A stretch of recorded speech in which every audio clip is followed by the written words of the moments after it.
Hello, hello, hello. Here we are, here we are.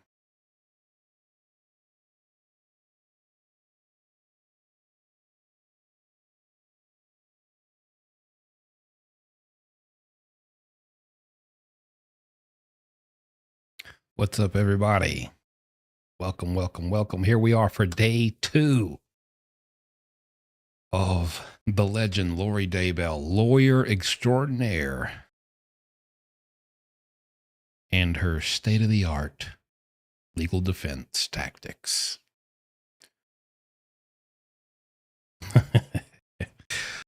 Now we are about 30 minutes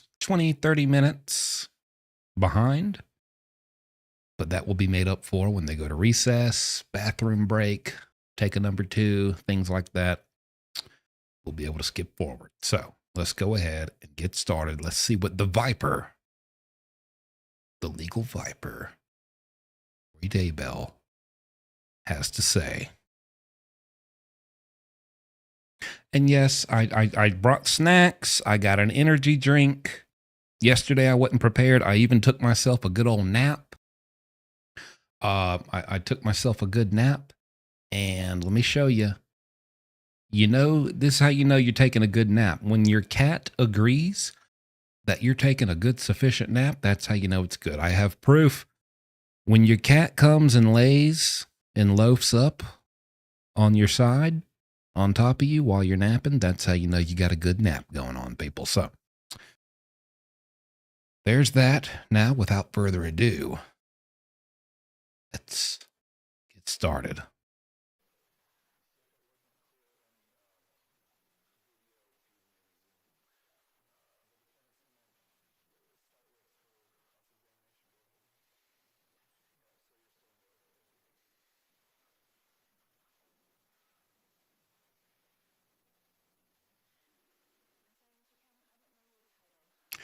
Fix your sound, Law and Crime. Jeez.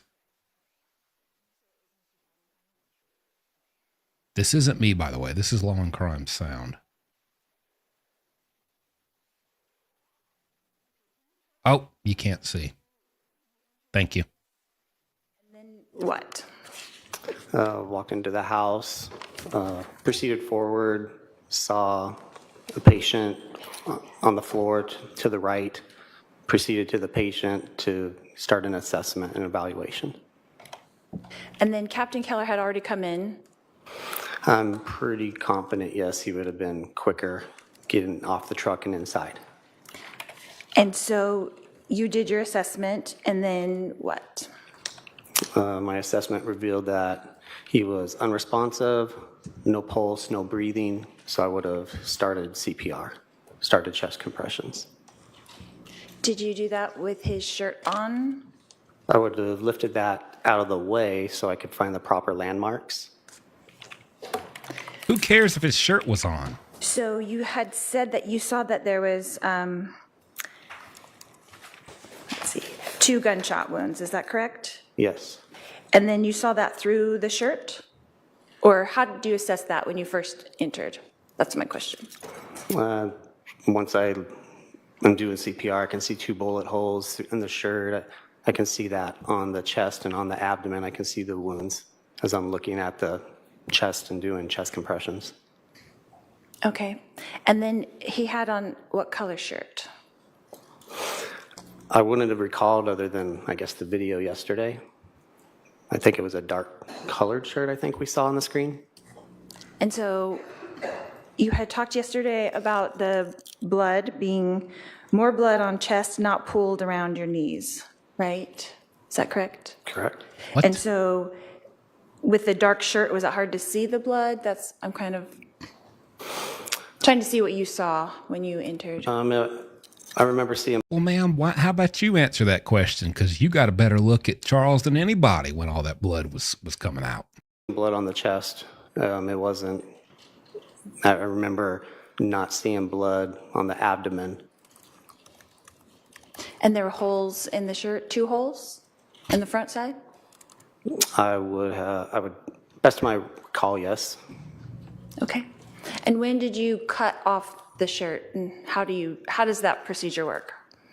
I continue doing CPR, chest compressions. One of my other colleagues would have cut that off. And Objection, Your Honor. Witness says the shirt was blue and it was navy. knowing that the shirt maybe is potentially evidence, that's why I said to her, don't cut through where the holes are. So she could have cut down the side instead of on the top of the body. And do you use like a special scissors or something for that? Yeah, we have some trauma shears in our equipment. Okay.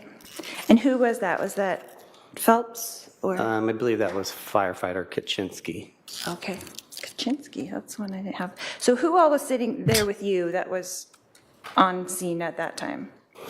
Firefighter Fife would have been there. Firefighter Kaczynski, the three of us, kind of like we saw in the video or like the picture yesterday. All three of us around the patient, while Captain Keller was standing back a little bit, like you saw in the picture. Okay. You said that you had been a CPR instructor for 12 years. Is that correct? Yes. Okay. And was that You said out of your own mouth you've been a CPR instructor for 12 years. Now, was that correct when you said it? Ma'am, please. for the last 12 years or 12 years ago?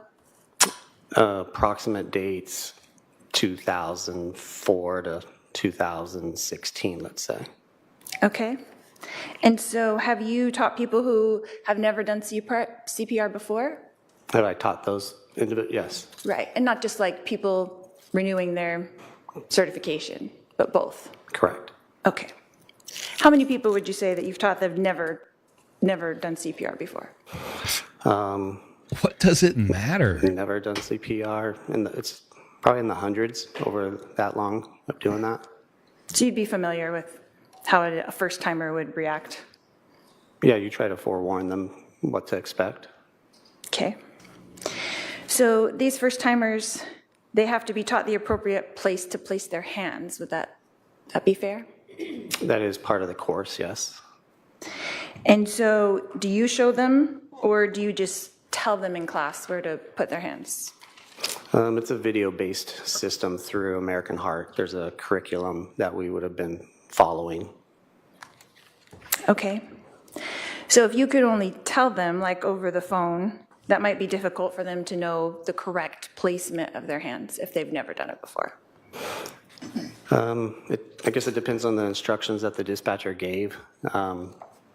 Ultimately, if I was telling somebody over the phone, you want to put your hands on their chest, on the lower part of the chest. It's that kind of simple, so to speak. Okay? But without the video, if you were teaching a class and you didn't have the video, it might be difficult, right? Objection, For this is first timers. stupid. Objection, speculation. Yeah, get her. Overruled. Oh, You can answer. Oh, did me answer? Oh, okay. Sorry. Can you repeat the question then? you Yeah, can't so it might be object the difficult. If you viper. didn't have the video, it might be difficult, for a bunch of first timers to know exactly what to do if you just had to tell them middle of the chest, lower chest. I mean, you could obviously show on a person, you could show on yourself. If you couldn't show them and you could only tell them, could it be difficult? I suppose it's possible depending on the person. Okay, that's fair. So do you think that your CPR class would be fairly successful if you had no visuals? Objection, relevance. Objection speculation. asked and answered and asinine Next question. and annoying. I got it, Your Honor. So if a person had never done it before and was just told how to do it, is it possible that they might not be acquainted with where to put their hands? It's possible. And it would also be possible that they might not do it properly. That could be possible too. She's gotten all her lawyer experience from watching Law and Order SVU in county jail. What would Meredith do? And right now, when you're teaching CPR, and I didn't say you are teaching right now, but if you're teaching a class, are they just doing percussions now? There's no breathing in the mouth, is that correct? It's going to depend on the level of the class.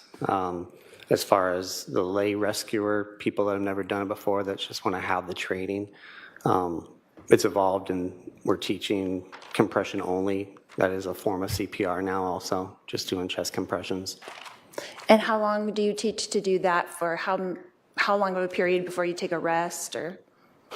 Well, it varies depending on if the patient is an adult or a child. There are different guidelines that American Heart offers. So in those courses, they're getting to learn information for adults and children and infants also. Correct, right. So for an Correct. adult, Yeah. how long- Well, I know that, sir. I know that. You preaching to the choir here. Correct. I just wanted to see if you knew that, because I am a CPR instructor expert. like 30, 100, 150? It's been a while, so just wondering. With an adult, they're also taught they need to call for help right away also. So that's a factor. Are they alone? Is somebody else able to call? Can they call, put the phone on speaker, start, while talking to 911?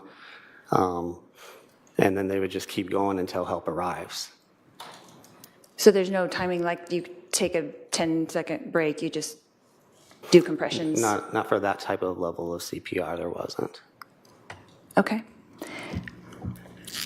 So it's helpful if you had someone there that you could take turns, like I do 100 and then you do 100, because it's kind of exhausting, right? Objection, Oh, yes. compound question. Oh, well, Lori, having given CPR thousands of times in her career as a eyebrow plucker, Relevance. I'll sustain it as the compound question. You can re-ask the question ask it in a different way. Go ahead. So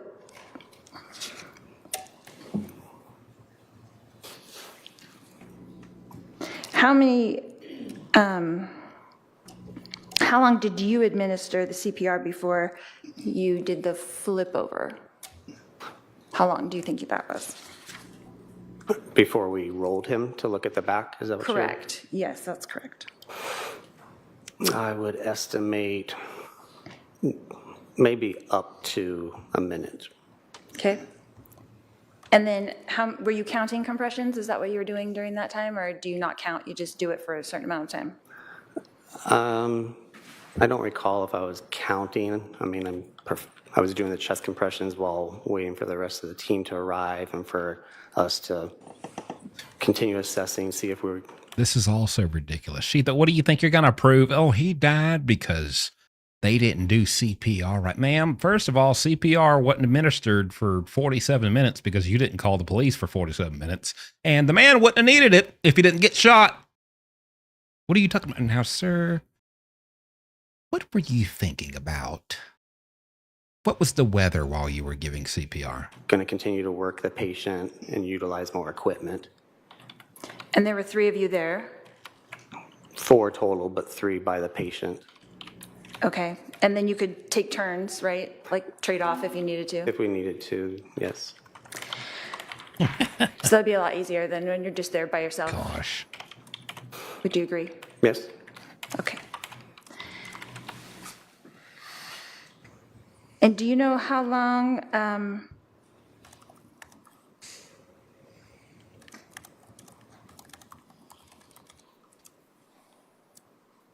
after the rolling over, you started doing compressions again? Is that correct? Yes. That's what I had. Yes, I believe so. And how long did you do that for? I would estimate maybe upwards of another minute. So maybe 2 minutes total? During that sequence, yes. And was there another sequence? At some point, we would have stopped doing chest compressions so we could evaluate the heart rhythm. That's on the heart monitor. With the heart monitor? And you can't be doing compressions to evaluate that. Okay. Okay. And then you didn't continue compressions after the heart monitor at all? From what I recall, I resumed again in brief discussion as far as what direction we were going to go. And what were the results of the heart monitor? There was no electrical activity.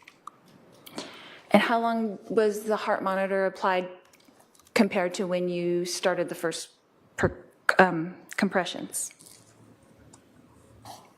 I'm not sure if I understand the question. Maybe you can reword it or. Sure. How far into your treatment, I should say, did you guys stop and do the heart monitor? I would estimate that the monitor probably was on within 2 minutes of making patient contact. Okay. And how long does that take? To do what? To put it on? Well, yeah, to put it on, get a reading, and decide what you're going to do next. It could take, you got to turn it on, open up a compartment to get the pads out of that compartment. You've got to open that packaging to be able to apply it to the patient's chest area. If the chest is wet, which there's some blood, you need to dry that so it's going to adhere more properly, read more properly. So you could be looking at 30 seconds to a minute possibly of working through that. Okay. And did you have to do that in this case, is remove blood to stick them on? I would assume so, but I was doing chest compressions, so that would have been one of the other two firefighters kind of working through that. Okay.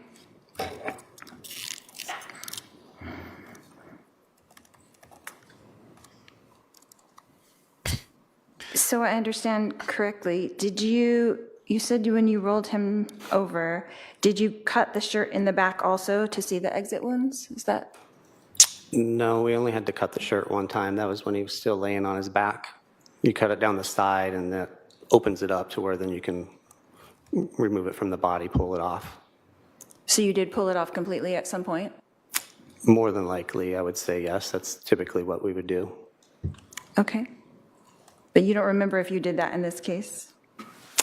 I know that I didn't do that because I was doing chest compressions, so I would assume one of my colleagues did that completely. That's typically what we do. Okay.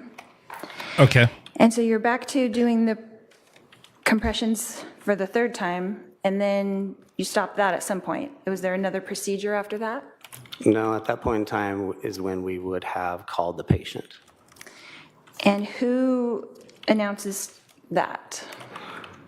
Ultimately, I remember our captain, since he's in charge of the crew, would be considered the lead medic. He has the most experience. He's also charting the call, kind of running it, kind of made that final decision. And that would be Captain Keller? I'm sorry, I didn't want to interrupt you. Yes, correct. Okay. Oh, how considerate of you. And then he did call it at, do you know what time?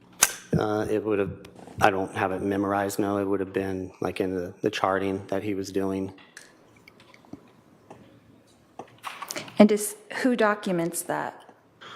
He would have time? documented He would have that. done it? Okay.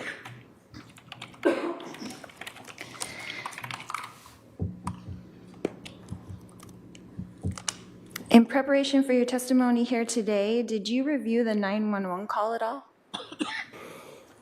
No, not in preparation for today. Not the actual audio, no. No. Well, ma'am, in your preparation with your questions, did you speak to Nephi and ask him what he thought? Not today, not for this. What did you review for today? I was able to look at the incident times were dispatched by Phoenix Fire Department. I was able to look at the paper documentation. Does that chart consist of?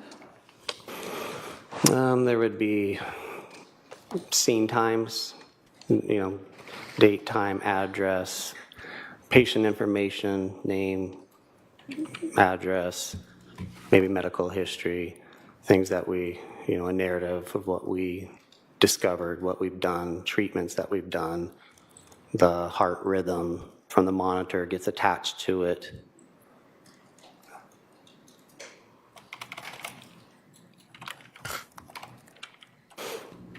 So that would all be in Captain Keller's report? Correct. And you did take a look at that in preparation for today?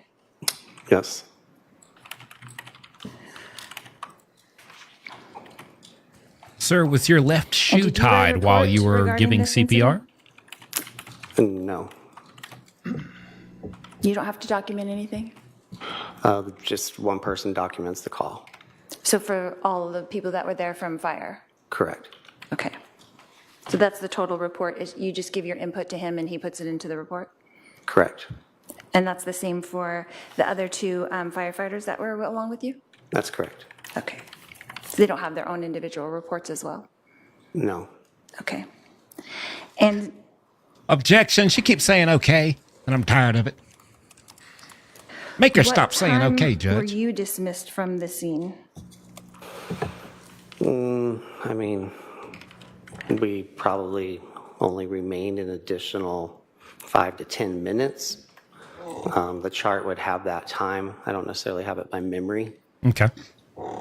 So how Okay. long were you at the scene total? Like, If I had to estimate without looking at it, I would say approximately 20, 25 minutes.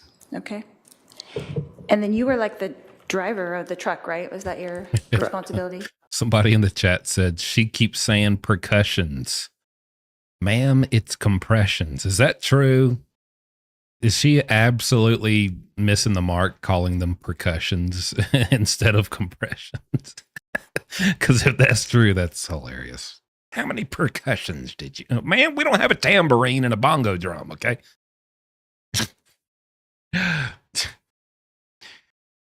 Officer, at what point did the bass drum enter the melody? So you drove in and then did you drive out as well? Correct. Okay. Knee So if you highs guys on the arrived cymbals. around 8:40. Get 'em, Nephi. Or something like that. Break it down. Then you left around 25 minutes later? Would that be accurate? I guess when I was giving that estimate of like the 2025, I was even including like our dispatch time from the time we're dispatched driving to the scene. So if you're wanting to know actual on-scene time, it might be closer, instead of the 20 to 25, it might be more of a closer to 20 solid. Like, 20 minutes? yeah. Okay. And is that typical for a call? It can vary depending on the calls. Okay. So what other things did you do in that 20 minutes besides administer to the patient? So I'm including in that time while we're staged around the corner. Almost 1,000 people watching along with us in the Kiosk Club. Thank you to everybody for being here. Y'all keep liking, sharing. Let's grow this crowd, baby. Waiting for PD to arrive, then for PD to clear the scene, for us to drive to the scene. There's the time with the patient, and then there's going to be the cleanup afterwards. Removing our equipment, going outside. Maybe the equipment needs to be cleaned, restocked, ready for another call. So when we drive away, we're ready to respond to another emergency, and then drive away. Okay. Okay. So when you were done with the patient and you were going through that procedure of cleaning, were you in the house or did you exit the house? We'll remove all of our stuff, and we'll go outside, typically to the front bumper of the fire truck. And then what do you do? We have cleaning chemicals on the truck that we could get out to, clean our equipment up to reuse it. We've got cabinet with restock to be able to restock anything that might need to be. So we'll take care of those things to be ready to respond to another call. Okay. And while you were out front, Okay. did you see Alex on the curb? I did see somebody on the curb, or I don't remember if he was on the curb or standing, but I remember seeing somebody with an officer or officers. I don't recall how many people might have been together. Okay. And did you converse with those officers at all during that time? I don't believe so. I don't really remember conversing with any officers on scene. That would have been more Captain Keller, charting, documenting, kind of getting information from them. He would be able to answer that question. Okay. And sir, before arriving to work, what did you have for breakfast? Are you a sausage, egg, and cheese man, or are you a chicken biscuit fella? Chicken biscuit. I thought so. Okay. Got it. Okay. As I thought. I rest my case. So did you,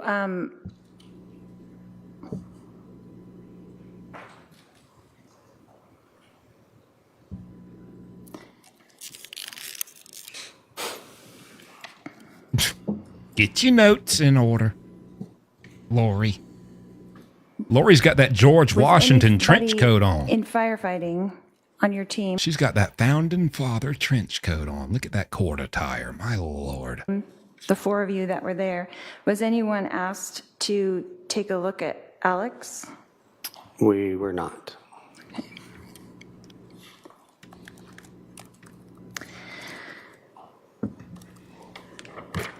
Let's see. Have you spoken to the media about this case? Can I object? Relevance? She just finally speak. You know, I've been pretty quiet over here, but you know what, Your Honor, I'm just gonna object. I'm not even sure what. I'm just gonna object. This is just stupid, Your Honor. Can we just guilty? Everyone, can we agree? Guilty? Yeah. Okay. Thank you. What's the relevance? What is the relevance, Your Honor? Yeah. No, how and who and Just when to and know where, how why many is there times he's relevance? given testimony? Your Honor, I'm going I'm gonna to, maybe we can hold on. sidebar. Yeah, I don't want to. All right, let's go on a sidebar. Well, this is why we started 30 minutes late, people.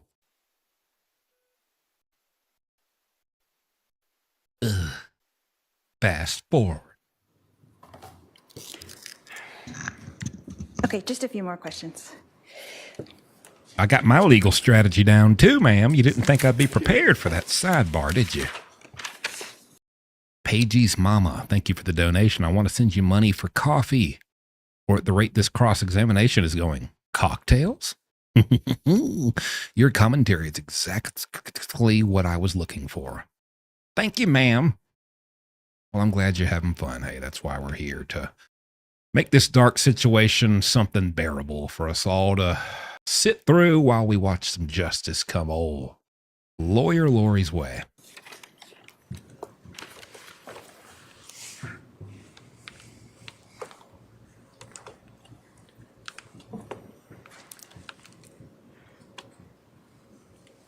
What you got, sister?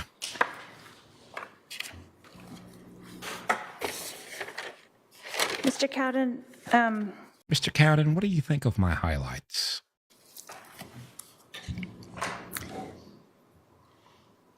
is it possible that if there was a wound to the chest, that doing compressions on that could cause other damage?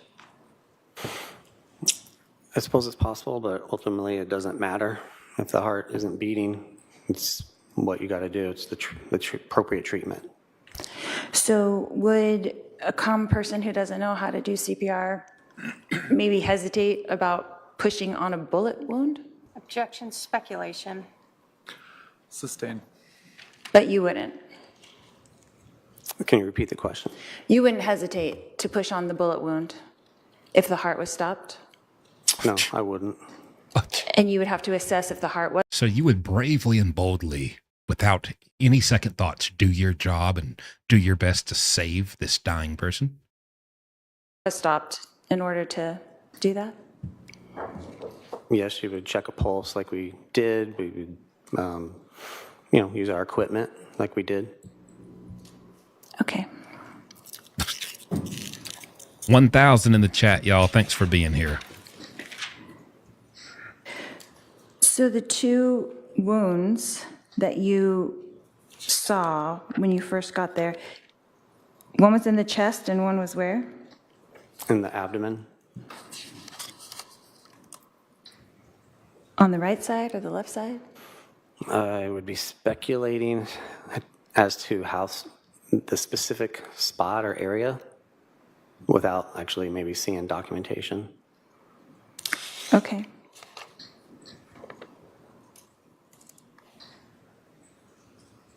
And can you tell me about I think there's a word for it, but I'm sorry, I can't remember what it was. The crunch When doing the chest compressions, Correct. I don't know if there was necessarily a certain word that I used. What's so ding dang funny, Lori? Oh, laughing Lori, laugh it up. We're all going to be laughing on verdict day. But you feel the sternum crack. I compare it to, like I said before, cracking your knuckles. And how much pressure would you have to apply to get the crack? To get the crack. That could vary, like depending on who you're doing CPR on. Let's talk about the crack you've probably gotten a hold of in that county jail, ma'am. To sit on here and think you can represent yourself sounding like a doofus. Like on an adult male? I mean, it could still vary depending on, the strength of the person doing CPR also. It could vary depending on the size of that adult male also. So I've never seen like any science that might say you got to deliver this much pounds of force or anything. Right, So, like 400 pounds of pressure or something? yeah, I don't know. Right. Okay. You're just going to push There isn't- hard. Hold on. Sorry. Sorry. Can't have you talk over one another. So he's finished his answer. Go ahead and answer your next question. So there's no determined amount of pressure, correct? Just hard and fast. When it comes to people doing CPR, for us, we're working as a team. We have equipment that can tell us if we're pushing hard enough. For a person without that equipment, just hard and fast. Okay, that's fair. And then they don't always get the crack, right? It's not always going to happen. Jenny Moore, thank you so much for the super sticker. If they're doing it forcefully enough, they would. So if they didn't do it forcefully enough, it wouldn't. That is possible, yes. But then when you come in, the professionals, and you apply the correct amount of force, then you would hear the crack. Yes, And is that possible that that happened in this case? it is possible. Okay, no more questions. Oh, wow. Well, boy, you've just shown us all the light. I'm rethinking this whole case, Lori. What was the point of any of that? All right, redirect.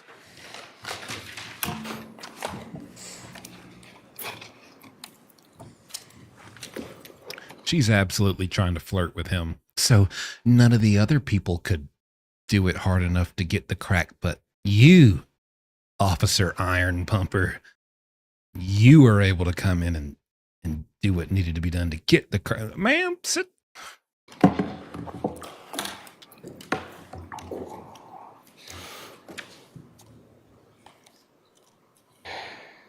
Thank you, Kimberly. Kimberly Foster. Does 911 have to regularly instruct people on how to perform CPR? I don't know if I can answer that since I don't, do that since I'm not 911. Have you regularly heard while listening to a radio, 911, instructing people on how to do CPR? We have had PTI information when we're responding to a call that will tell us that they are either performing CPR or being instructed to. Rachel Radke, So thank you for the super you've seen in the sticker. past that 911 is prepared to handle individuals who may not know how to perform CPR. Yes, And that's to help try to keep the patient's blood moving while you're en route. correct. You were asked a lot about trading off and other people doing compressions. At this scene with this patient, Charles Vallow, did you ever trade off and have someone else do the CPR compressions? No, You were the only one doing the CPR compressions. yes, Were you doing CPR while another paramedic or EMT was getting the heart monitor ready? yes, So this timeline of however long it took them is in conjunction with you still performing CPR. yes, We talked about Charles's shirt being cut. If photographs from the scene show his shirt still around his neck, would that indicate that it wasn't removed from him? After the cutting? Yeah, so if police, let me ask you this.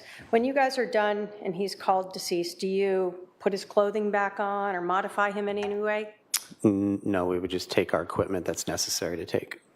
So if his shirt was still around his neck, then that's how it would have been left? Correct. Okay.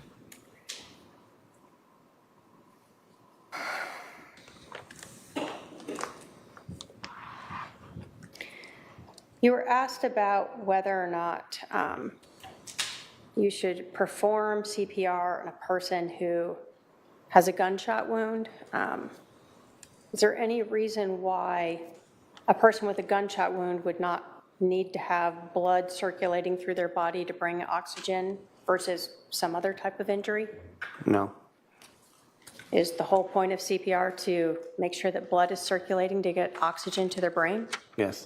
so that they don't go brain dead? Yes. And you said that ultimately it wouldn't matter if you cause more injuries because if they're brain dead, who cares, right? Correct.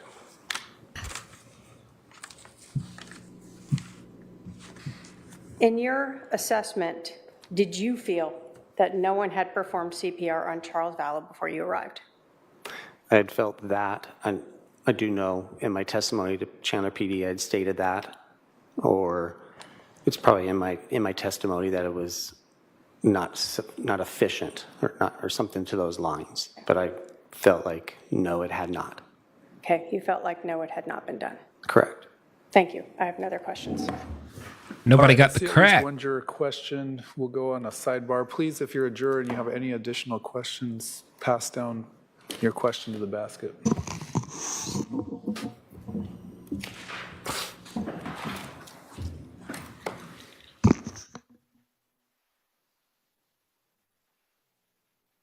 Take you a swig of water, Deputy Chief. Thank you, Kaboomna, for the super sticker. Kaboomna. Is that a percussion sound? Let me tell you something about Lori Daybell. When she gets back to that county jail, I just know from experience, there are so many inmates who are just eating her crap up. She gets back. How did it go? What did you say? What did you do? And she's just going in there telling them how well it went with her little line of questioning. And she is inspiring and motivating so many doofus inmates to consider representing themselves in court.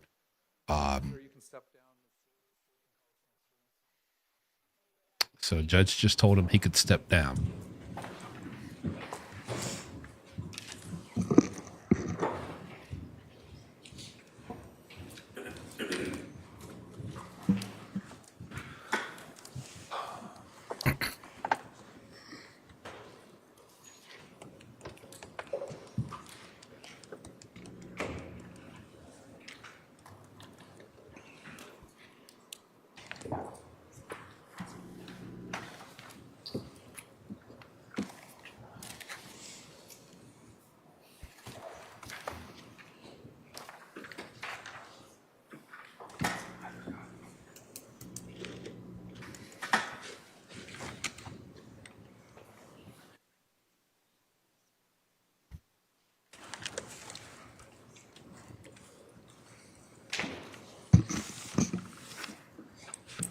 State calls Ken Keller. All right, sir, you're going to come on up. Ken Keller. Here. Ken Keller to the stand, people. Hit that like, share the live. Let's get this thing to Right here, if you're 2,000. Ken Keller, everybody. Thank you. Please raise your right hand. You do solemnly swear the testimony you're about to give will be the truth, the whole truth, and nothing but the truth, so help you God. All right, you're going to come up this ramp over here and have a seat to my left. Whoa, who's the Colonel? What? Colonel Kemp? Kentucky Fried Witness.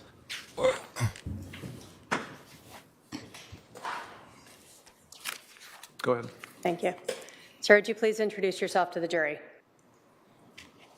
My name is Kent Keller. Oh, you can't fool me. That's Kent Sanders, aka Colonel Kent Sanders. Colonel Sanders of Colonel Sanders Fried Chicken.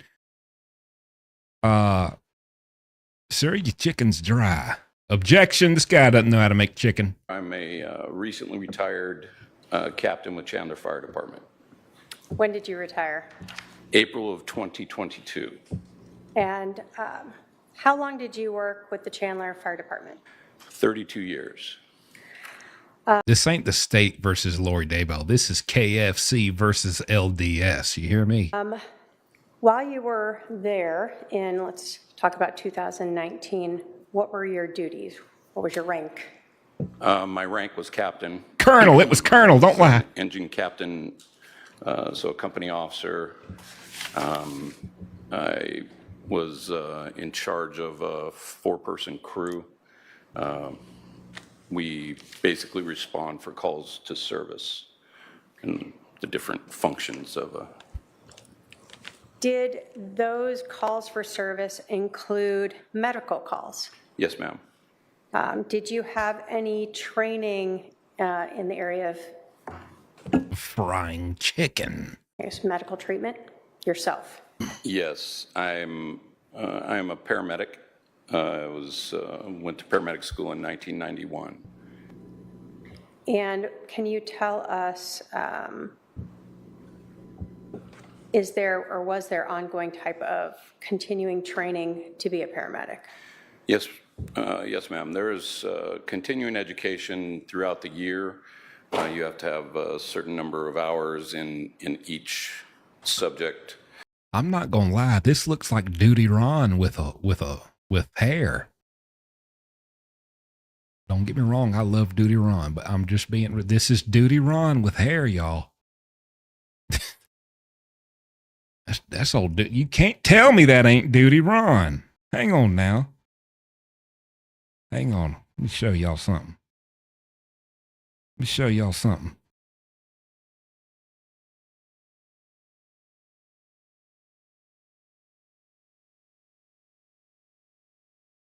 Tell me that ain't Duty Ron. That's Duty Ron with the toupee on now. We caught you. All right, Duty Ron. The prank's over. Jig's up. Get out of here. Come on now. And as well as updates. Good one, Duty. As far as I'm just kidding. Pharmacology. Love Duty Ron. Different treatment modalities. So yes, there's constant change. And the difference between a paramedic and an EMT? Well, an EMT is EMT-B, EMT basic. A paramedic is an EMT paramedic. So the biggest difference would be invasive treatments. So you're trained with more. Love Duty Ron on this channel, y'all. More ability to provide care, cardiology and pharmacology. When fire gets a call of a person who is shot, what is sort of the normal response? What does fire do when they are coming to a scene and they know a person has been shot? Well, what they normally would do is you get the dispatch, you look on a map, you route yourself in, and then you would determine a safe place to stage while the scene is secured by PD. Okay. And then how do you learn that the scene is secure? In Chandler, anyway, we have interagency communication. So you're on the radio both with Phoenix Dispatch and Chandler PD, direct car to car or to Chandler PD Dispatch. So you're actually then told by Chandler Police that it's secure and you can come in? Yes, ma'am. They will give you a scene safe or code 4 and cop talk. When you arrive on scene, as the captain, what is your role when you get there? My role is scene safety, primary scene safety. That's rule number one in everything that we do. And in other words, as I arrive on scene, I'm going to make sure with PD that there are no more threats for our crew and get direction to where we need to do treatment. When you have this team of 4, how do you determine who does what?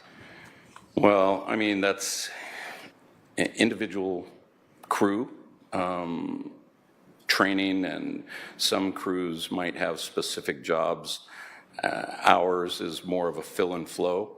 As you come to, I guess I should say, one person is charting, one person is going to be the paramedic in charge of the call. So he's running the call. His job is bigger picture. And then that'll leave 3 people for hands-on treatment until a 2-person rescue would arrive, an ambulance would arrive to help, if that were the case. Does fire ever respond to a scene and then advise that a person is deceased? Certainly. And if fire responds, determines a person is deceased, and this is potentially a crime scene, what does fire do at that point? Well, fire then would pick up their gear and leave without disturbing that scene as much as possible. I mean, we have gear, we spread out our gear. When we get to a patient, you know, we have monitors and drug boxes and trauma treatment boxes. So as soon as it's determined that the patient is not viable, then you would pick up that gear. Objection, Your Honor. I need the witness to let me sit on his lap and tell him my Christmas list to make sure he's not Santa. And leave the scene. You don't. Sustained. What you don't want to do is interfere with any investigation going forward. And even when you are working on a person, are you trying to limit impacting the scene itself to the best of your ability? Yes, our job would be to determine if treatment is necessary and then do that treatment regardless. But yes, what I should do, what the captain or whoever that paramedic should do that has the larger picture would be to try and minimize any disturbing of the scene. In all honesty, he looks like he would be a fantastic grandfather. He probably gets toys for the kiddos on every occasion. He's got a candy dish full of candy, you know. Looks like a great guy. I'm just joking. Okay. Do you recall responding to a shooting at 5531 South 4 Peaks in Chandler? Yes. When you responded or first went to this scene, did you guys stage like we've discussed? Yes, ma'am. Candy dish full of chicken. Sir, do you recall all 11 herbs and spices you put in your chicken? Yes, our primary source is Phoenix Dispatch. But yes, you are able to monitor Chandler PD as well.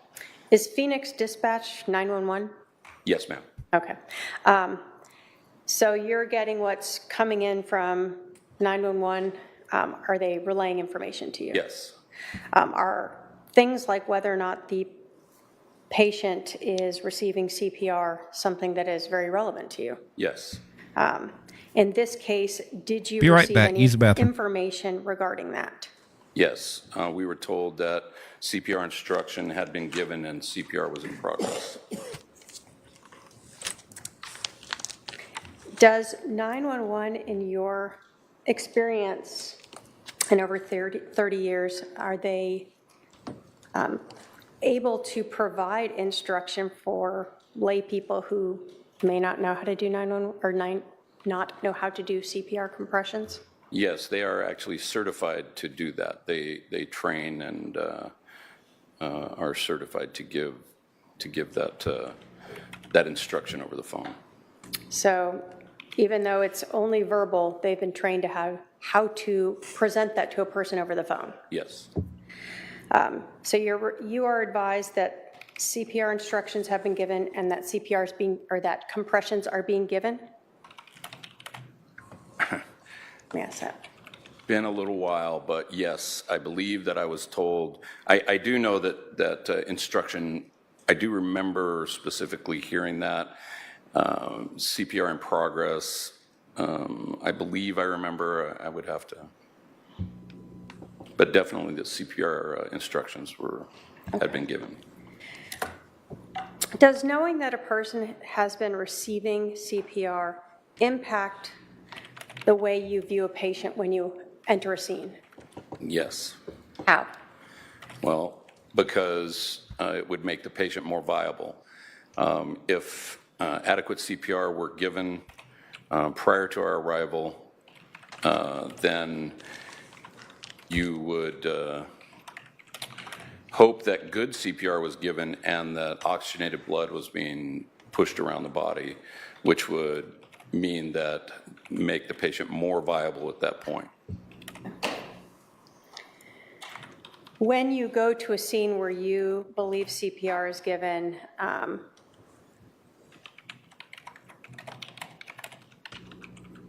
such as this one, was that one of the things, I guess, that was part of your decision-making as you are assessing this patient? Yes.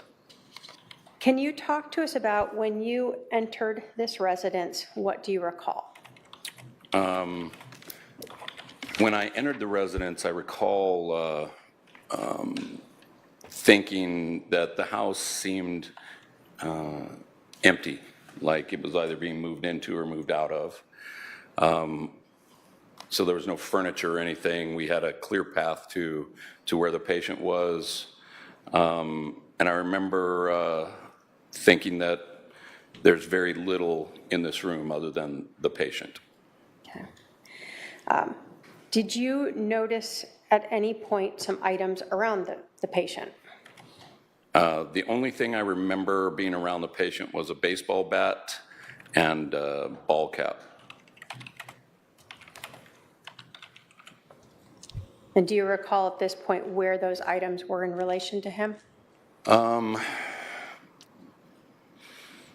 Yes, I believe the baseball bat would have been on the patient's right and the ball cap above him somewhere in the room.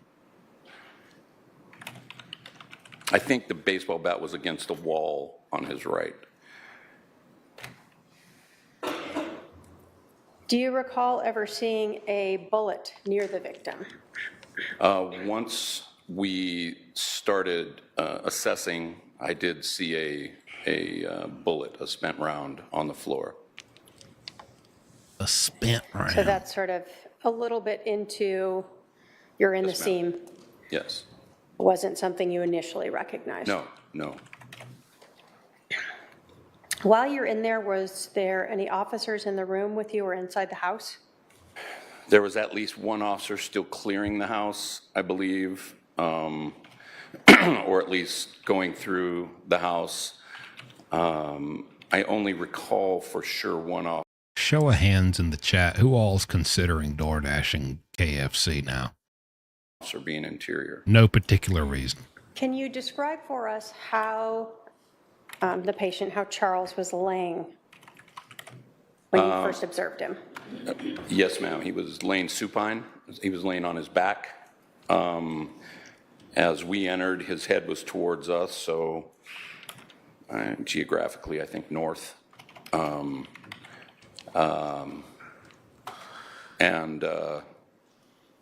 So that's how he was laying supine. Do you recall anything about his arms or hands where they were? I don't. To his sides. I don't recall, honestly. Did you observe any injuries to Charles, this patient? Yes, he had evidently a gunshot wound to his center chest. Hole in the shirt and a small amount of blood. Did you recall or notice anything about where the blood was pooling from that shot to the chest?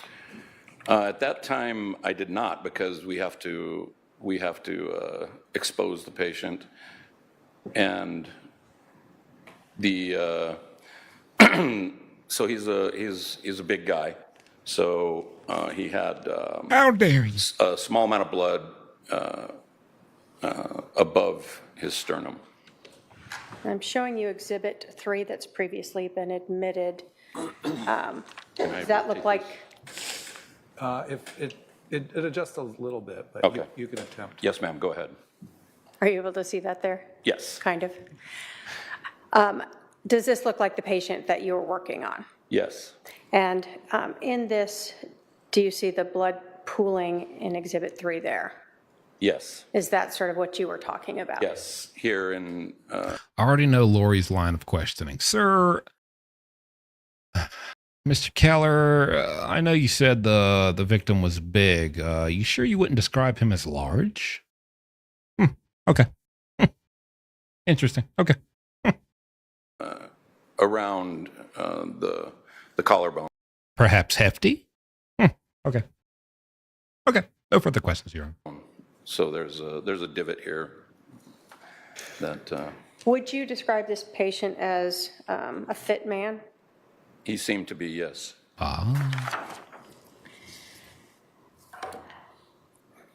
When you saw that pooling like that, did that stand out to you or seem at all impactful in your decision of whether or not CPR had been given prior to your arrival? Yes, Why is that?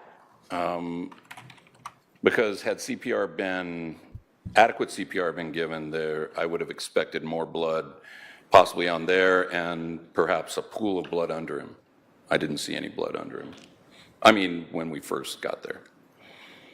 So when you guys first arrived, let's go back to sort of describing the scene.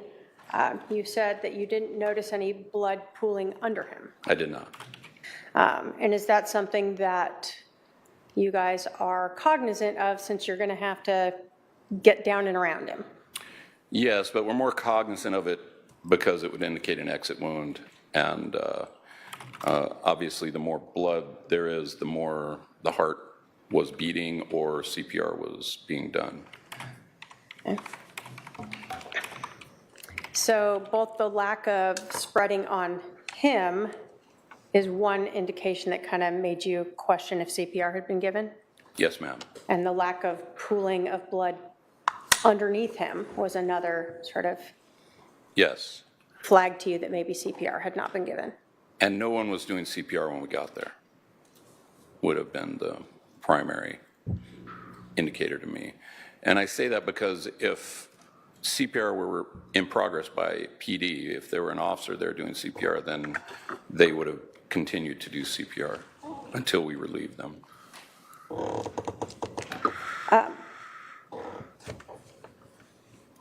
If a person is shot and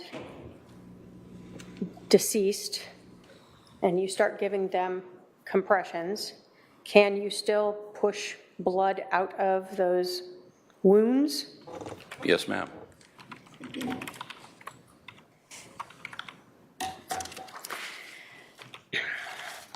Now, at some point when fire arrives and they are assessing a patient, do they, I'm going to put up Exhibit 4 here, do you need to try to remove any garments that might be around those potential gunshot wounds? Yes, you would expose the patient. Why is that? Well, because you don't know for sure how many gunshots there are. You check for exit wounds. Some gunshot wounds, some entry wounds are minimal. You wouldn't see them, you could go through a shirt and not see them, so you expose the patient. Okay. I have Exhibit 4 up here from body cam from a officer that's previously been admitted. Do you recognize who these people are and where this is? Yes, ma'am. And is this you? It is. Is this you with a family-sized bucket of drumsticks?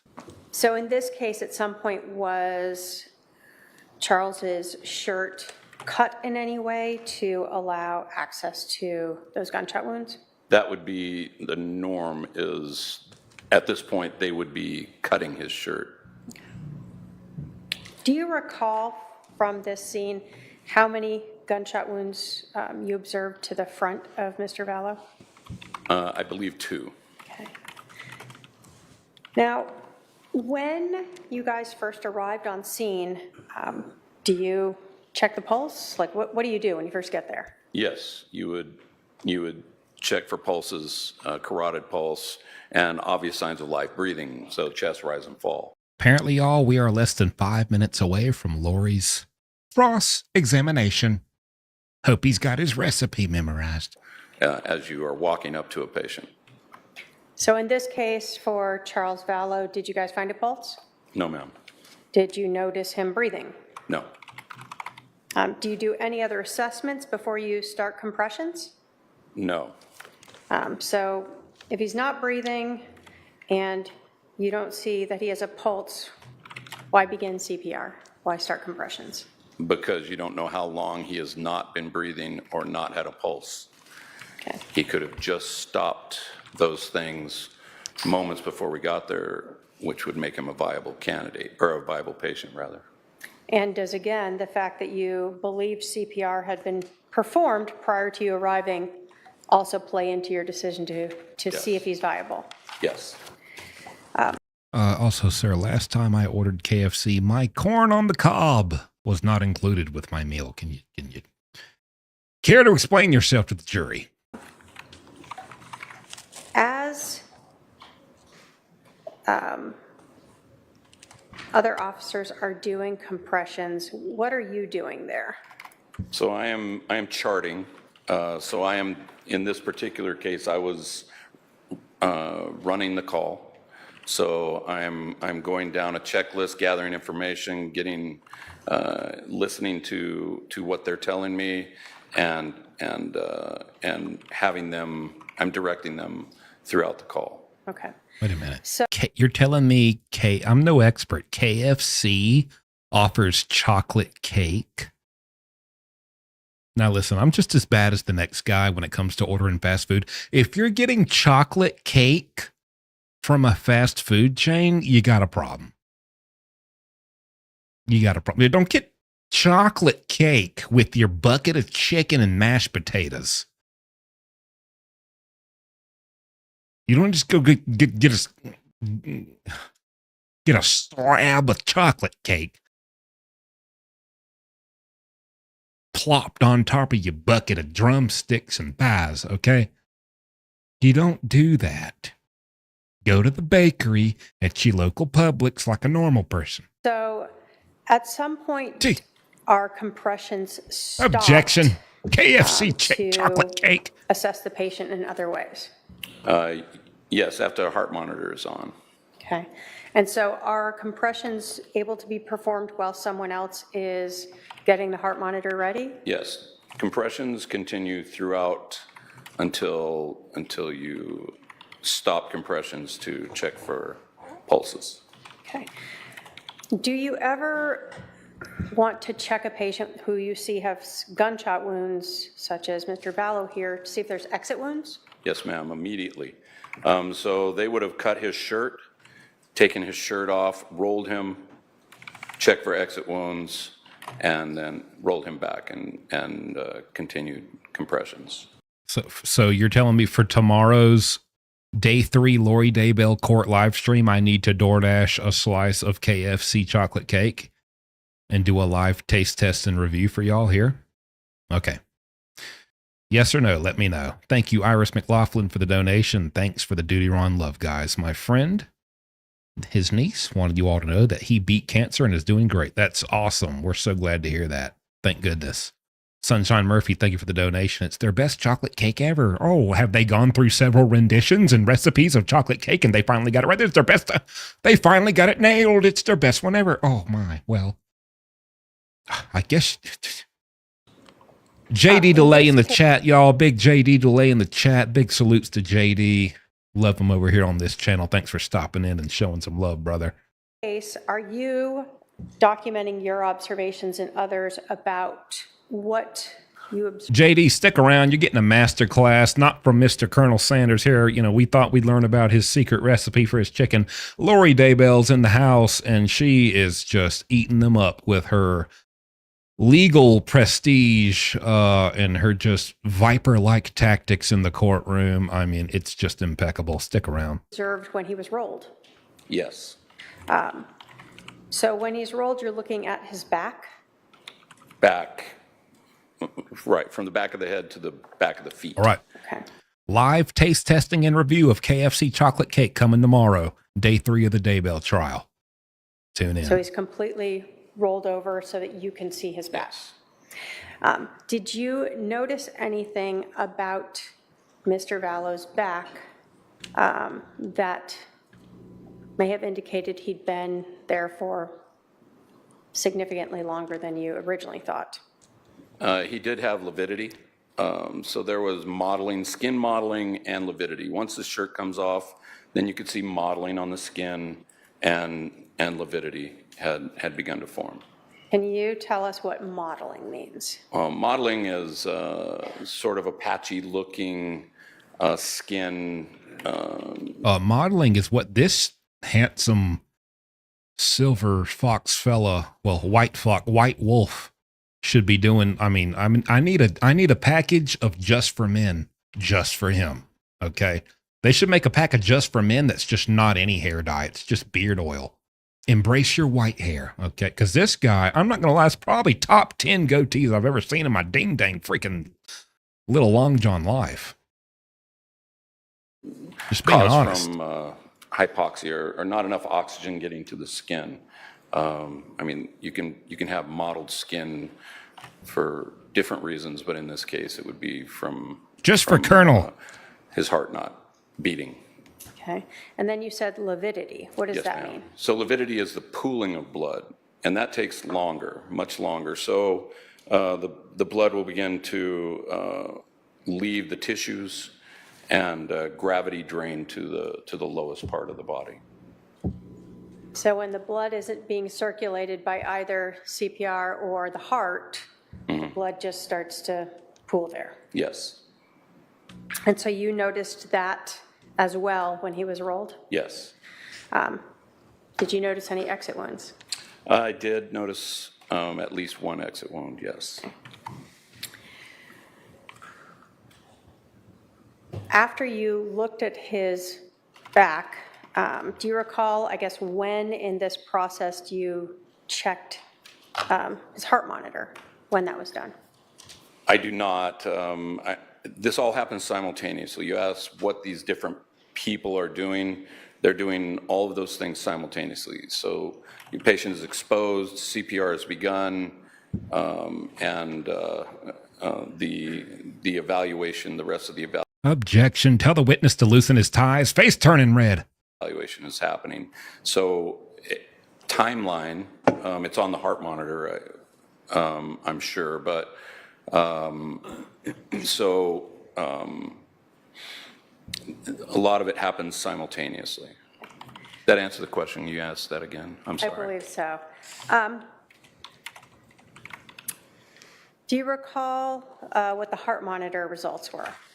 Asystole, no electrical rhythm in the heart. Flat line for. Do you ever look at a patient's pupils? Yes, ma'am, always. What's that for? Because if it's just a brain function, if you shine light on pupils, they react. When the brain stops to function, hypoxia sets in. The pupils will dilate and remain fixed, so they won't change. They're non-reactive to light. What did you see with Mr. Vallow? They were fixed and non-reactive. So we heard about the pooling of the blood on Mr. Vallow when you first arrived. As CPR was being done, did you notice any blood being pushed out of his body?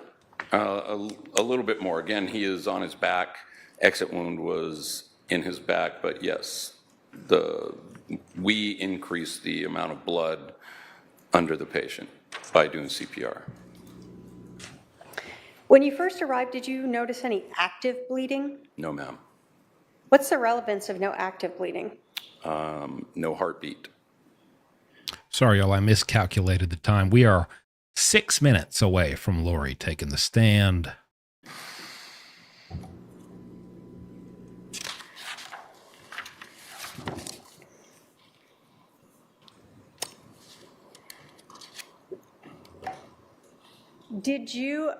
Were Although I could fast forward to that part if we want. I don't know. It's up to y'all. you advised of Scott Cowden's information about when he started CPR hearing the crunch? Not take the stand. You know what I mean. Not take the stand. Or feeling, I guess, the crunch of Do him, her cross. You know what I mean. I'm not a legal expert. Was I advised of it? Here we go, fire y'all. arriving. Yes. I have no other questions, Your Honor. Here we go, y'all. Big lore. Cross. Big lore. Loricus.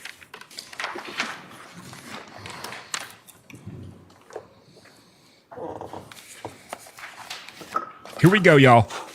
Watch her. Watch her. She's got a trick up her sleeve. The strut of confidence. The Viper Captain takes the Keller. Mac. Yes.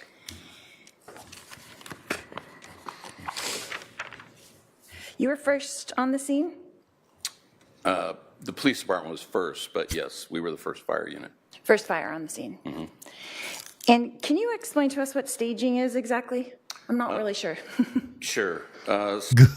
Ma'am, Thomas Jefferson called. He wants his coat back. Staging, when there's some violent incident, the fire department, the firefighters don't have protective equipment for that sort of a scene. So we will go to a place where close to whatever the dispatched address is, that we would be a place of safety, but close so that as soon as the scene is made safe by the police department, then we would enter into the scene. So that would be like a couple houses away, or? Could be a couple Really? houses, could be behind cover. In this case, it was gunshot was the call, so you want to make sure that you are a little ways away, you know, Okay. in case there was more gunshots. Right. So you parked somewhere on the street, but a couple houses down from the house. Is that correct? Yes. Okay. Okay, and would that be a parallel park, or did you turn your wheels to the curb or away from the curb, sir? This is important. Now, this is important. This is. And then part of that staging is you stay there until you get the all clear? Yes, until the police department says that it's safe to enter the scene. Okay. And you were wearing body cam that day? No, we don't wear body Oh, cameras. you don't wear body cam?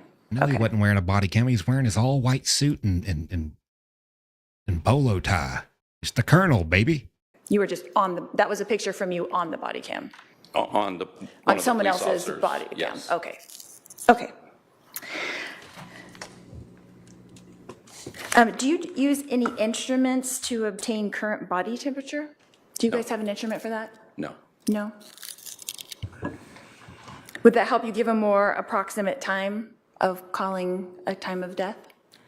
It wouldn't help me. I'm not trained to do that, so we don't have that. It's not within our scope of practice to determine that. It's not part of paramedics training? No. Okay.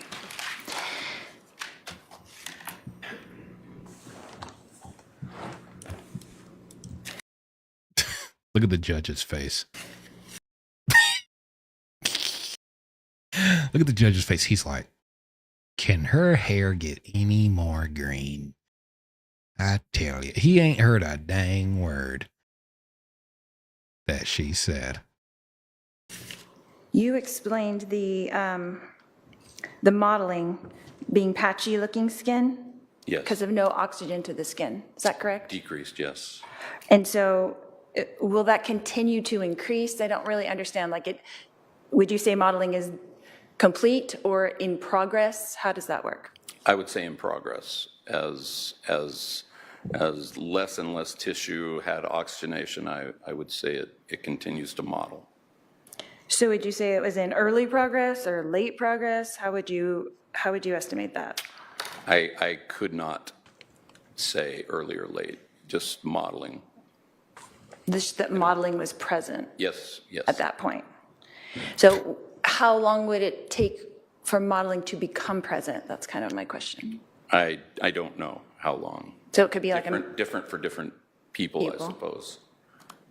so it could be a minute, 5 minutes? Yeah, he's already indicated. Hold on. Doesn't know.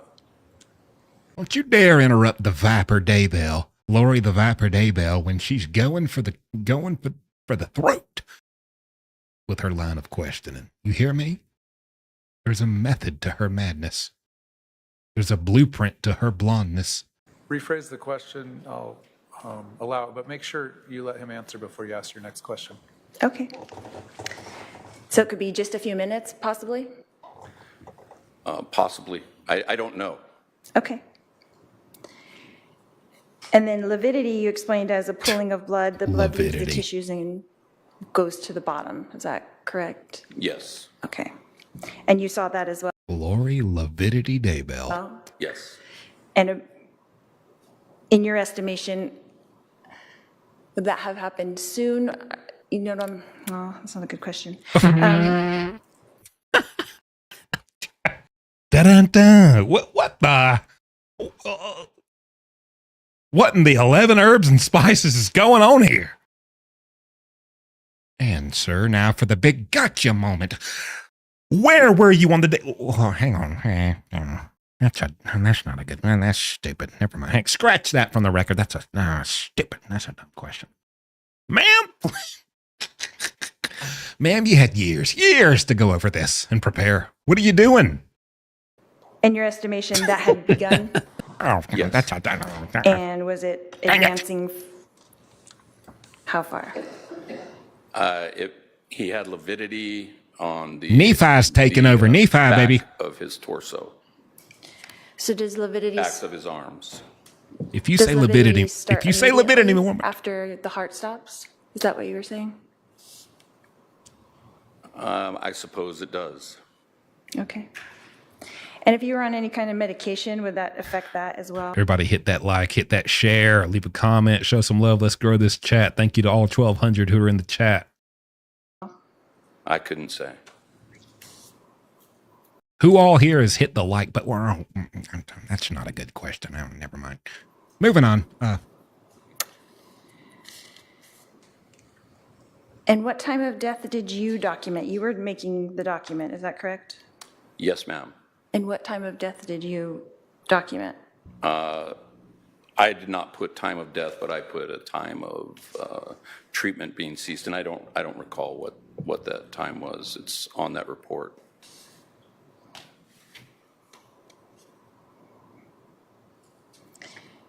And you had stated that you were listening to dispatch on the radio, is that correct? Yes. So were you listening to the actual 911 operator speaking? No, whoever is calling, if you call on the phone to a 911 operator, they would give that information to a dispatcher who would then dispatch a call with the pertinent information. Okay, so you were getting kind of updates as it went along? No, you get the initial call, and then if it were pertinent for us, like the scene is secure, PD says the scene is secure, go in, then we would get that. PD would call dispatch, and dispatch would then call us. Okay, so were you aware at all that they had asked him to come outside? No, Okay.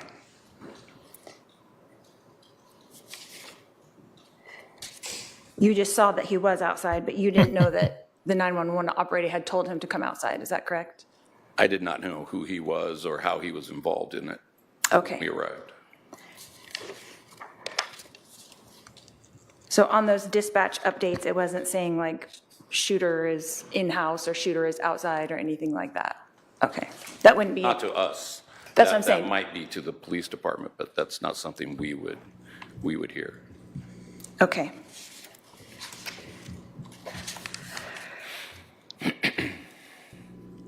In this case, Captain Keller, do you know for a fact that CPR had not been given? I do not know for a fact. And do you know for a fact that CPR had been given? I know for a fact that we gave CPR. Prior to your coming in? No. No further questions? All right, redirect. She has dismantled the entire court once again. Wow. Unstoppable. The unstoppable Lori Daybell, ladies and gentlemen. Lori's and gentlemen. Lori's and Nephi's.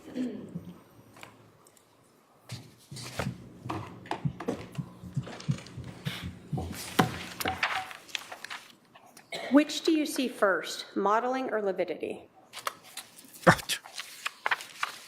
When the heart stops and the blood is no longer pumping? Modeling. Okay. I would expect to see modeling first. And you told us, I think on direct, that lividity is something that you see much later. Yes. I would expect that, yes. Have you treated patients before within a few minutes of their heart stopping? Yes. Do you see lividity in those people? No. Do you see modeling in those people? No. You see skin conditions change in those people, gray or cooling, moist, moisture, but not modeling or lividity. So you're not here to tell us how long it takes for those to form, right? I don't know. All you can tell us is that it's something that you see in patients who are deceased Yes. and have been deceased long enough, whatever time period that is, for that to happen. Right. It is an indication of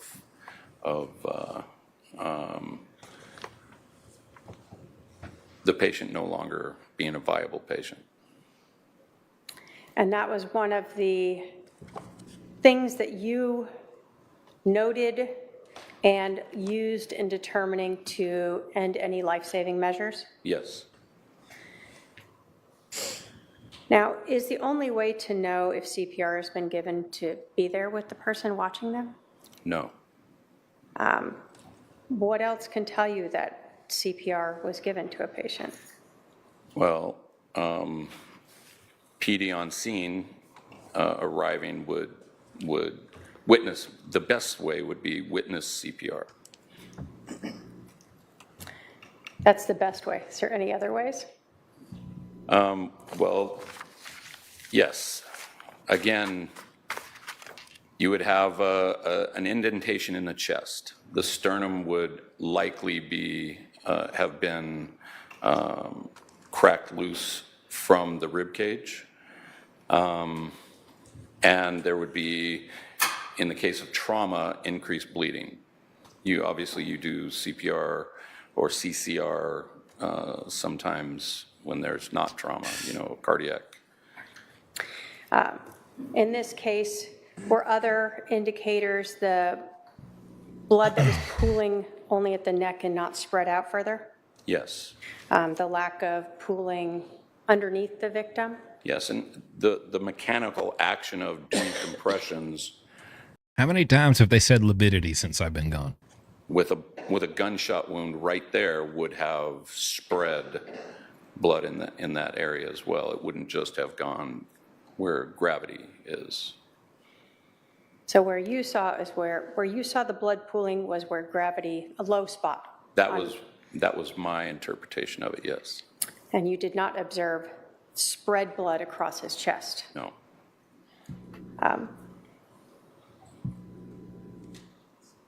Would ongoing CPR movement of the blood through the body have also limited the modeling you may have seen? Perhaps. Ultimately, is it your opinion that it is unlikely that CPR was given to this patient prior to fire arriving? Yes. Thank you. I have no other questions. Are there any juror questions? I see at least one coming down. Please pass those down. Put on the... Well, I do declare before I leave this stand, you hear, make your way on down to your local KFC and get yourself a bucket of my world famous chicken. White noise first.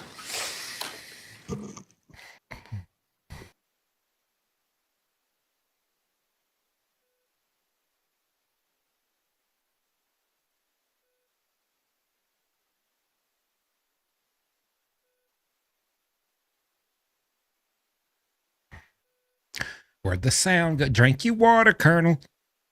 Get your face back, skin color.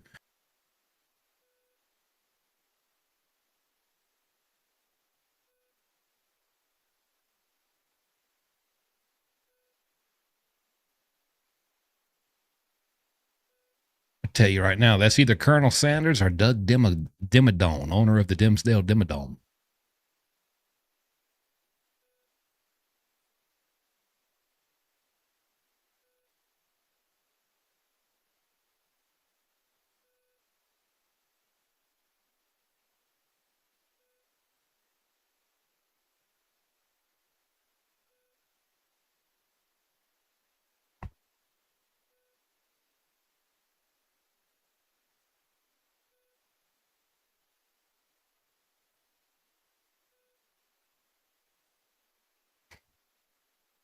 Somebody said we need to take a poll in the chat. Original or creepy? Ma'am, I think you mean crispy. What? Nobody's choosing creepy. We don't want creepy chicken. We don't want creepy recipe. What?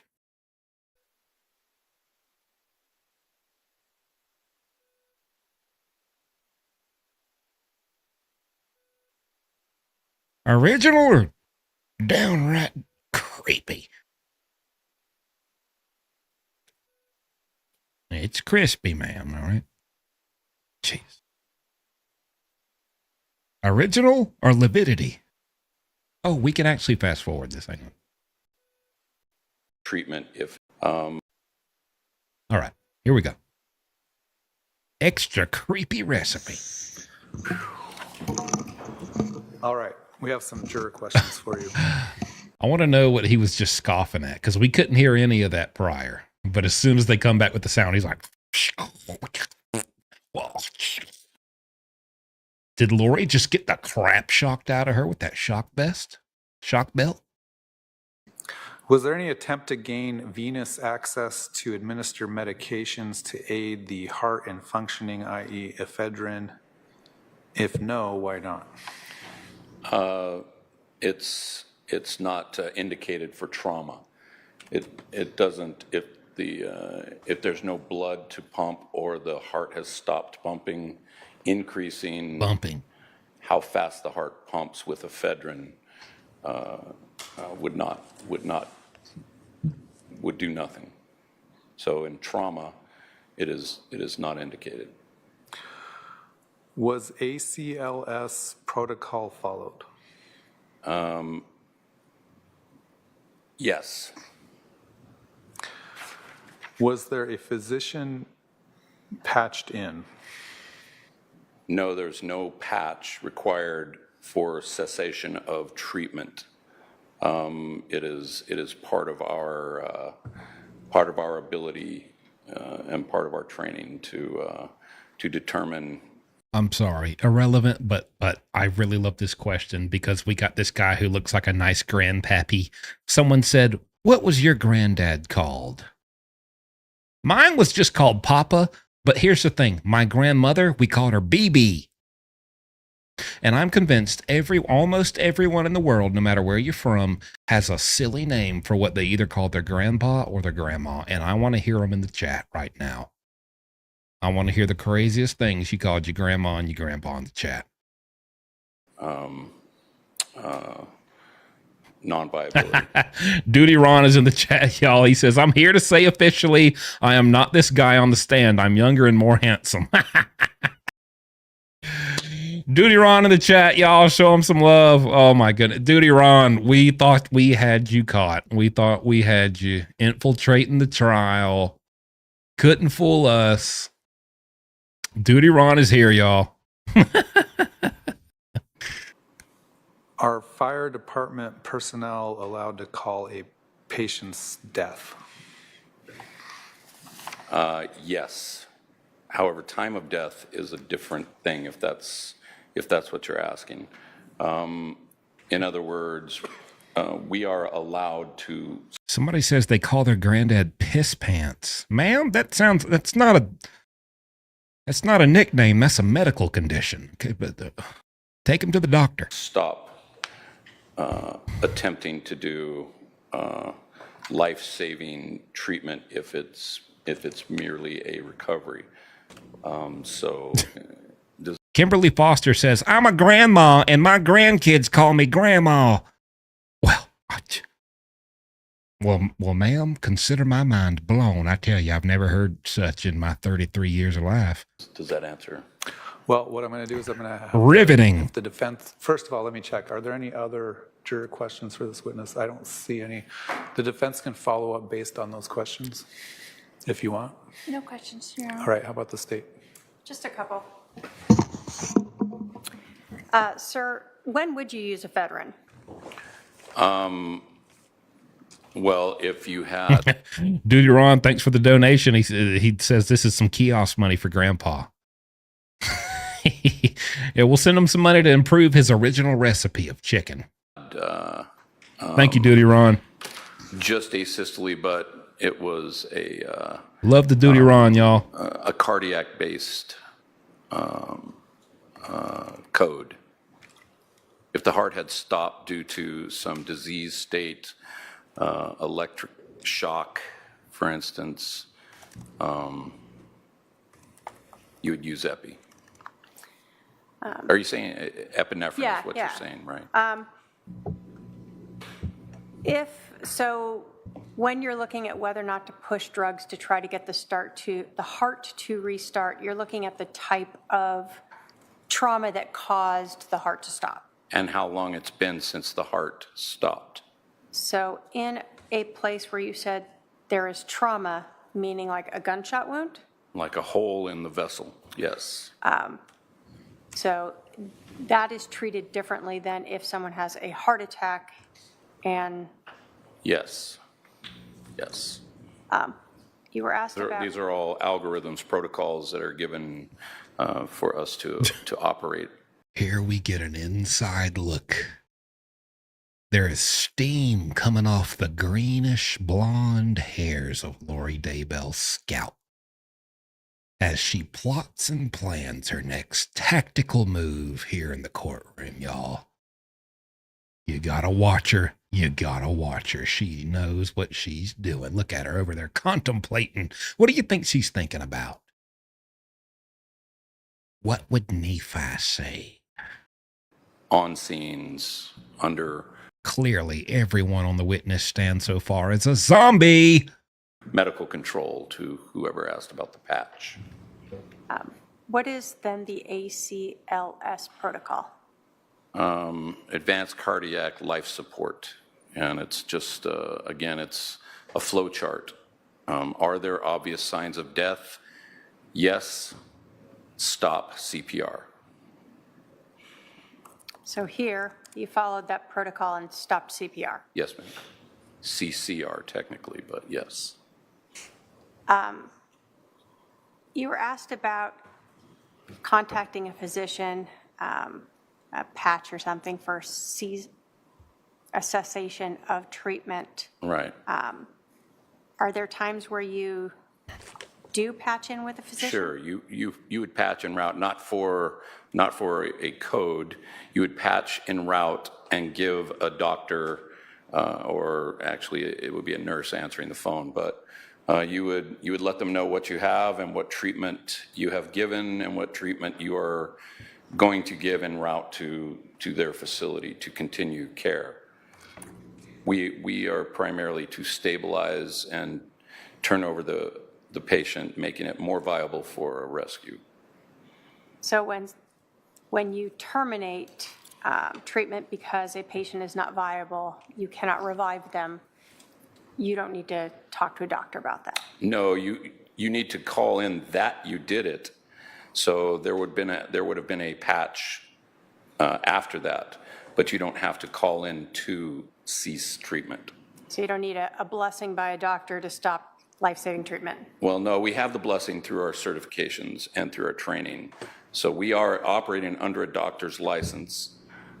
Okay, but do you have the blessing from Nephi? And are you operating under Nephi's license or Ned's license? That's the question. If I may. Gosh, I tell you, if I'm a member of the jury, I'm about to find guilty whoever's making me sit here the longest. All right. Whichever one of you doofus. We've been talking about CPR for 71 minutes. All right. Anytime we are operating. So that doctor or this group of doctors usually understands our training level and agrees to trains us to make that decision, yes. And so ultimately, as a paramedic, you have the authority to... I mean, seriously, is anybody on the jury going to think, oh, it was the people trying to give life-saving CPR who are responsible for the death of this man who got shot 47 minutes ago? What? This is ridiculous. Use Objection. that protocol to determine when you are no longer able to revive or save the life of a patient. Cease life-saving functions, yes. And that's what you did here. Yes, ma'am. Thank you. I have no other questions. All right, you can step down. We're going to take our lunch recess. Lunch? Remind the jury. Y'all don't get lunch. If I don't get lunch, y'all don't get lunch. Resume at 1:30 p.m. 1:30. If I don't, no. If I don't get Chick-fil-A, y'all don't get KFC. Well, guess what? See, people, now you laughed at me. You all laughed at me when I started this 30 minutes late. JSP, what are you doing? It's already started. Oh my gosh, you're late. Oh, guess what, y'all? Now we can fast forward at least 15 minutes and knock down this lunch break in half. You hear me? So what do you think about that? Not so ridiculous now, am I? Objection. Chat's being mean. Objection. Chat's talking crap.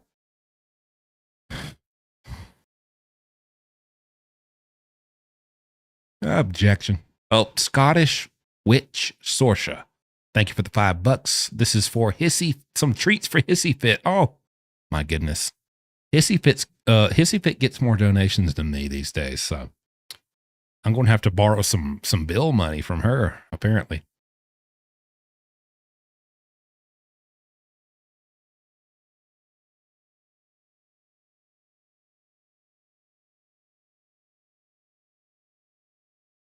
Can you DoorDash me some Chick-fil-A? No, I'm not hungry yet. If I DoorDash something, it's going to be a chocolate cake from KFC, and we're going to get this review going today.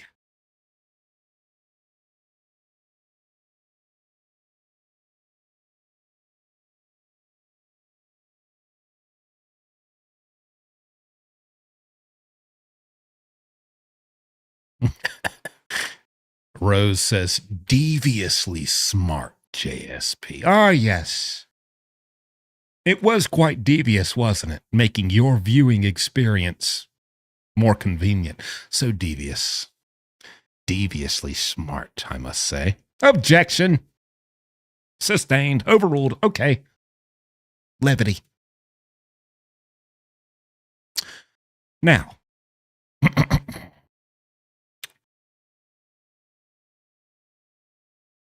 Raise your hand if you want me to commission custom emojis for members to use of Lori Daybell getting a gavel smacked onto her head and also Lori Daybell being shocked by the shock belt. I will have those for you by next week at the latest. Objection. Put your hand down. I can smell your armpits. Okay. Objection.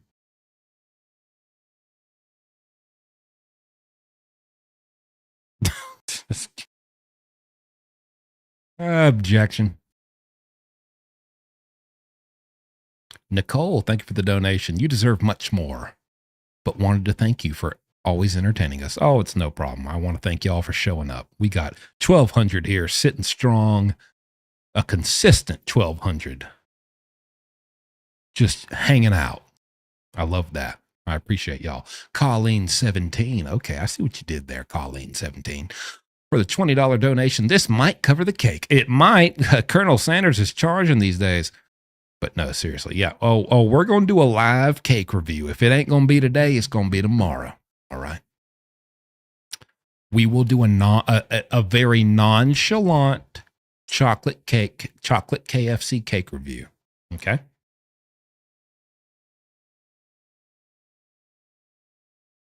We will discuss the levity of the chocolate cake, how chocolate it is, and if it is in fact cake or just chocolate. So stay tuned.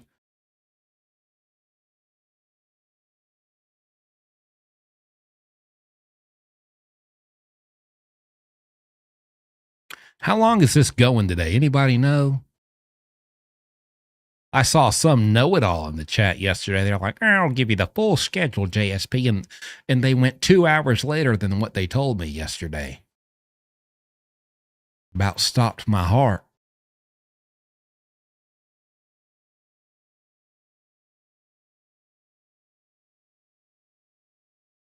The same time. Oh, that's quite a while. That's 4 more hours. My goodness.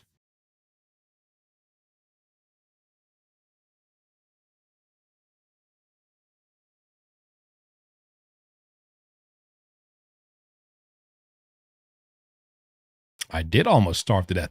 I got so hungry that when it finally ended, I went and ordered food. I took like 3 bites and I couldn't even, my stomach had shriveled up. It had shriveled up like Lori Daybell's prison curls after they've been bleached to oblivion by God knows what. Nature Dog Realms, thank you for the $10 towards your KFC cake. Well, I tell you, I might have to get a whole cake, not just a slice.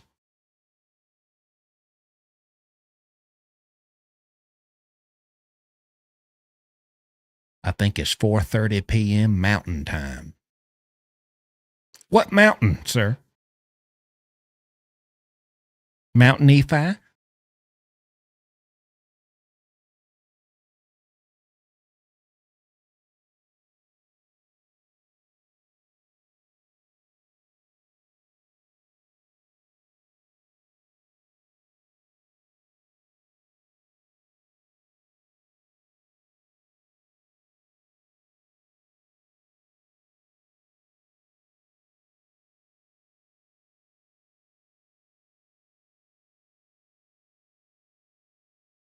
Hashtag free Bonnie Wiggins. My goodness. She does make a mean. I tell you what, the day Bonnie Wiggins gets free, if anyone has contact with Bonnie Wiggins, please let her know. I will commission one of her homemade shepherd's pies and I will review it live on stream. I would love a Bonnie Wiggins shepherd pie. What do we got here? This doofus. Well, yeah, in my professional opinion, sir, gosh. It's going to be really hard for that prosecutor not to go, well, where's Tylee? Right. Of course, the judge would have to allow that, but could you imagine that question? Like, Yeah, where is she? where is Tylee? Sir, I got a question for you. How'd you get your beard so sharp? I must say I'm a bit envious. Look at this guy. Look at this fella. And where is JJ? Because Brother, where's your barber? Because I'd like to pay him a visit. you took him to Burger King. You said Tylee. Burger King. Why not KFC? And that's where you went wrong.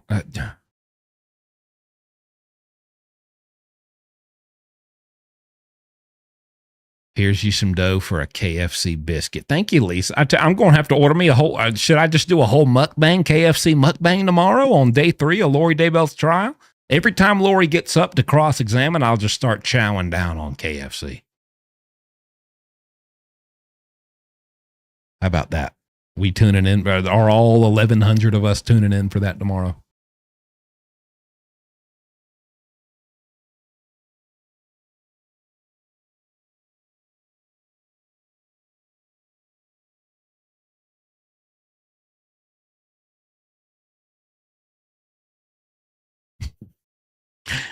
How long is this trial scheduled for? It's already too long. Ma'am, did you think she was going to get found guilty yesterday? All right, opening statements are done. Jury, do you have a verdict? Can me and Ariel do the chocolate cake review together? We could. We could probably arrange that. No, wait, what's today? Tuesday? Yeah, we could probably arrange that. She does have to go into the office on Thursdays, but yeah, tomorrow, Wednesday, we could probably do that. I'll see. She likes to fast until a certain time, but I don't know. Maybe I'll get her to.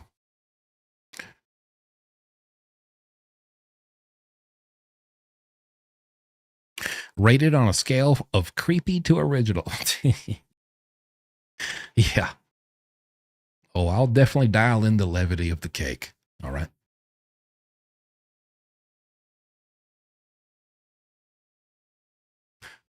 We're doing a whole KFC mukbang tomorrow, baby. You kidding me? Might even let one of my cats come in and try some chicken. See what they think.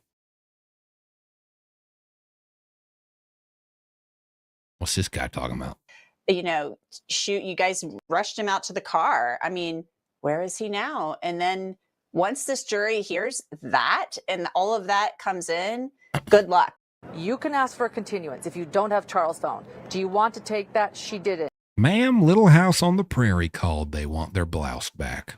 Anyway, this is what she wants, is whatever is in her deceased husband's phone. She's been charged with murder. Yeah, cover your mouth, Laura. You don't want the lip readers figuring out your legal strategy. It'll blow your whole case wide open. Or conspiring to murder him, and his phone allegedly holds all the answers when it comes to Vallow Daybell, and that was what she was arguing, this extraction, and she feels now that the state has withheld evidence. The judge didn't agree with her, but we'll find out really what happens. Is that a Mr. Ballin shirt? Yes, it's a Mr. Ballin shirt. I met him live in person. Got to shake his hand. He actually follows me on Instagram. He likes my content.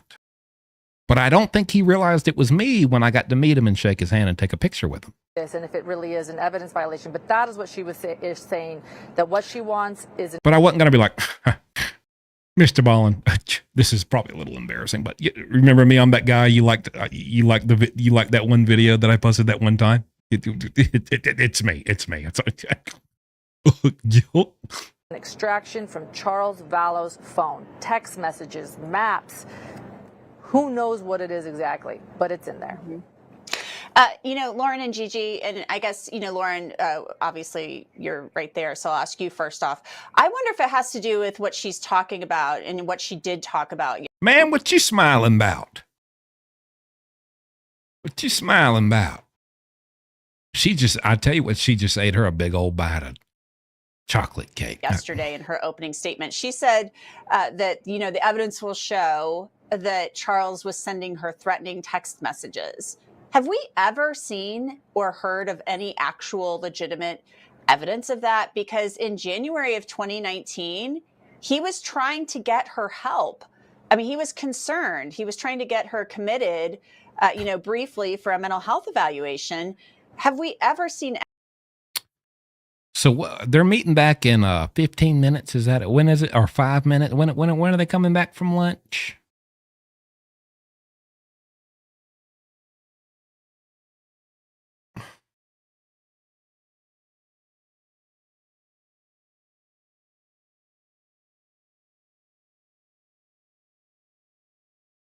Make sure you have it on your DoorDash. My KFC doesn't have chocolate cake. Guys, if we're doing a whole thing here, I'll go to KFC and get a chocolate cake.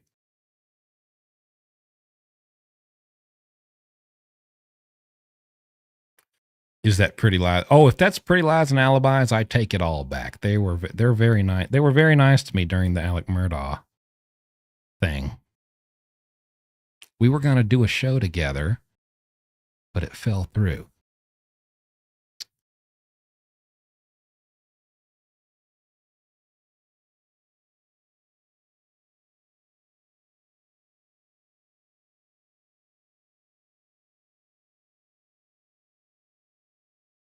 Why is everyone talking about KFC chocolate cake? Sir? What did I miss? You missed KFC chocolate cake, I tell you that. Let me see if DoorDash has it. 1:30? Okay. So like 14 minutes. Let's see.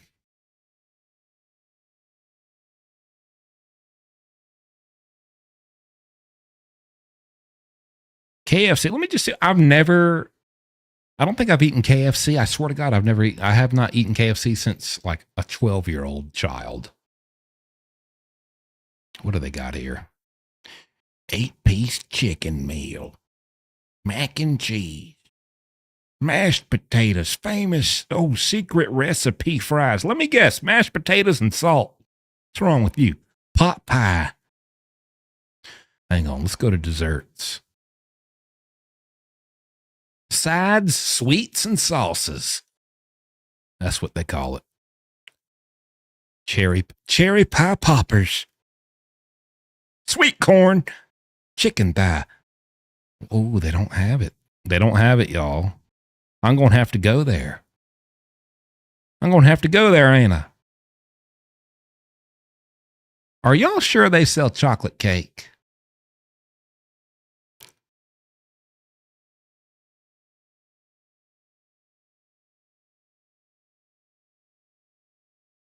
Call them live on air? I can do that. Okay, I'll call them. Think I won't call them? I'll call them. KFC near me.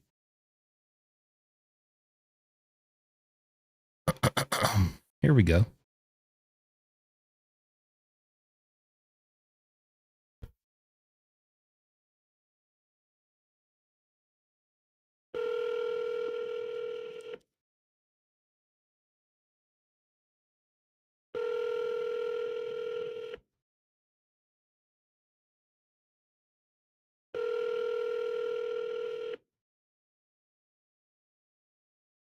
Hello, KFC. Maurice speaking.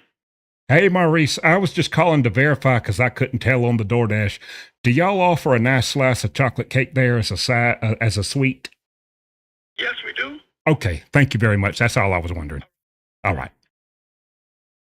Looks like I'm going down to KFC tomorrow, y'all. I'm going to pick me up a slice of cake. I want Maurice to make it a ding-dang self.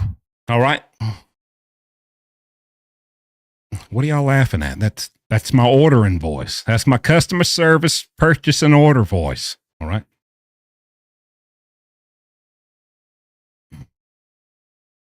I ain't gonna lie, Maurice sounds like a heck of a guy. He sounds very pleasant.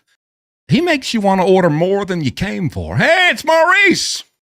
How the heck you doing?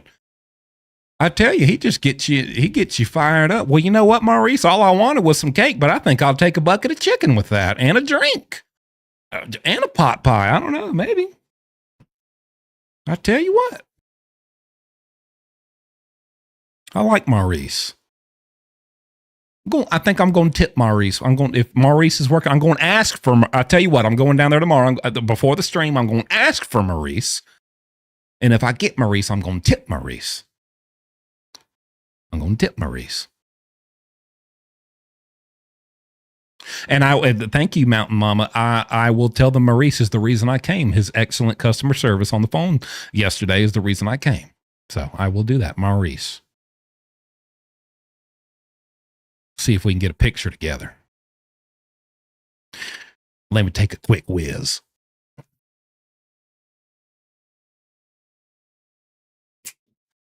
I dropped my headphones on.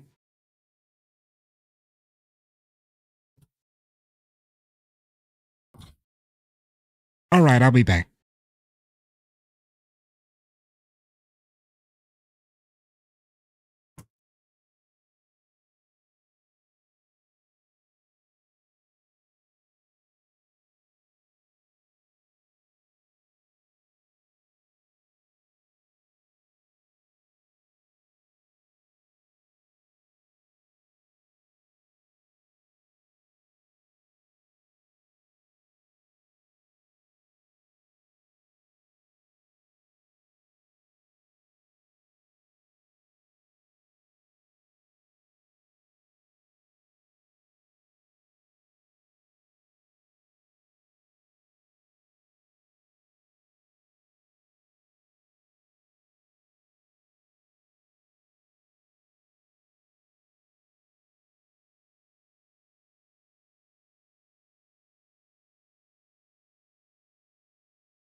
Oh, Maurice.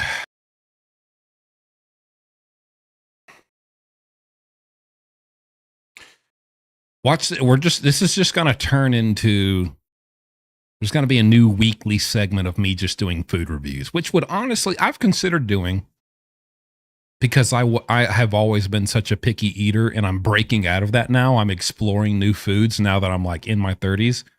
I've never had Chinese, Japanese, Italian. I've never had a salad. I've never had sushi. I've never had ketchup, mustard, mayonnaise, ranch, any dressing. I've never had barbecue. I've never me and my buddy Hunt were going to do a whole segment where I start trying new food. So we could turn this into a whole thing, guys. Objection. I'm lying. No, I'm not. I'll get my girlfriend on here. She will, don't get her started. She will be fired up on here, running her mouth about all the stuff that I won't try. Look at this. Law and Crime has 5,700 people watching. Why is that? So is this, are these ladies, excuse me, let me show you.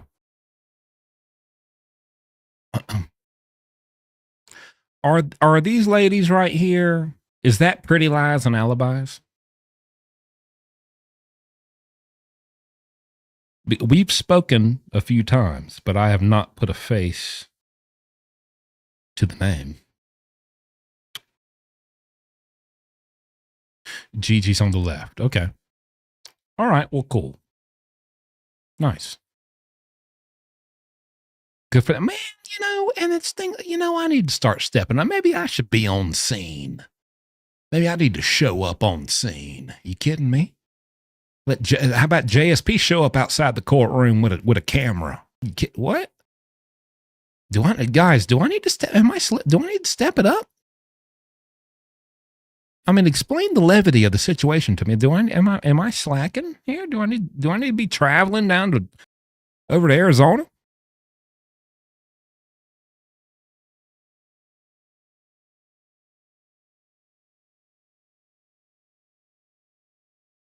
I do. Well, no, I'm covering the important information. For example, how does the chocolate cake at Maurice's KFC taste?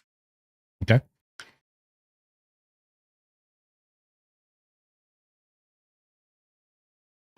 Tracy says, no, stay home. Oh. Well, heck. All right then. Fine. Excuse me. Ladies and gentlemen, this is JSP live on the scene outside the courthouse. Things are going down as we discuss the levity of the situation and what the evidence will show here today. Stay tuned. Come on now, I got the voice. I can do it. Come on now. Please excuse me while I try and review this chocolate cake.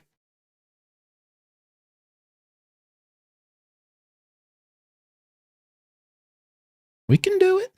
Joanna Morgan, thank you for the donation. JSP, I want to watch it so bad she makes me sick. Well, buck up there, sister. We're all in this together.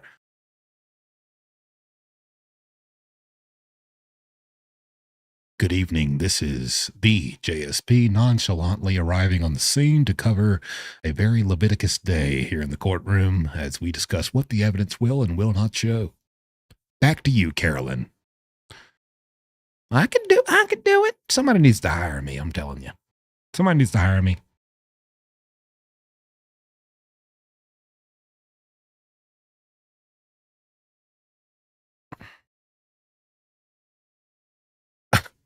Kelly said she hated it. Wow. Hey.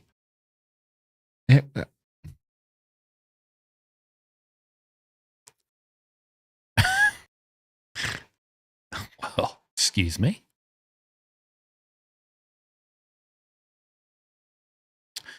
Your skills are top notch, but we need you to make us laugh, not be some puppet.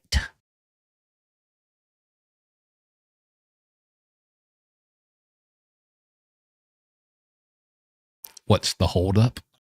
Call the courtroom. Ask them. Ask Jesse from Law and Crime.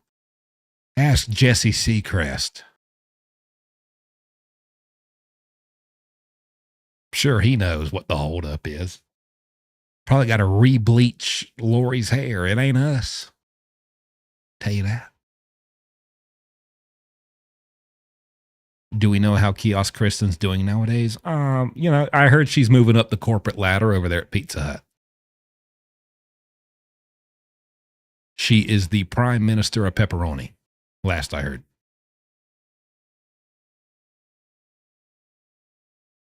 I mean, absolutely dead serious. That's not a joke.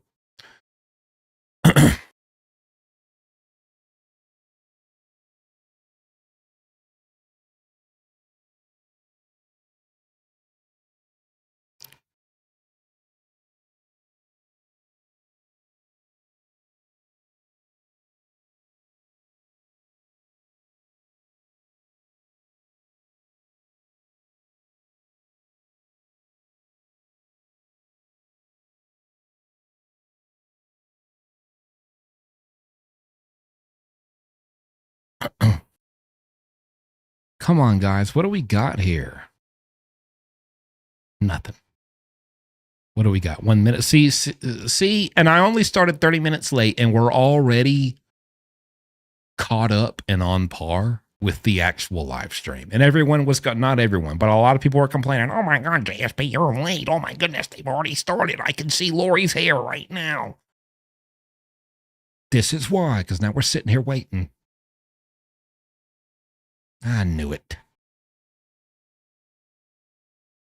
I'm about to call Maurice, ask if he wants to join the live stream.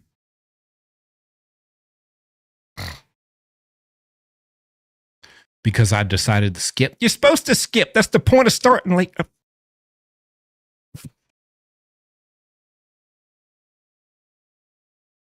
Nobody wanted to hear him talk about how many buttons he buttoned on his shirt the day that he arrived on scene, all right? That's just the facts, ma'am. That's just the facts. Maurice was so kind. Kind man, Maurice. We need Maurice on the stand.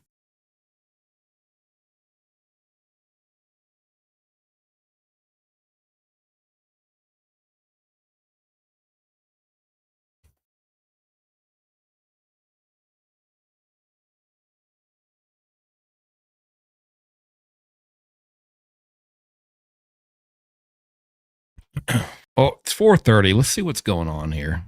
Didn't they say they'd be back at 4:30? Oh. Back to try again. Unnecessary. And prosecutors have to think about that too. Like, do you want to get into that evidence? Of course they do. But should they? Do you need to? What's going to happen in the long run? The trial court is important and you're doing the trial, but you're also creating a record for appeal. And you have to be mindful of those things as you move forward. Man.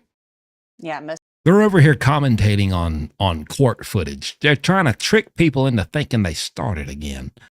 And things like that. The reality is that's objection, bullcrap.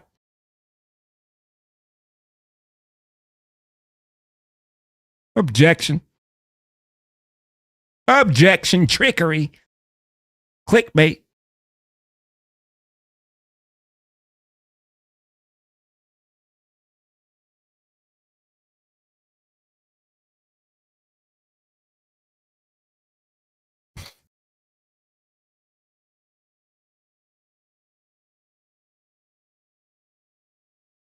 Didn't they say they'd be back at 1:30? It's really, really difficult to do. And they aren't worried about themselves getting overturned, but they want it to be a clear record where everything was done correctly. So no matter what happens at the trial court, it's preserved when it goes to appeal. Let's go to another question. This is from Mad Mac, and I kind of know the answer to this question. Mad Mac. Why weren't the two That's Arizona Maurice. trials? Because Kurt, she is also accused Mad in this Maurice conspiracy to attempt to murder Brandon Boudreaux, who was the ex-husband of her niece, Melanie. And so why weren't these tried as one? And basically what happened there was Tiffany says they just resumed per Twitter updates. So I think we have 30 more minutes to wait. My levity. My levity.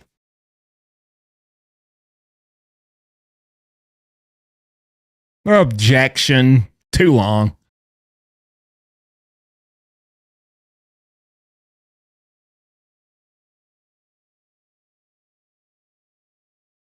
Objection.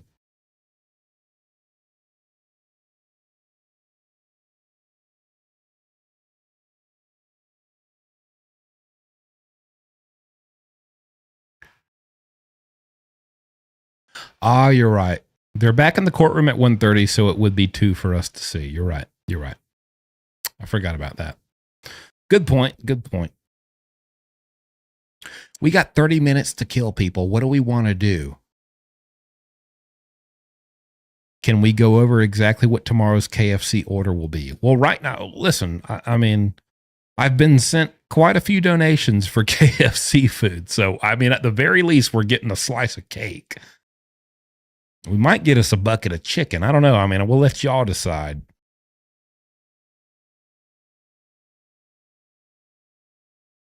I'm considering picking up a bag of root beer barrels if I can find them. Kimberly just says, Ariel. Well, you can't get Ariel at KFC. I'll tell you that. Where's Hissy Fit? She is under a blanket sleeping. She likes to burrow under blankets. The judge is hot, says Chewy the foodie. Type a fire emoji in the chat if you think the judge is hot, people.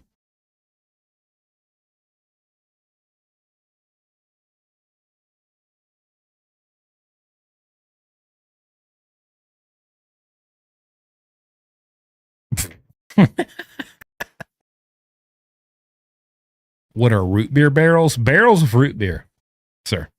As the name implies. No, it's a hard candy, root beer flavored. Oh, we got some gifted memberships. Who did that? Thank you, Michelle RS, for the gifted memberships. My goodness, we got 25 minutes before this thing resumes.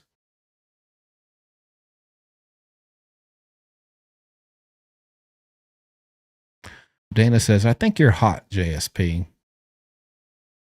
Thank you very much. I'll let Ariel know. And I'll let Hissy Fit know as well. And I tell you, that's who you got to watch out for. That's who you better watch yourself with.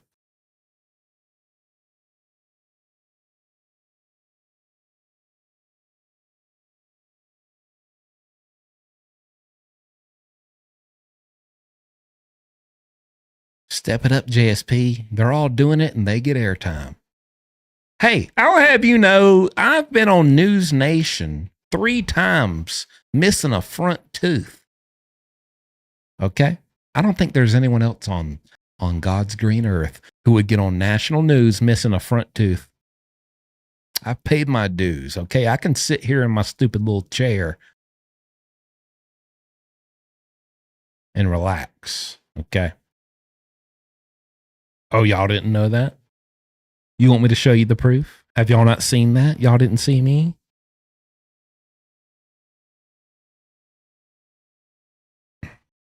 I saw you on Court TV missing a tooth. Respect. Well, as far as I know, I've never been on Court TV. I'd like you to drop me a link. I hadn't seen that. I just noticed the tattoo on your hand. Is it new? No, I had that since I was 21. Now I'll be 33 next month.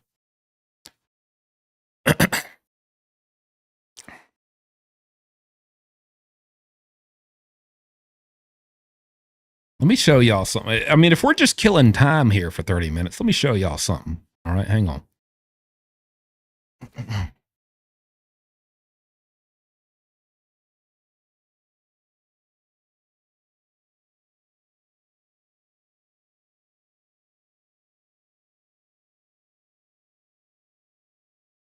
see here.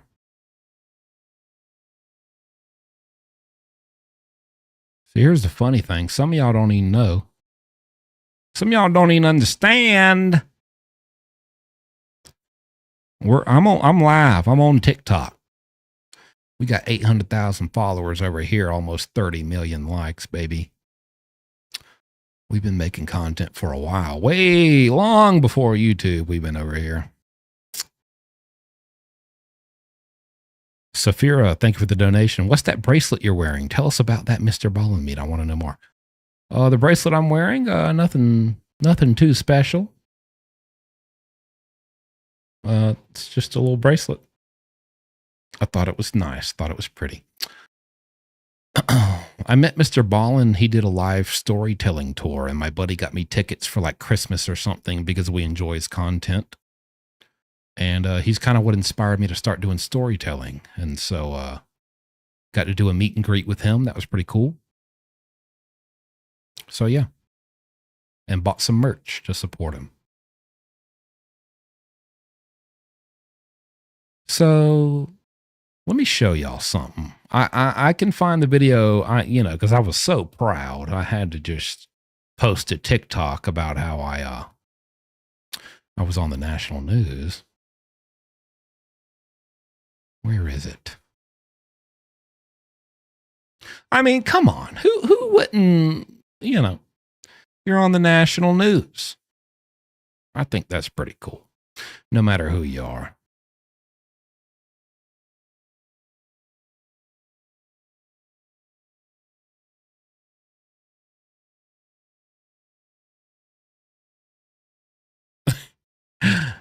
Here's me missing a tooth. So, if you don't know who Mrs. Connie Pottier is... Oh, my Lord. Look at that fella.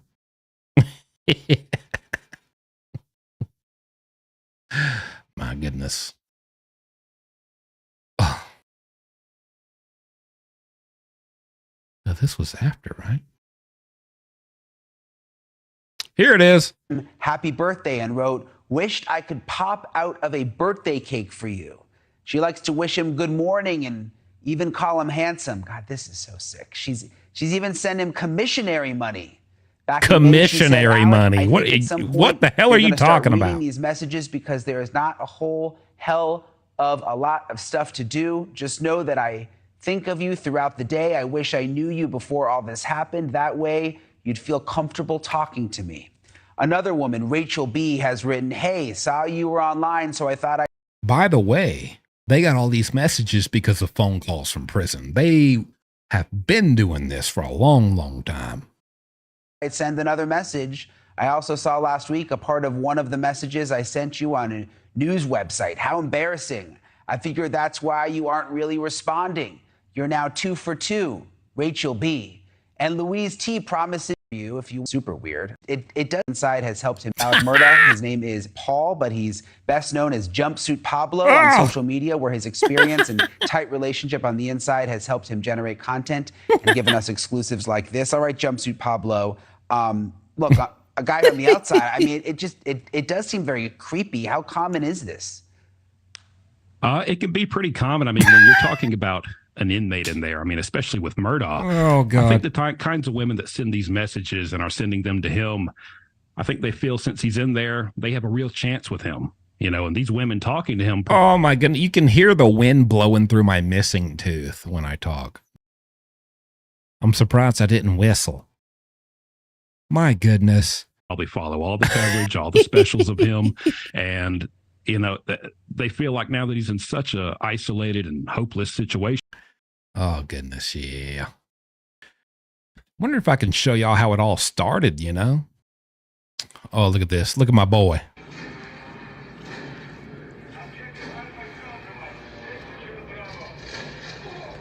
This is why I can't get any kills in Call of Duty. This is what I got to deal with.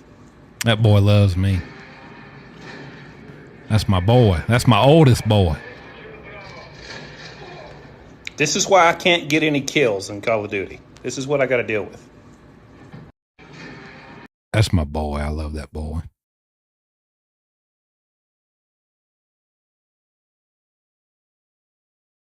Look at this one.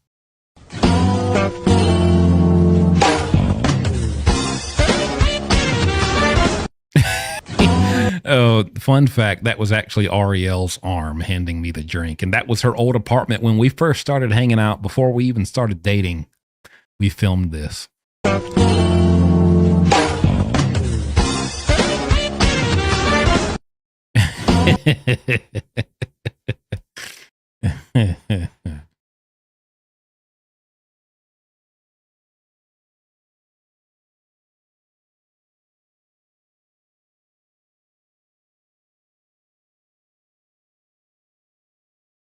So if we can see how it all started. Guys, y'all don't even know my whole history. When I first started, I mean, I was doing pranks in Walmart, all type of ridiculous stuff. Man, Oh, I you don't think work you here. could take a video? It's already good. You think you could help me get a video of this? Yes. I'm sorry. Let me just put this down for a second. Yes. Okay. Yes.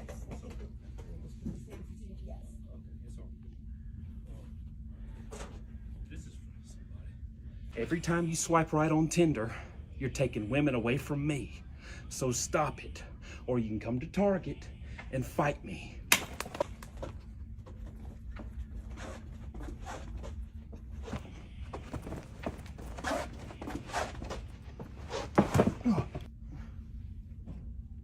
She understood the assignment. She's getting all in there.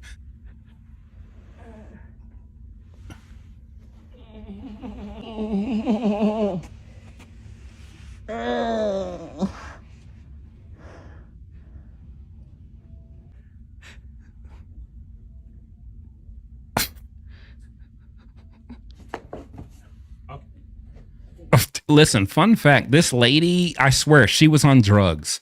I think I caught her in the act of stealing when I asked her to record me. And after we did this, she asked me what type of phone I had and started telling me about how her phone got stolen earlier in the day. And like, I swear she thought like I had her stolen phone. I swear to God, she was on drugs. Do y'all want to see some more or no?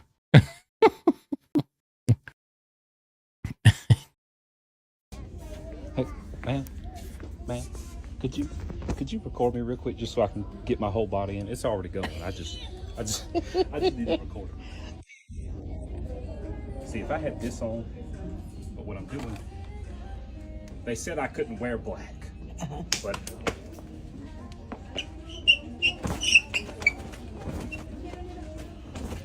clearly, the things are coming fast and they're coming hard no matter what color I got on.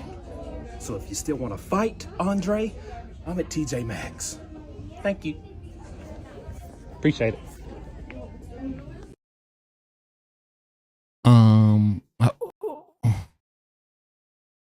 Hey, can you, real quick, it's already going. Can you record me real quick? I just need to get my full body for the thing. Just real quick. Can you see the whole thing? Yeah.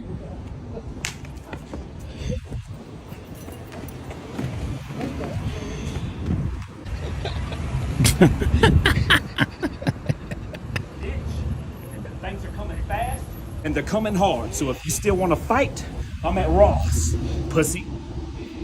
Thank you. You're welcome. Yep. Have a good day. Yep. Have a good day. Yeah, I was just, you know, you don't know how to get started when you what is this? Because I've been seeing her try everybody and Oh. But why? Like, do I see it? Okay, that was inappropriate. But you know, we can watch some prison. Now, the prison stories are what blew me up. Okay. Now we can do this one. When you first get to prison, if you're like me, you're not from the hood. You're not going to go in there and already know a bunch of people from before prison. And so you're going to get a nickname, probably within the first 1 to 2 days. I leave my cell and I'm walking to the main bathroom. I had just woken up and got out of bed, so I kind of had messy hair. I heard somebody yell from across the rock, "Hey, yo, Cowlick." I didn't know who he was talking to. Looked like he was looking at me, but couldn't be me. My name's not Cowlick, so I keep walking. Next thing you know, another inmate taps me on the shoulder. "Hey, yo, Cowlick." Big D wants you. Big D? Oh, no. Oh, no. I am here for 10 years. I refuse to spend all 10 of them being called Cowlick. That's not going to happen. I knew I had to act quick. A nickname, it picks up and it picks up fast. You got to kill it before it even gets started. I mean, damn, at least let me be something cool. Tom Shanks, Shank Hill, Shanky Doodle, even. So I walk over there to Big D, and before he even gets started with what he wanted to talk to me about, I go ahead and let him know. Hey, man, by the way, my name, it's not Cowlick. You can just call me Dub. Dub, short for W. It's the first letter of my last name. Fortunately, as big as Big D was, he was pretty respectful and nothing cool about it. He said, okay, my bad. Called me Dub. So did everyone else. Or so I thought. It's about eight and a half years later, during the last year of my sentence. 8.5 years Someone, later. while we were on lockdown, needed to get me a message. They wrote a note, and they gave it to the worker who does the mopping and sweeping, even when we're locked down, and they brought it to my cell. I pick it up. I looked at the name that was written on the front, but it wasn't for me. Because this didn't say Dub. It said Doug. D-O-U-G, Doug. I'm not Doug, so I beat on the door. Hey, man, hey, come back. Look here. Hey, I think you gave this to the wrong guy, man. This is for Doug. And he looks at me like I'm crazy, and he goes, yeah, you're Doug. My entire world was turned upside down. I didn't even know who I was anymore. The next day, we got let out of our cells, and I ran to at least 10, 11 people and asked them, hey, what's my name? Spell my name. Doug. Everyone, Doug. D-O-U-G, Doug. Doug. This whole time, my legacy that I left behind in prison will forever be known as Doug. Just Doug. Just Doug, y'all. Look, you know, and so I want I to tell beat on you the door. something. Hey, man, hey. Hang on, come hang back. on, hang on, Hey, hang on, man, hang on, that's a hang Dub on, hang who on. does the mopping and sweeping, even when we're locked down. And they Dub. Wait a So did second. everyone else. Or so me a message, and they gave it to the worker. I pick it up. Oh, Hey, sorry. Hang on. come back. Okay. Pause.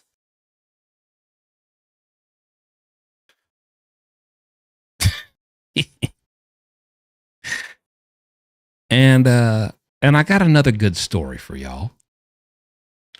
But I get, when you look like that fella right there, I was like 165 right here. I'm now like 225. I can bench press quite a bit. You look like a doof magoof like this fella right here. People love to say, if you were in prison, oh, this guy was in prison. He's lying. He was probably getting assaulted. He was, oh my gosh, he was getting beat up every day. This guy was a nobody in prison. Oh, I know he wouldn't do, oh, this guy didn't even know what he's talking about. Ba. Okay. It's funny. Do you see this shirt right here? You see how it's like a ripped little Homer Simpson shirt right here and the little hair and everything. This is also me. Also me, my first day out of prison, with what I came home with from prison, from my prison activities. Same shirt, by the way. Same shirt. Same shirt. Same hair. Same lack of facial hair. Same pathetic excuse for a beard. Same yellow teeth. I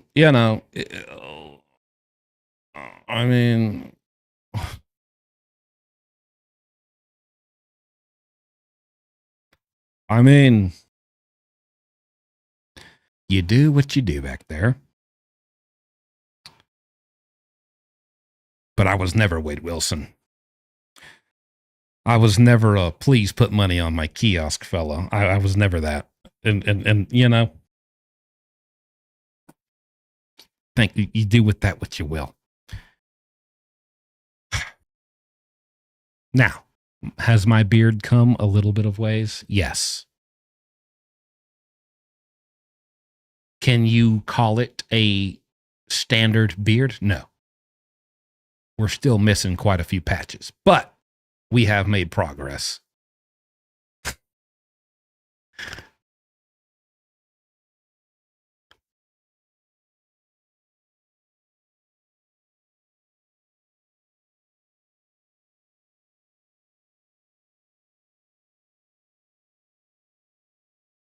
In the county jail, a new guy named E-Step came to our cell block. He was maybe 5 feet tall, light as a feather, and shaped like the little goat man from Chronicles of Narnia. Now, nobody picked on him because picking on the weak means you're weak. And in fact, everyone tried to welcome him and include him.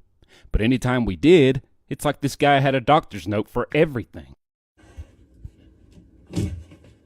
Hey man, want to work out with us? Oh, I can't. I have cystic fibrosis. I could injure myself if I do pull-ups. Yo, E-Step, want to play cards? I would, man, but my scoliosis. I can't stand over a table that long.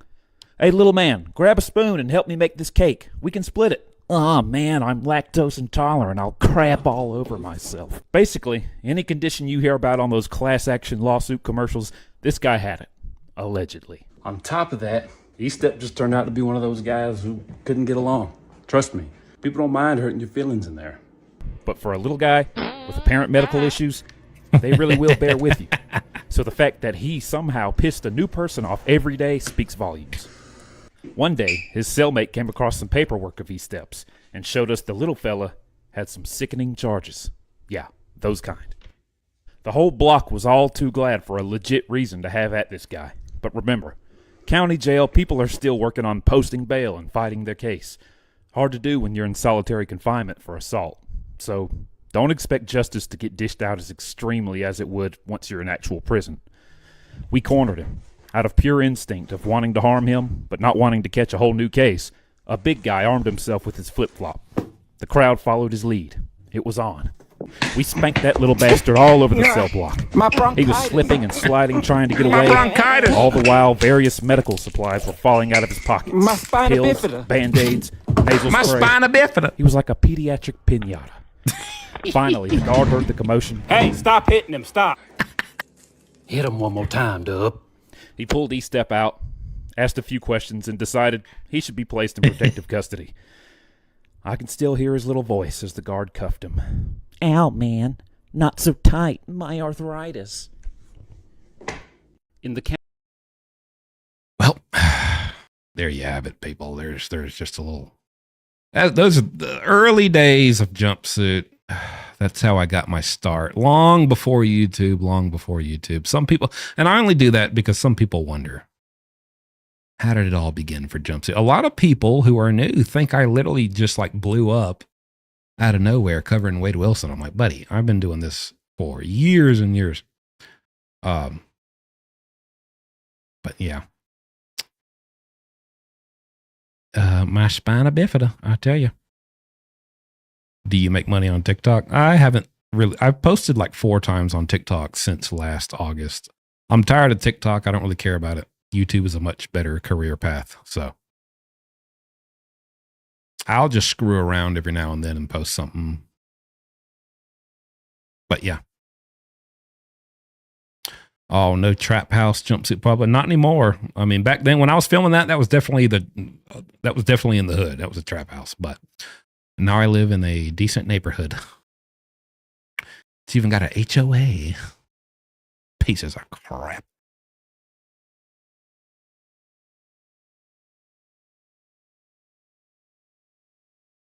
I gotta use the bathroom.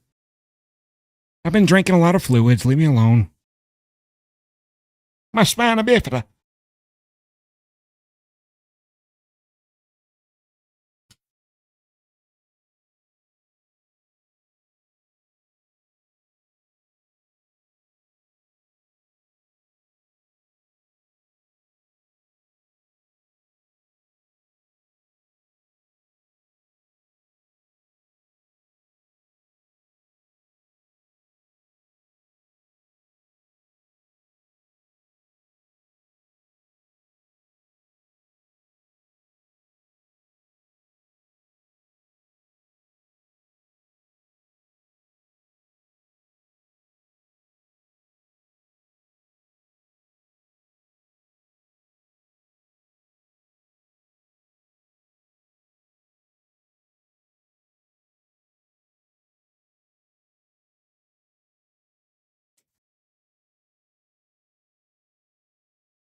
Ah.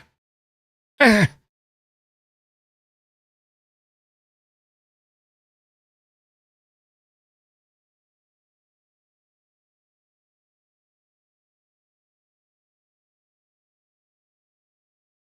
All right, y'all. It might be about that time. Let's see.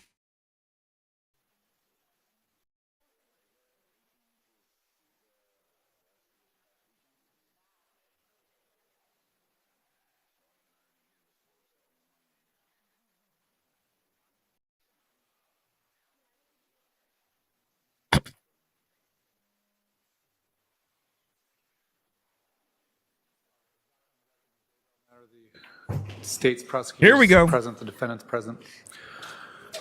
Judge, we do need to raise one issue. I was advised that juror, I believe 15, was looking at his cell phone during the testimony of the previous witness. Uh-oh. I don't know if it was coincidence, but right after that, he put a question into the question box. We did have a very detailed medical questions for Captain Keller. Is that the gentleman with the white hair and the glasses? Yeah. Okay. So I wanted to see if we could ensure that there isn't any additional All right. investigation going on. Why do they even Let's have bring their juror, phones? 15 in.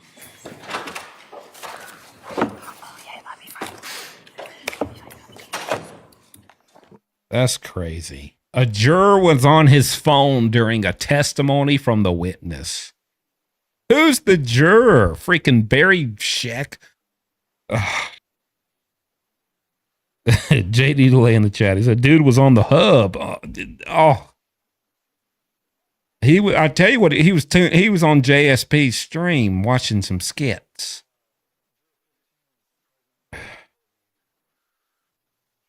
He was Googling what nonchalant and levity means. He was DoorDashing chocolate. He was talking to Maurice for some chocolate cake. Hey, y'all hit that like and hit the share, man. Share the live. We got 1,100 in the chat. Let's get it up to like 15.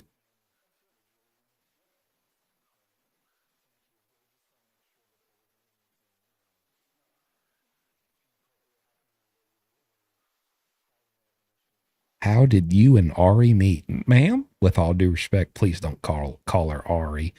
If you know, you know.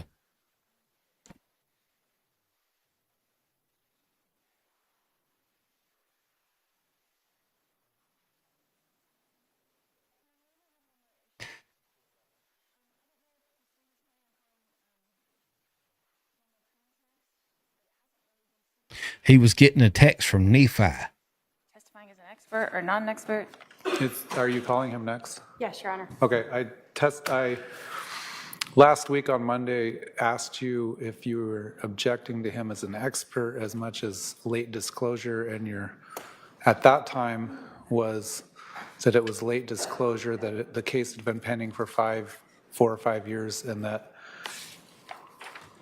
you felt that his disclosure a month approximately before trial was late. I then said I would go back and look at the state's 15.1 supplemental disclosure statement about his testimony.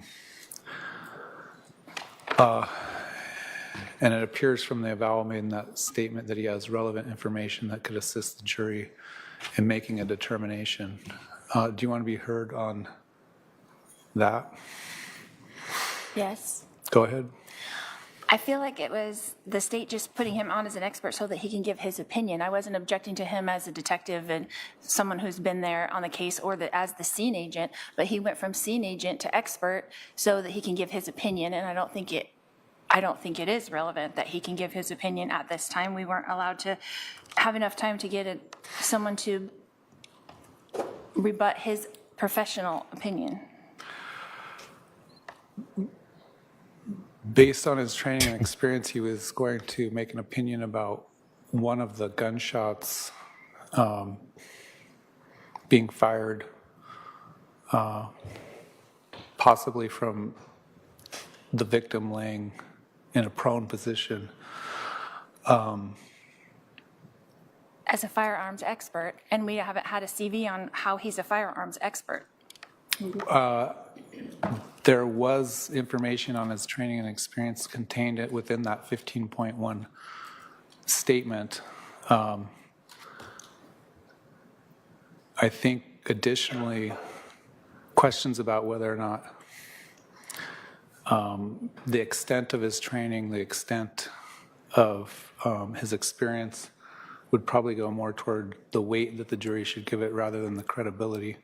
I should say, rather than the admissibility of it. You're free to cross-examine him on his training experience or lack thereof. But at this time, I was inclined to allow him to testify. I'm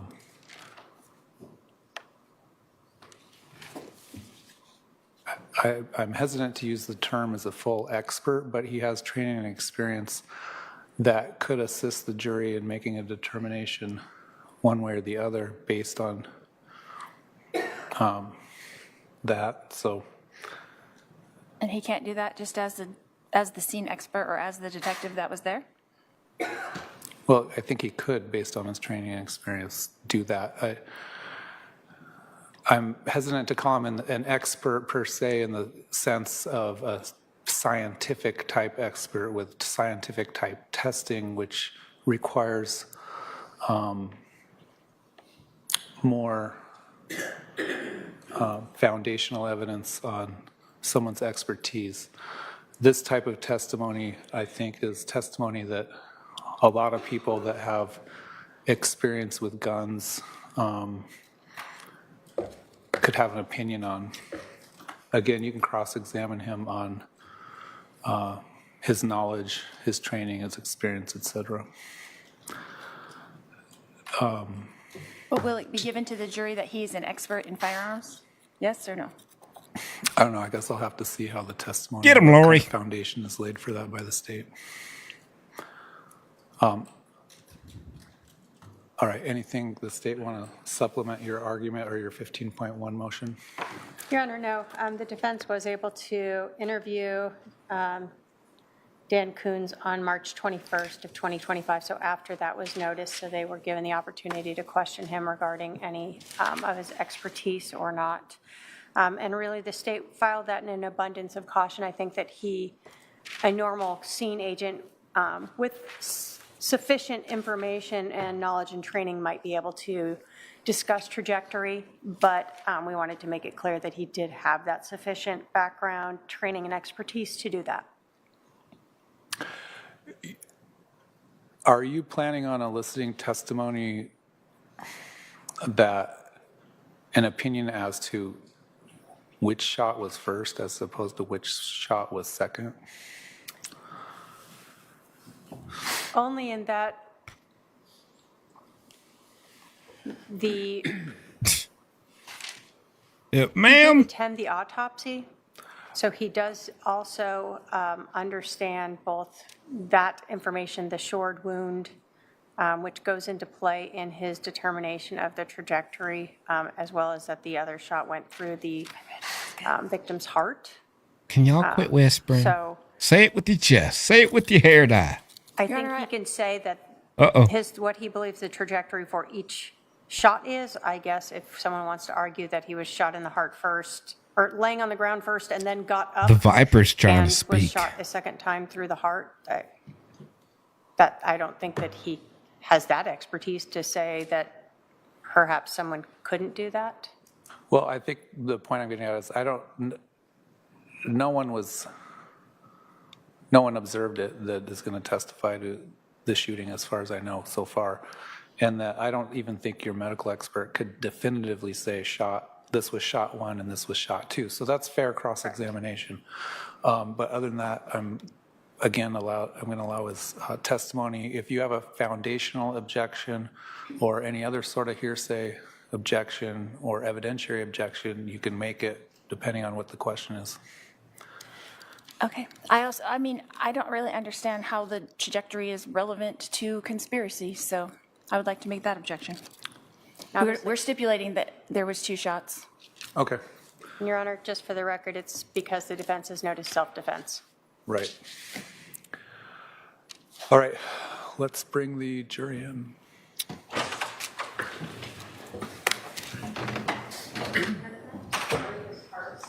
Yeah, why don't you do that? Don't you challenge Lori Daybell. Ask Trey how to move that. Hey, will you move this podium back? Because we're not going to need it until closing argument. Move this back over there before we bring it.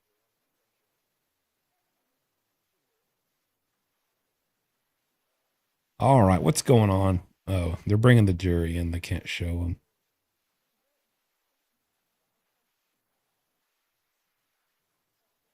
Welcome to all 1,200 people viewing at the kiosk. Love y'all. Appreciate y'all.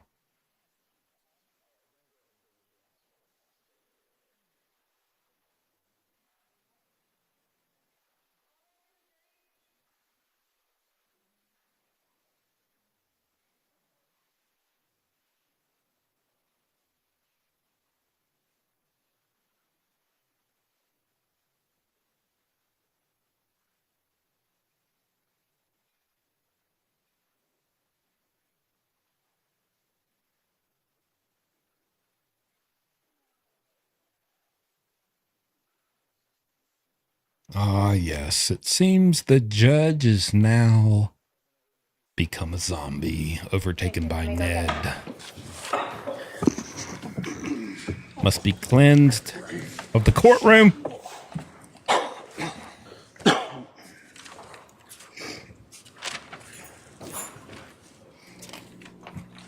Yeah, apparently the bailiffs took the juror's cell phone and threw it on the ground and stepped on it and then punched him in the gut and sent him back in. All right, sir, come on up. You're going to stand right here and be sworn in.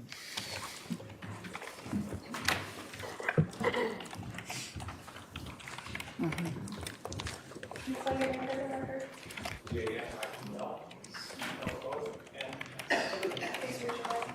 do solemnly swear that the testimony you're about to give will be the truth, the whole truth, and nothing but the truth, so help you God. All right, so sir, go ahead and come around here, have a seat to my left.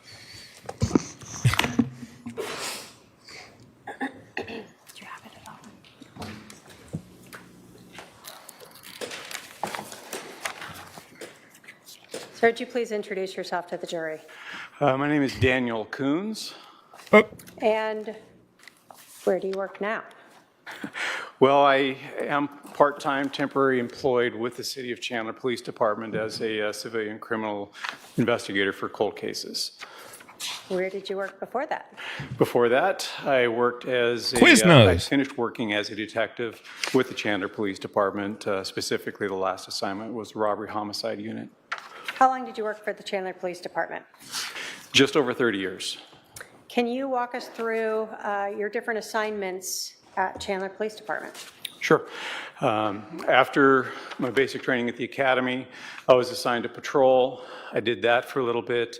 And while I was in patrol, I was assigned as a crime scene officer.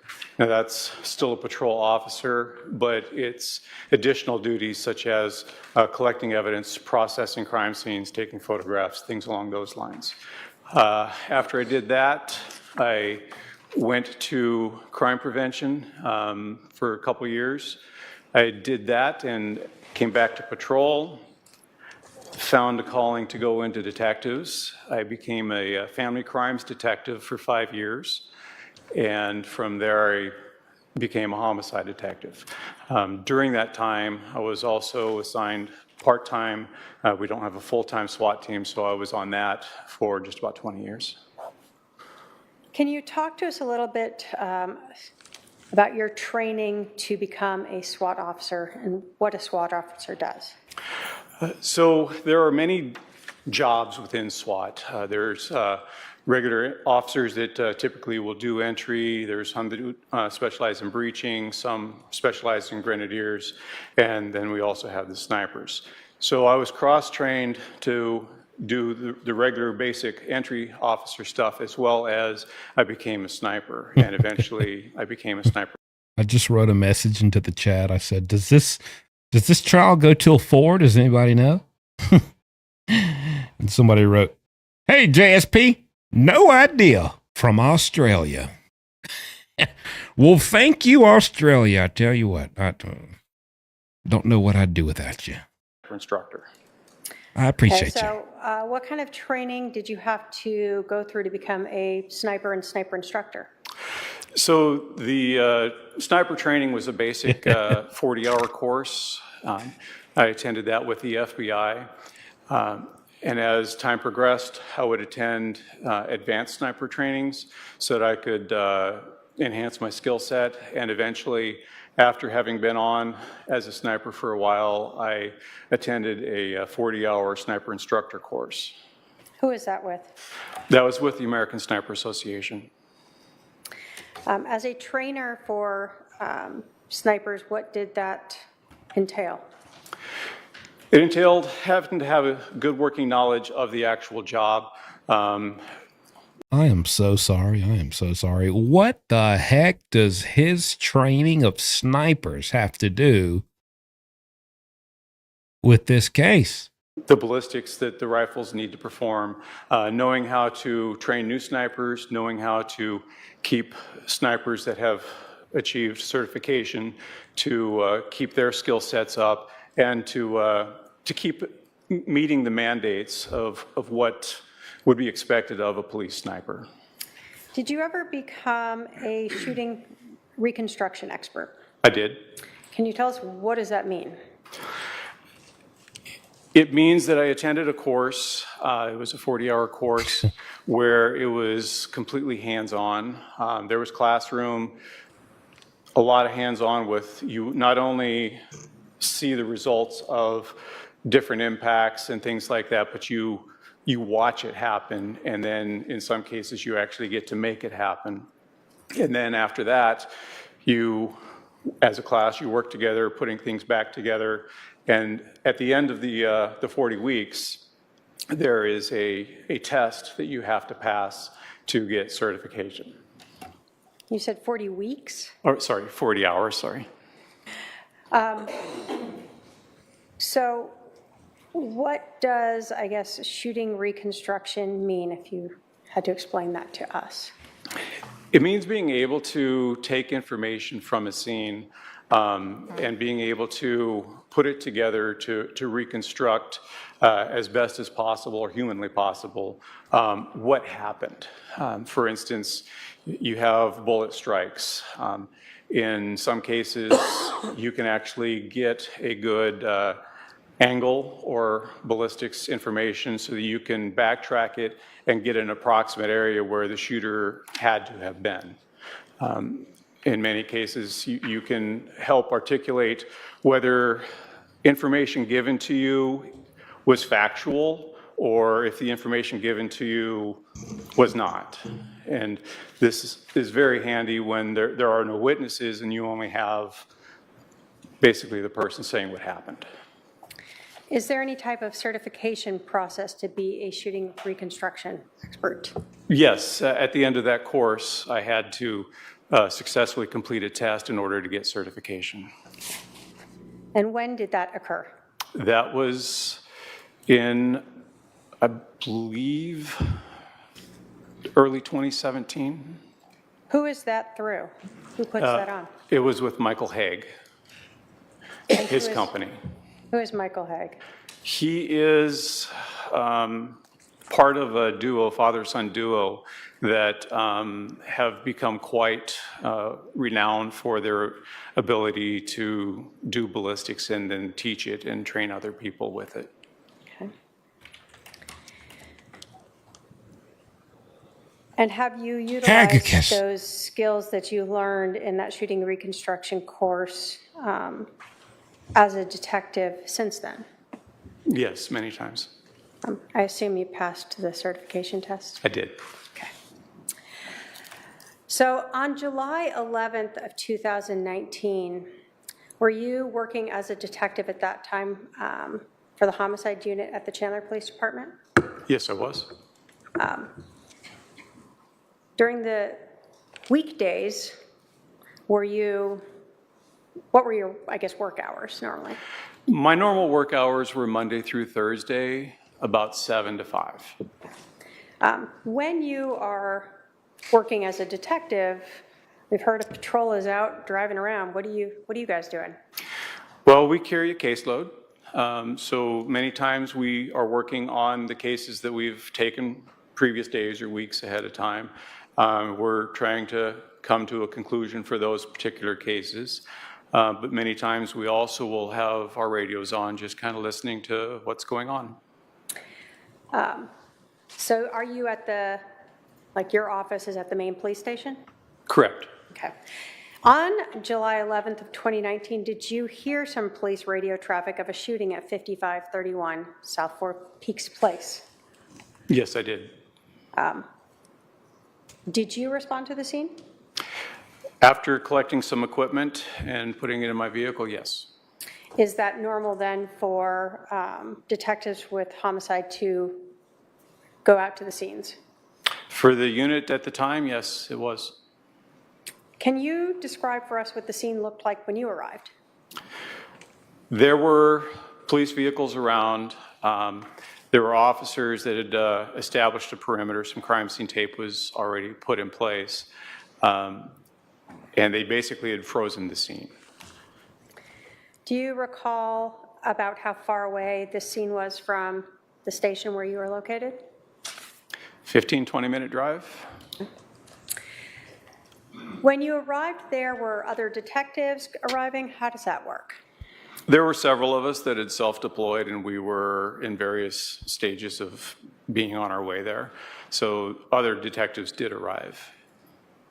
How do you decide which detective is going to do what at a scene when you all just show up there? Well, a lot of times it's just a matter of who speaks up first saying, I'm going to take case. If it's after hours, then the person that's on call will usually be the person to do it. But if it's during regular business hours, it's kind of like a little wrestling match to figure out who's going to end up taking it. Wrestling match. What role did you get? I got assigned the scene. Okay. What does that mean to be assigned scene? So the scene work, assigned scene, means that you're responsible for making sure that the scene is processed properly, accumulate whatever evidence is necessary, report back to the actual case agent your findings. Your latex spouse. Congratulations on becoming a member. Sunshine Murph. Wonder if you see any of my comments or super chats. Yes, I see quite a few of them. So that they can stay aware of how things are transitioning and being learned, and then they can start making informed decisions on what the next step is going to be. Do you do that alone or do you have help? It depends on the scene. In this particular case, I had Detective Duncan along with me. And do you have does Chandler Police Department have any crime scene specialists or people that come up to help as well? Yes, when I left the crime scene officer program, they had actually started a civilian program so that they could free up the officer's responsibility. So Chandler has several crime scene techs that will respond out when called. And was someone called? I tell you what, if this guy's a sniper, I'm Mr. Rogers. And won't you be my ding-dang neighbor? Okay. Called out to that scene. Yes. Do you sort of, as the scene agent, help, I guess, tell them what to do? Are you the person who's overseeing the whole scene? It's more of a collaborative effort. We do provide direction on things that we're specifically interested in, but I've worked with them for many years, so it's pretty easy for us to just understand some of the basics that have to be done, such as overall photographs. Before we even think about manipulating anything or marking anything, we want to try to capture the scene as it was that we walked into it. As the scene agent, did you create a diagram to just reflect what the scene looked like? Yes. And is that to scale? It's not to scale. It's close, but it's not to scale. Your Honor, if I can have my paralegal approach with Exhibit 5.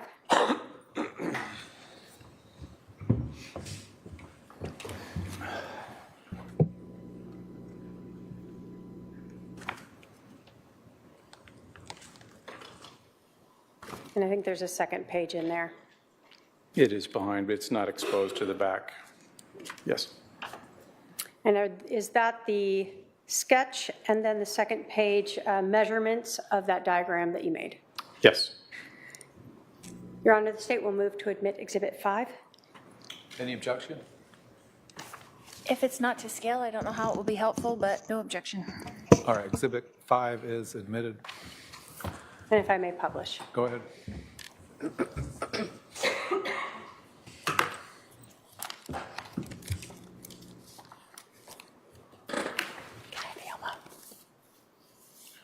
we go. Hold on. That's not lit up.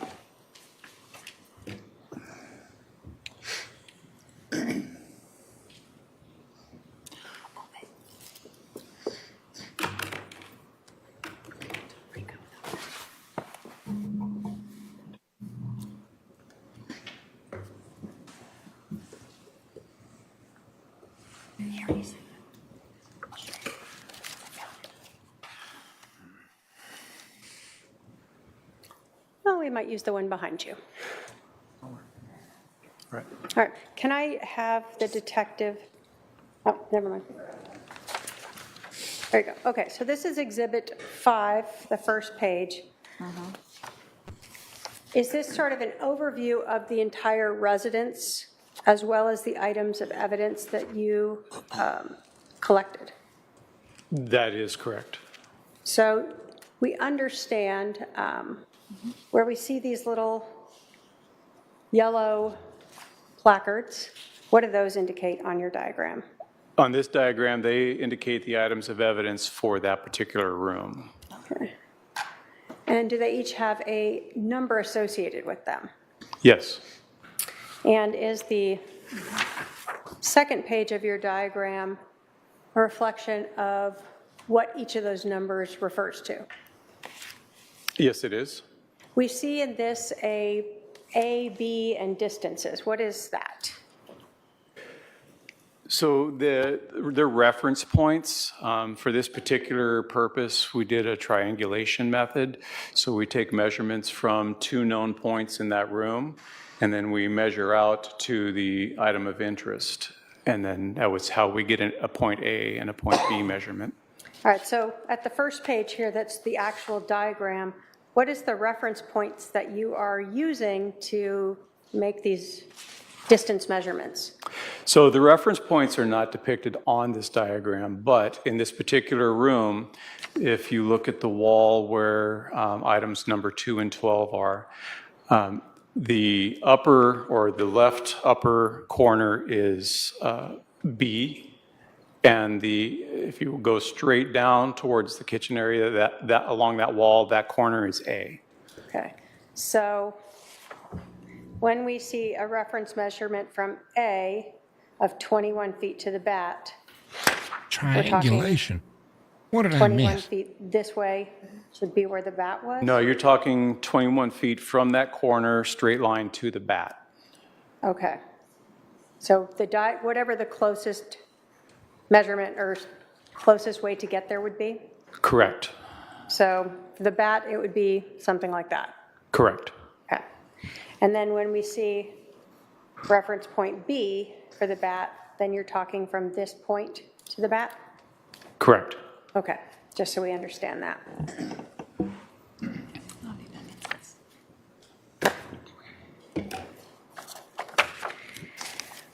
When Chandler Police Department goes to a scene like this, do they utilize any type of photography system to help better document a scene so that you can see things more clearly sometimes than with photographs alone? Yes, depending on the scene, we would use a system called the Lizard Queue.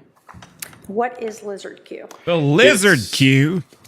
In essence, That's code talk that only the vapor Lori Daybell can understand. a 360-degree photographic system that you set up on a tripod inside or wherever your location is, inside, outside. and you start the process, and the internal computer for this system specifically takes a set number of pictures where it's overexposed all the way to underexposed, and the images in between, and it does this at various locations along the path to create enough overlapping images, and then those images are stitched together and actually create a 360-degree sphere of the scene. Did you have to get trained on how to use LizardQ? There was some training involved, yes. If, again, my paralegal can approach with Exhibit 139, you can take a look at that.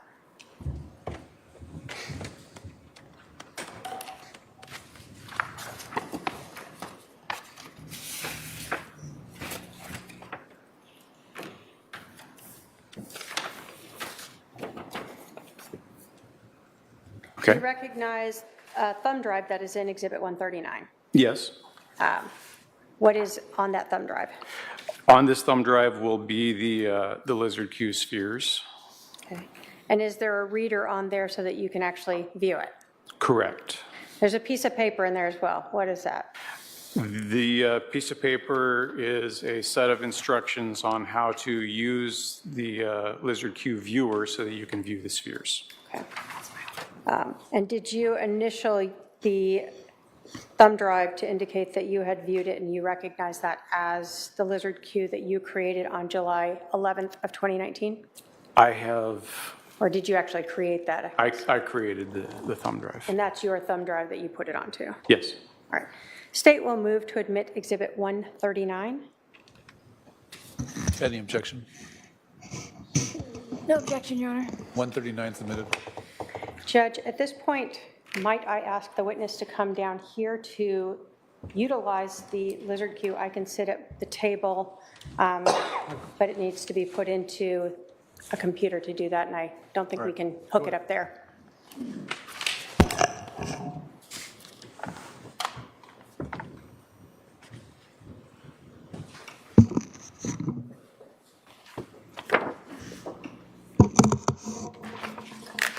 All right, so if you can insert that on that laptop. Yeah, thank you.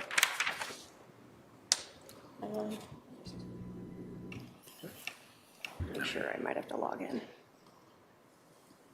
I just might have to log into my computer, sorry. Oh, no, still like.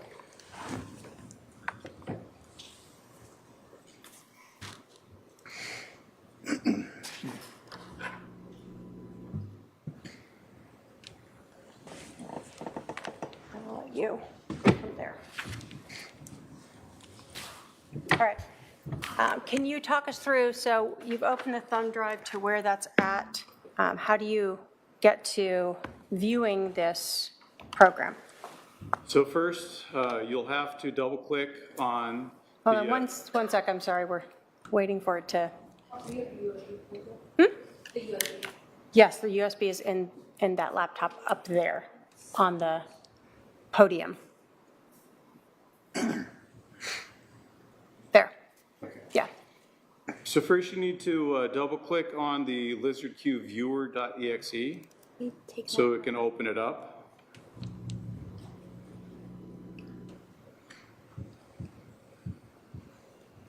And then it's going to ask you where to look for the spheres. That's going to be D.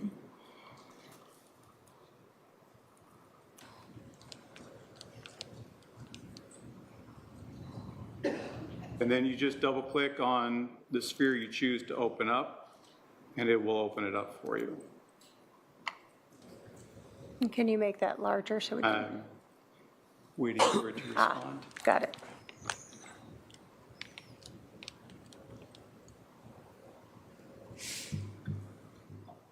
Okay. So once you have the sphere open, you want me to just? Yeah, if you can just tell us how to work that first, and then we'll ask a few questions.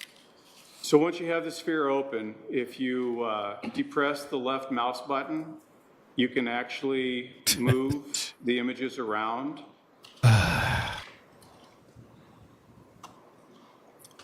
Without depressing the mouse button, You can zoom in and you can zoom out with the scrolling wheel.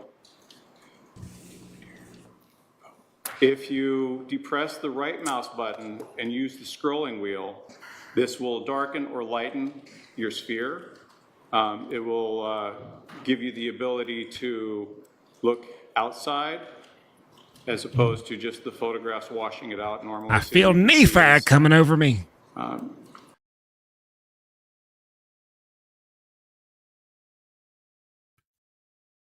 Is everybody well versed in the lizard queue at this point? Jeez. With this particular program, you can open up multiple windows, but you'll really only be able to view one at a time, but you can go back and forth between them. So for this sphere that we're looking at, we see Charles Vallow there, correct? Yes. And then there's some. I'll tell you right now, if I ever got called to jury duty, I'd rather do the jail time. I'd have a better time in jail for being in contempt or whatever. I'd rather do the jail time. Send me to jail. White At least I can play cards. Okay. cards that we see around the room. What are those? Those are 3x5 cards that officers have dropped in the scene. A lot of times they'll do that to help identify to detectives items that they observed and to be a warning to other officers to watch out for these items as you're either moving through or exiting the scene. Is the Lizard Q program then used prior to the scene being documented and This guy looks like a lizard named Q. Are you kidding me? Let's get to the guilty verdict. well, let me say this. We saw in your diagram, Exhibit 5, that there were little yellow placards or numbered items. Is that something that's actually done in the scene? So we were looking at Oh, the back, for nonchalant instance. looking lizard. Correct. So in this particular moment in time, we just merely left it with the placards there. Again, it was attempting to capture the scene as we as an investigative unit found it. There can be times that we'll do this first and eventually go through putting evidence placards down and then maybe do another sphere showing all the evidence placards. So would it be fair to say that this is done to document the scene prior to police going through and maybe digging through areas to find potential evidence? Right. It's much like when we do overall photographs with the 35 millimeter camera. This is just another enhancement of that. For this room where we see Mr. Vallow, do we have two different spheres? Yes, in this particular room, I did a lower sphere, and then I raised it on the tripod that you can see in it to another height, and then I did a sphere there. So we have a program that we can combine those and make it a measurement sphere. So we could do measurements linear, but not to and from the camera because of its limitations. So what is provided here is without measurements? That is correct. Okay. And without anything being marked yet? Aside from the 3x5 parts. Okay. Can you show us the lower level sphere as well? This is the lower level. Okay, then the upper level one, sorry.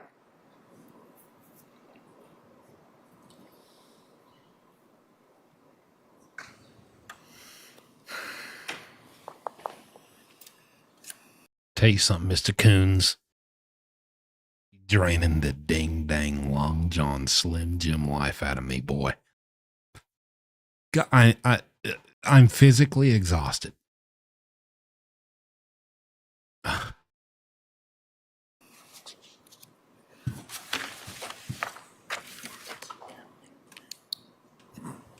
And he seems so happy to talk about Lizard Q. I feel bad.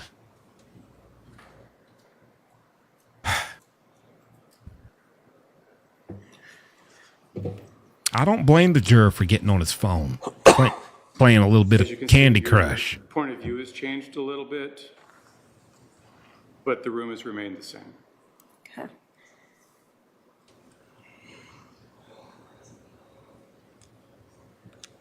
And that's all using the same initial placement of that tripod, but just moving the camera height up higher or lower? Correct. The tripod has. I could not be a judge. I could not be a judge and do this every day.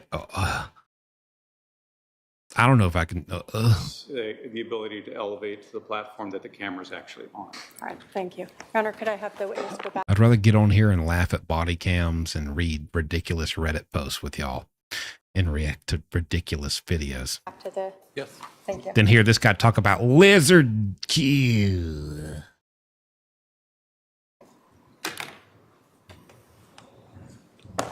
I'm gonna turn this for now.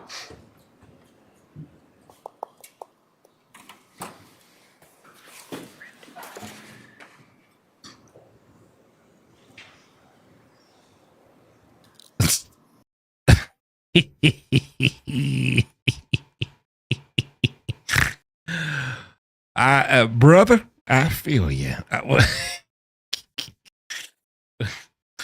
Judge said.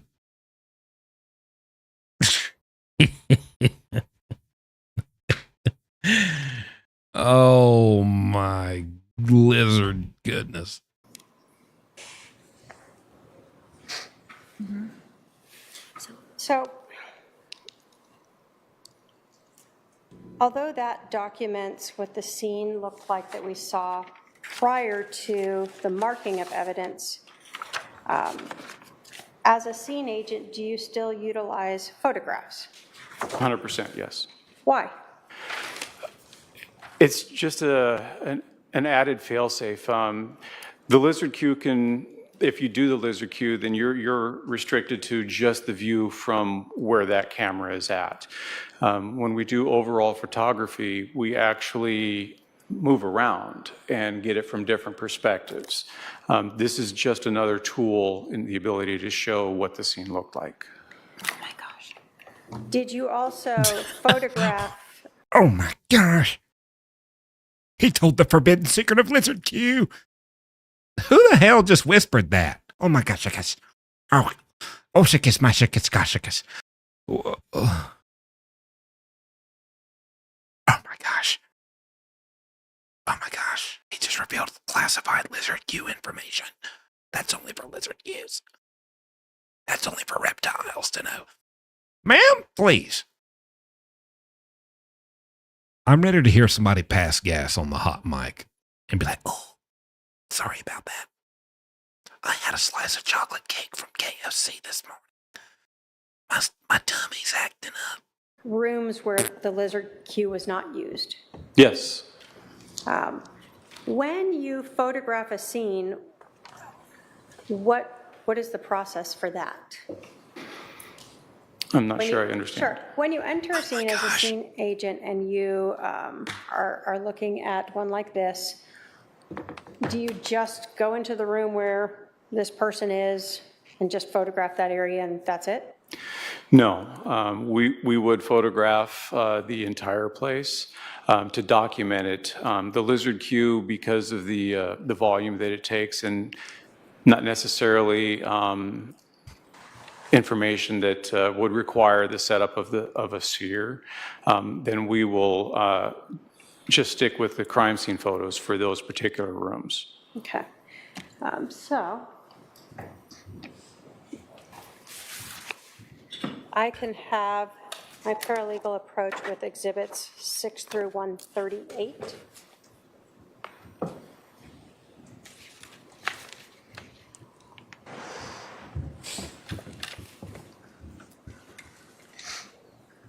You can look at those and let me know if you recognize what those or photographs are.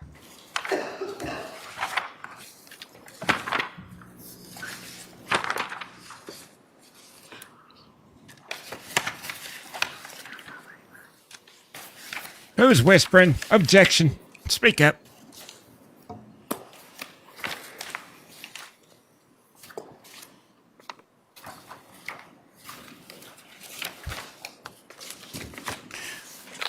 What about Lori Q?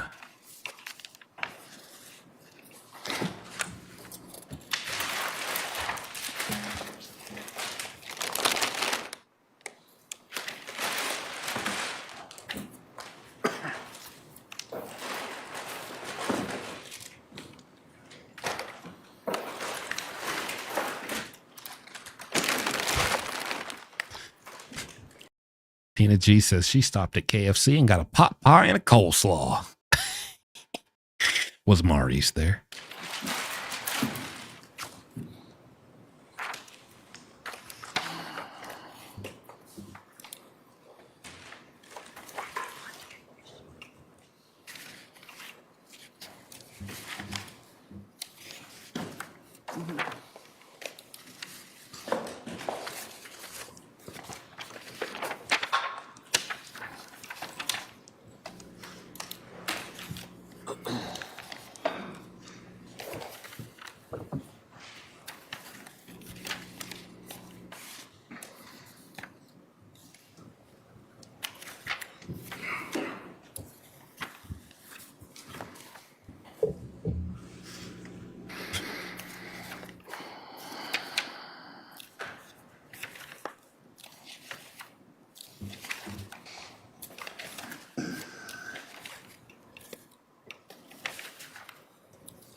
Somebody's chomping down on a whole bag of root beer barrels in the court. Objection. Objection. Crumpling, crinkling, and rustling in the court.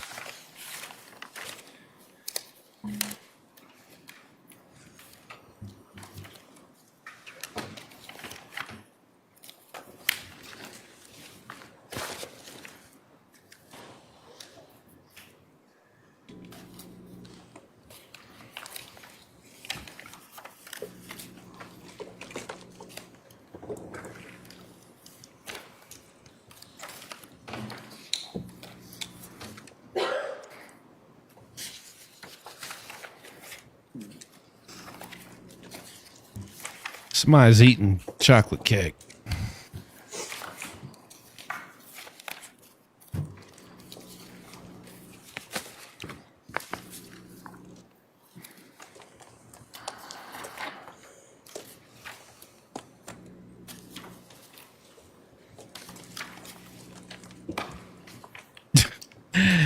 Yeah, hold on to your notes and files and documents, Lori. Don't let nobody take them.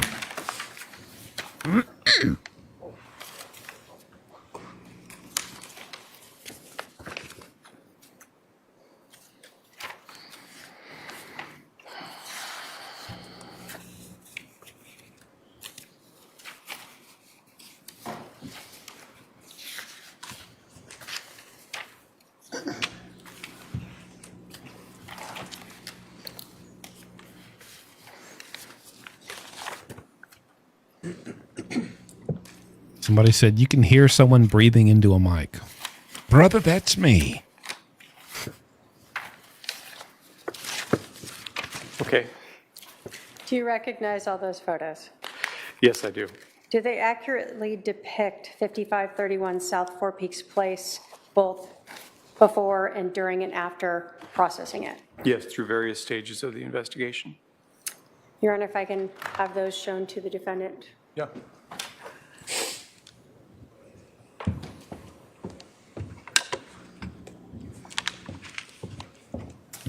Now, Detective, when you guys are processing a scene, in addition to photographing it, are you also looking for items that you may want to collect and actually bring back with you?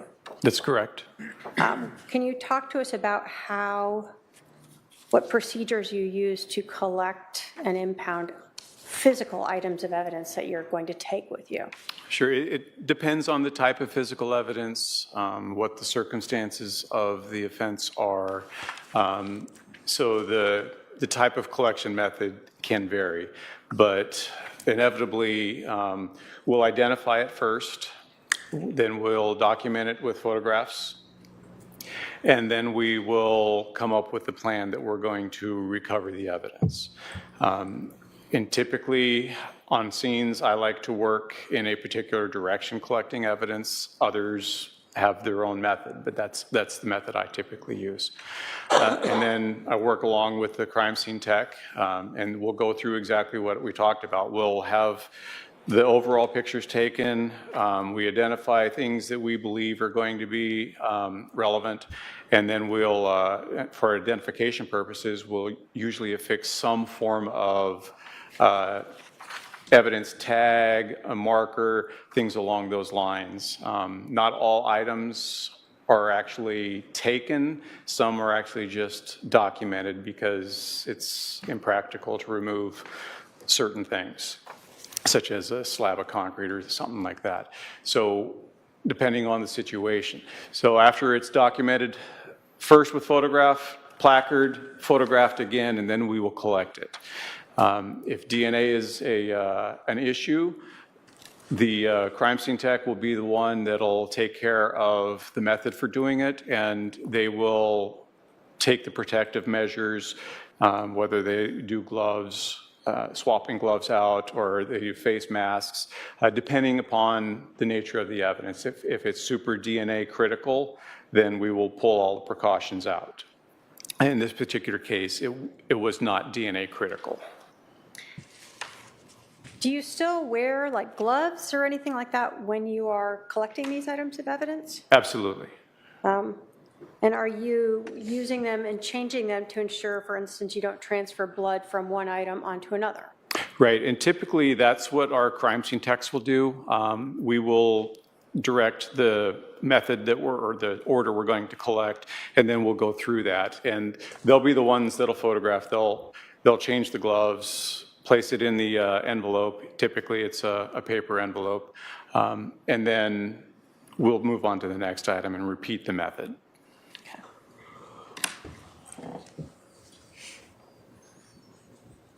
So in this case, I'll put 5 back up if I can have the Elmo. Thank you.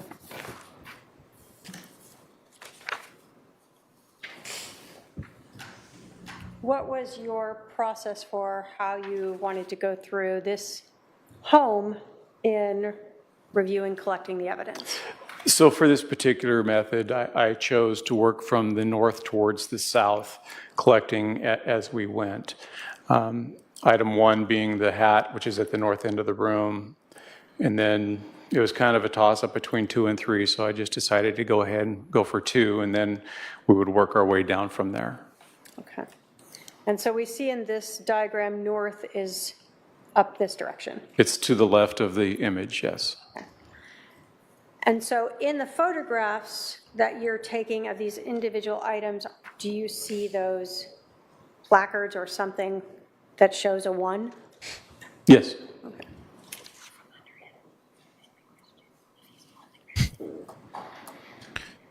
Look at all that whispering. Speak Now up. you talk about in this that Wizard there Q. are scenes where you may have difficulty collecting an item. In this scene, did you actually cut out some pieces of evidence to bring back with you? Yes, and that's why you'll see numbers higher than what was originally in the room associated to those items. Okay. When you are processing a scene, do you always know what may be relevant or not relevant? Not always immediately. Is that one of the reasons why the entire residence is photographed instead of just what appears to be relevant here in that one room? Correct. So that later, if anyone wants to look at another room, that's been documented adequately. Right. When you're going through a house, even though you walk in and you see Charles Vallow on the ground there. Are you still checking all of the rooms to see if there could potentially be something of evidence there? Well, certainly, I'm no stranger to not having all of the information initially when I show up. So I will go through and I'll look at the residence to see if there's anything that actually stands out immediately. And maybe I'll be able to ask a few questions of whoever's doing the interviews to see if there's any relevance to it. So are you looking for instance, any bloody items? That would be important. Are you looking for any projectiles or anything else that might be not in this room? Certainly. Bullets pass through walls. Are you looking for any evidence that might be related to this individual, Charles Vallow, like wallets or things like that that might have been left somewhere in the house? Yeah, anything that could properly identify who was or may have been present at the time. Okay. And that's sort of all those photographs as well? Correct.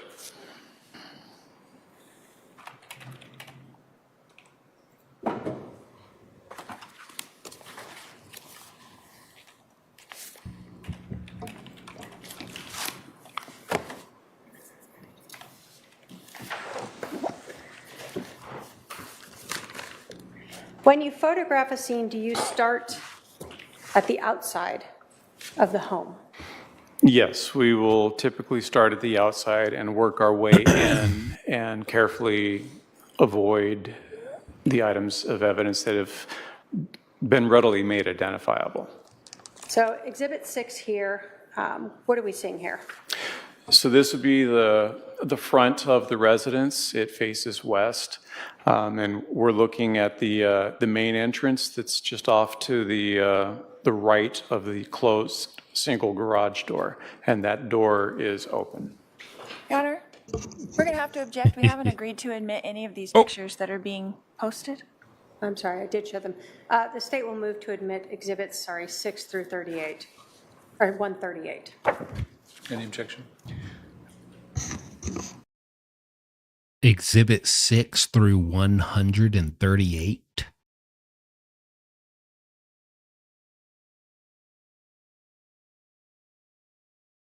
Now, my math ain't the bestest around these parts, but would that be 132 photos you're about to show us?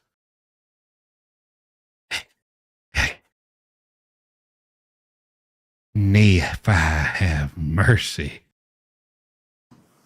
Nephi, have mercy on my kiosk. Some of them, I mean, they're very similar, and I don't think that they all need to be put on there. So your objection is that some of them are cumulative? Yes. Yes, Your Right. Honor. Let me see them. What numbers? Yeah, which number, sorry? 6 through what? Sandra said in JSP, they will go over each one. I hear Nephi banging on my door. 138. Do you have specific ones? Nephi's testing me. Yeah, I'd have to go back through to get them specifically. I have some. Well, let me browse them. Browse 132 photos. Yeah, give him a browse, brother. The Honorable Judge Browse, I guess, over here. Yeah, give him 132 browses.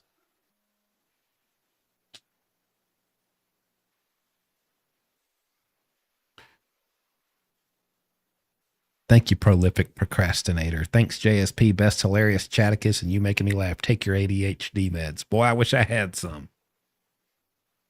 I might be able to crack this case wide open for the defense. I mean, for the prosecution. See? For the prosecution. That's the Lizard Q talking. Lizard Q's got me all turned around.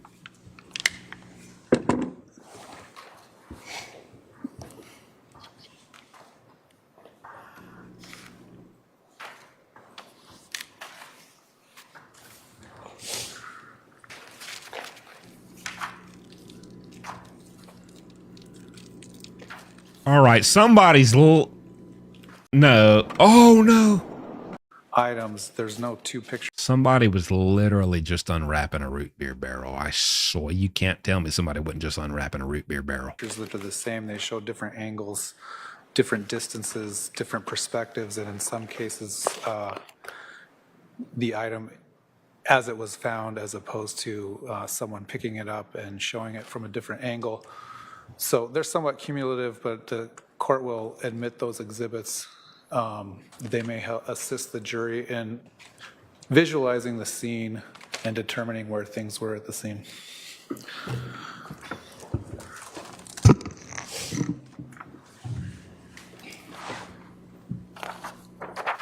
So we had talked about Exhibit 6 being the front of the house. The door that you were talking about there, is that the door we saw in the lizard queue that was in that front room? Yes, that's the double front main door. Exhibit 7 and 8, was that to document a vehicle that was there? Yes, again, to try to do overalls of the scene to show how it was when we got there. At that time, did you know whose vehicle that was? I did not have the opportunity, nor did I run the license plate of it, but it was documented, and I believe later on it was learned. Okay, thank you. But not something you were responsible for? Correct. When we get to Exhibit 9 and then 10, is this sort of coming up to, and I'm going to pull this back a little. Yes, that's approaching closer to the door. 11, which way are we looking as we enter the door here on 11?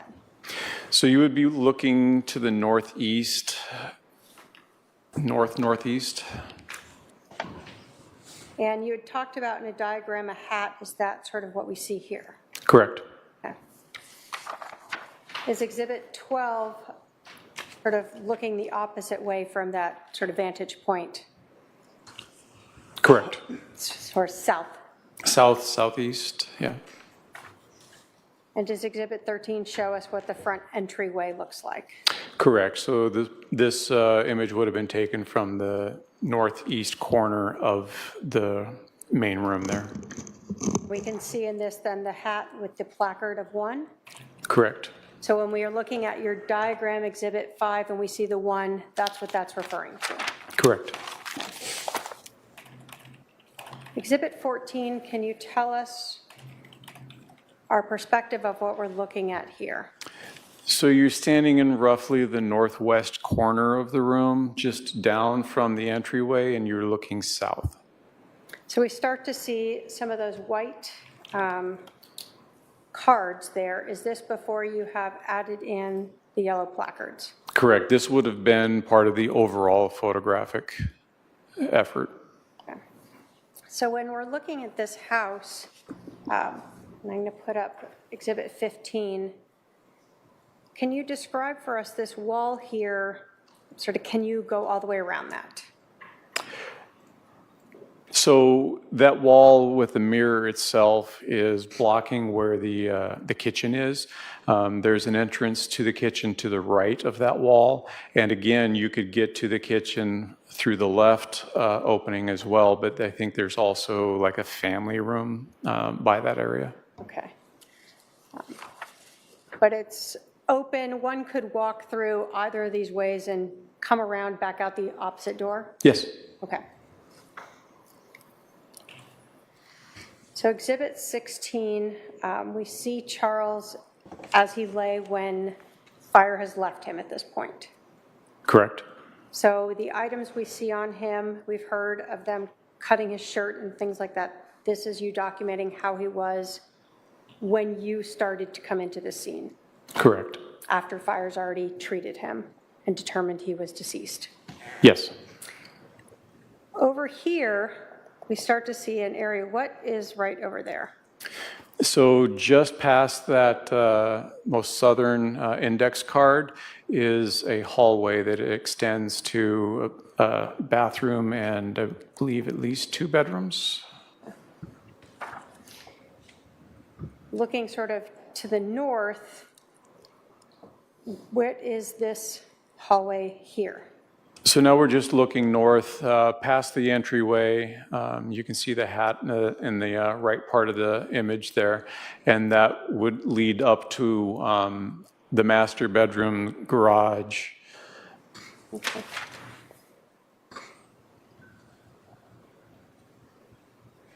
When you are looking at a scene like this, where you have a shooter, are you wanting to document all the different views of the items and the victim where they lay in the scene? Yes, it's important to establish where things were at when we found them. Okay. Now, are you able to tell us, for instance, if a casing rolled or a bullet rolled as fire is there or initial officers coming through? Having not been present to see it, I would not be able to tell you if any item happened to have been manipulated. Okay.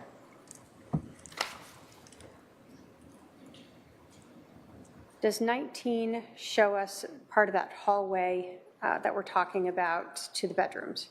Yes, it does. And then right next to it, would that be the sort of doorway into the kitchen? Correct. Past this mirror on the left would be where the wall rounds a little bit and leads to the kitchen.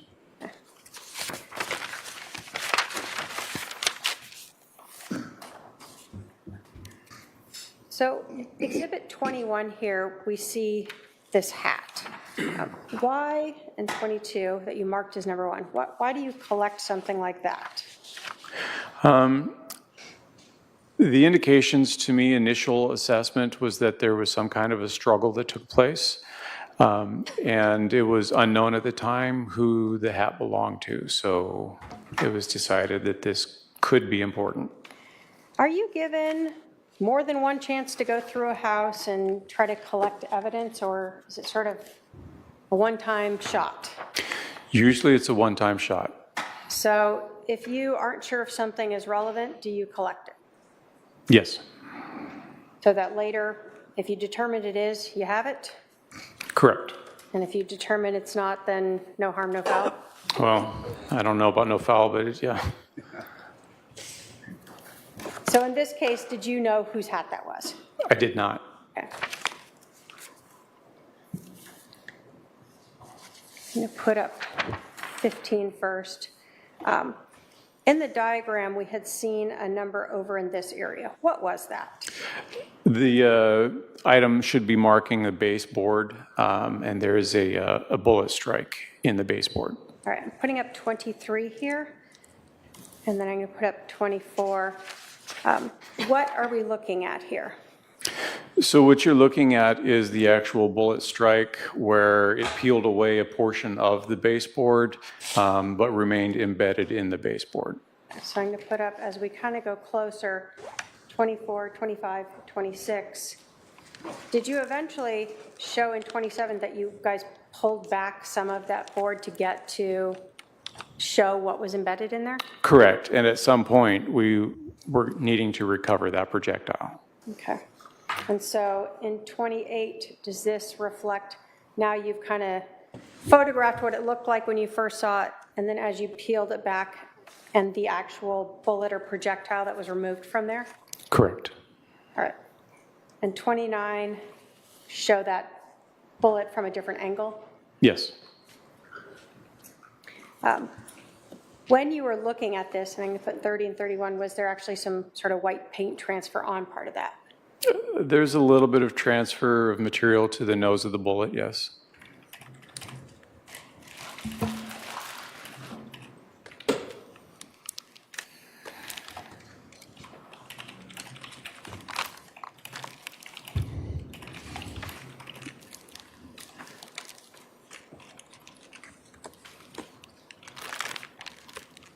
If I can have my paralegal approach with 243 and 245, or sorry, 243 and 235.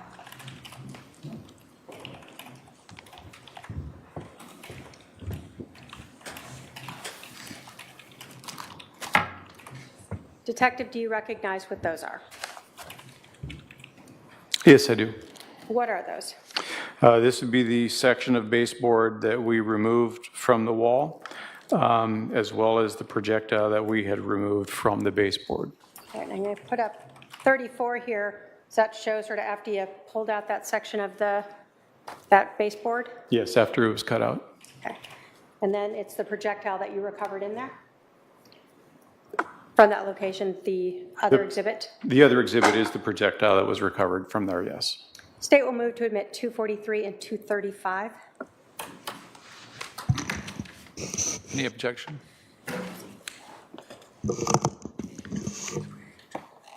No objection, Your Honor. You said 243 and 245? 35. Oh. 243 and 235. It's ordered admitting 243 and 235. If I can have my paralegal go retrieve that. So, let me put up, to give us again a different perspective, 17. I don't want to hear nothing. All right. Here. We've talked about, as you're kind of working your way down, you told us you started with the hat, then you went over to the baseboard, and then you went back to the west wall. Yes. And so we see in this photograph, Exhibit 17, what you have marked as item 3. What was that? That was the baseball bat.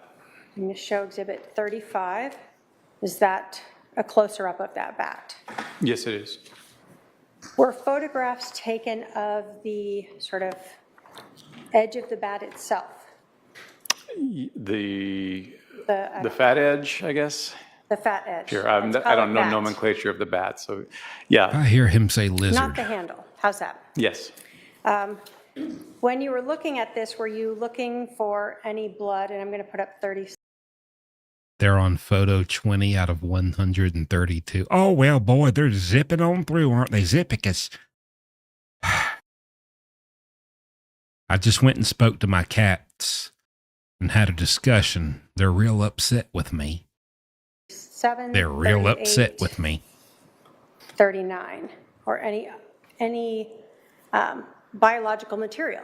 We were looking for visible evidence, yes. Okay. Did you observe any yourself? I did not. Did the edge look pristine and clean to you, visibly? Visibly, I did not see any sort of biological evidence on it. Did you note any biological evidence anywhere on the bat that was visible to you? I did not. If my paralegal can approach with 249. I'm starting, yeah. Like the chat said, I'm starting to think that one juror was Googling, what are valid reasons to get out of jury duty? Good God, man. Arrest me. Handcuff me. I'll go on trial. Screw it.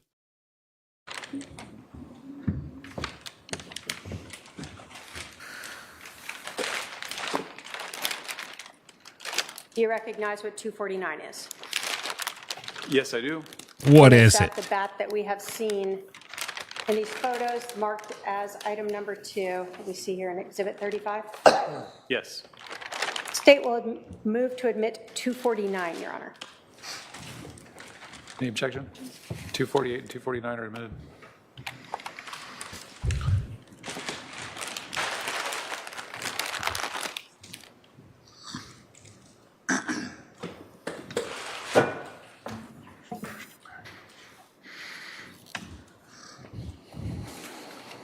So that was item number 3. I'm going to put up Exhibit 40. Do we see? Oh, we made it to record 40. there Let's get it, for number baby. 4? Yes. And what was item number 4? And I'm going to put up Exhibit 42 here. It is a full metal jacket projectile.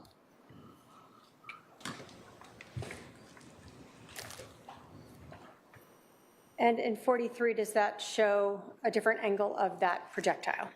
Yes. So this projectile was recovered to the east, maybe northeast of Charles Vallow? Yes. And was there any visible damage to this projectile? There was some deformation to the projectile. If I can have my paralegal approach with 239.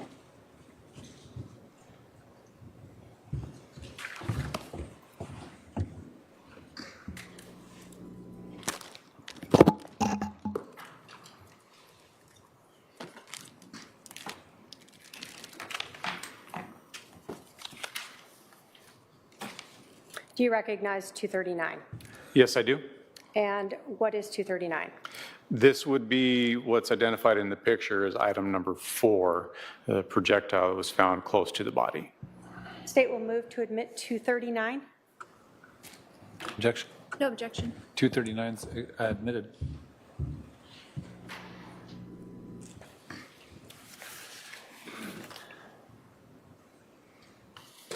When you are photographing this scene, are you, again, we know this is after fire has been there? Yes. Were you present when fire was there? I believe their engine was still there when I arrived on scene, but they were not inside. So were you present when they were working on Mr. Vallow in the home? No, So do you know whether or not they had moved this projectile at all? I do not. When you were looking at Mr. Vallow himself, I'm going to put up 41, did you notice something on his left hand? Thank you, Caitlin Brucker. On the left hand, yes. What did you notice on his left hand? Substance consistent with apparent blood. When you were looking at Mr. Vallow, did you note any other blood on his left arm? I did not see any. And when you are looking at Mr. Vallow, are you looking at the rest of his body to see if you noted any blood on his right arm? Correct. I did not see any on the right arm. I did not manipulate the body until the medical examiner showed up. So visibly, as he laid there in that supine position on the back with his arms out, what you were able to see, did you see any other blood like we observed on his left hand anywhere else? On his chest, there was a little bit of blood, but on his extremities, I did not see any. And so when we talk about his chest, is this the blood that we see here, sort of? Above and below the pads. Okay.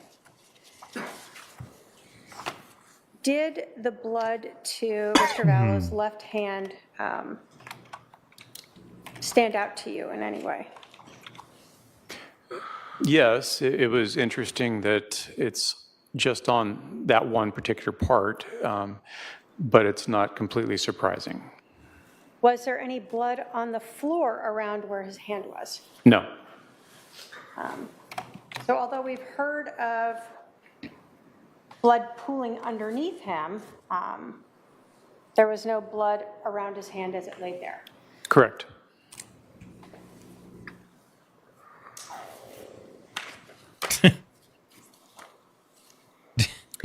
Did So y'all going back again to Exhibit 17. Did y'all? Somebody's stomach just growled. Growl. Did y'all hear that? It can't. It couldn't have just been me.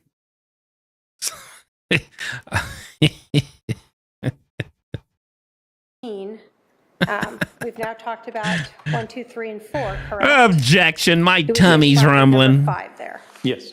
What was placard number 5? And I'm going to put up Exhibit Objection! 45. I'm It starving. was shell casing. And I'm going to put up 46 to be closer of it. And 47. Were you able to determine what caliber that was? Yes, it belonged to a .45 automatic pistol. Okay. Now, as a police officer, That was do you Nephi have a fighting his way out of semi-automatic Lori's pistol yourself? hair. At least one. Okay. And I guess as a reserve officer, do you still have some? I'm not a reserve officer. I'm just retired. But yes, I still possess firearms. All right. So in terms of a semi-automatic handgun and seeing this type of casing, can you tell us when you fire a gun, Where does this come from? What is that? So in this particular image, we are looking at what's commonly called a head stamp. That's going to be the opposite end of where the actual projectile would be inserted into the casing. The circular ring that you see in the head stamp there is actually what's called the primer, and that's what the firing pin hits to initiate the primer charge, which ignites the powder and then sends the projectile through the barrel. So if I put up 48 here, we have a projectile that goes through the barrel.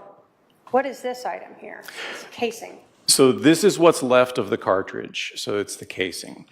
This is what holds the powder charge, it holds the primer, and it holds the projectile all in one unit until it's initiated with the firing pin striking the primer.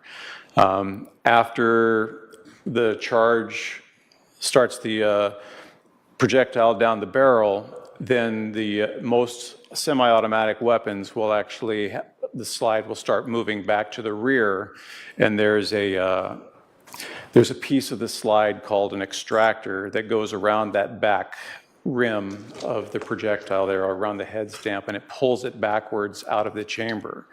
And then it completes the cycle going all the way to the rear where it hits what's called an ejector, and that kicks the casing out of the gun and readies it to go forward, stripping a new cartridge off the magazine, if there is one, and loading that into the chamber ready for the next shot. So when you fire the gun, projectile goes out the barrel and this casing gets kicked out. We know how a gun works. So I'm going to go back again to Exhibit 17. Where we Too see bad I don't have one. And I'm going to put up Exhibit 49. To the south of 5 here, did you find another casing? Yes. Is that what we see in Exhibit 49 and 50 as placard 6? Yes, it is. So were those located in the generally in the same location? Fairly close to each other. When a casing is ejected from a gun, do they just plop down and stay right where they landed? No. I got a headache. There are many different types of firearms out there, so the casings can eject in different directions. Some will, or most will eject out to the right. Some will go farther back towards the right. Some will go forward. Some will go center. Some actually kick higher up in the middle. It really depends on the manufacturer. And tell us, expert, how does a gun fire? Do you pull a trigger or do you got to do the hokey pokey first? I mean, process, how the person's holding the firearm. So there are a lot of things about it, but there's usually sufficient energy designed in it so that it kicks the casing out so it doesn't interfere with the feeding of the next cartridge. In your experience firing guns, can casings bounce or roll or move after they are ejected? Yes. Item that we see is number 6 and number 50 there. What caliber casing was that? It's a little blurry. Do you recall if it was the same 45 caliber as the other one? They were both 45 caliber. I can have a approach with 238 and 240.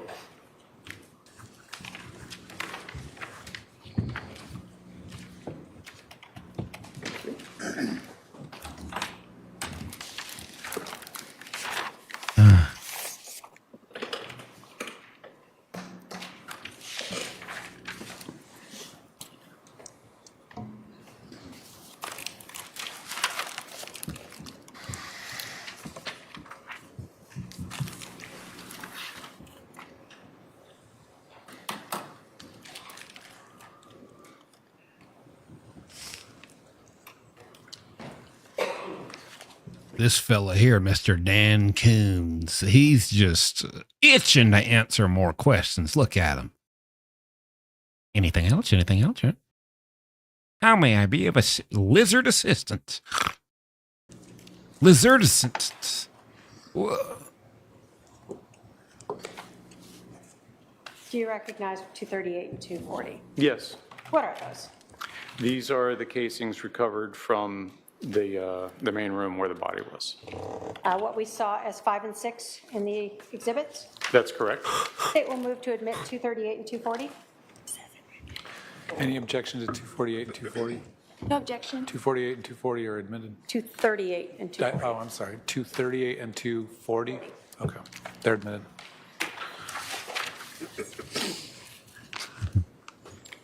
Now, do the police move the body when you're processing the scene? Do you go around and move Mr. Vallow around? No, Do you have to wait for someone from the medical examiner's office to come do that? that is correct. Sort of the body is their responsibility? Yes, Are you present while they're doing that? absolutely. And are you looking for any other evidence that may be on, around, underneath Mr. Vallow? Correct. In this case, did the medical examiner's office come and remove Mr. Vallow's remains? Yes, they did. Once his remains were removed, did you document by photographing, we see here in 53, the blood that was left behind? Yes, typically we would call this the void image to show what it looked like after the body has been removed. Now, is the blood been moved somewhat by the body itself being moved? Correct. Part of the process is the medical examiner's investigator will manipulate the body by rolling it from one side or the other to get a good look at the side that's not visible with how it was laying. And then they'll work on manipulating the body into the bag for transport. So looking at the void or the blood pool that we see here, has it been altered somewhat from what we saw or observed while Mr. Vallow's body was there due to the movement of his remains? That would be safe to say, yes. Okay. Did you and other officers clean up that blood pool? Yes. And in doing so, did you observe anything on the floor?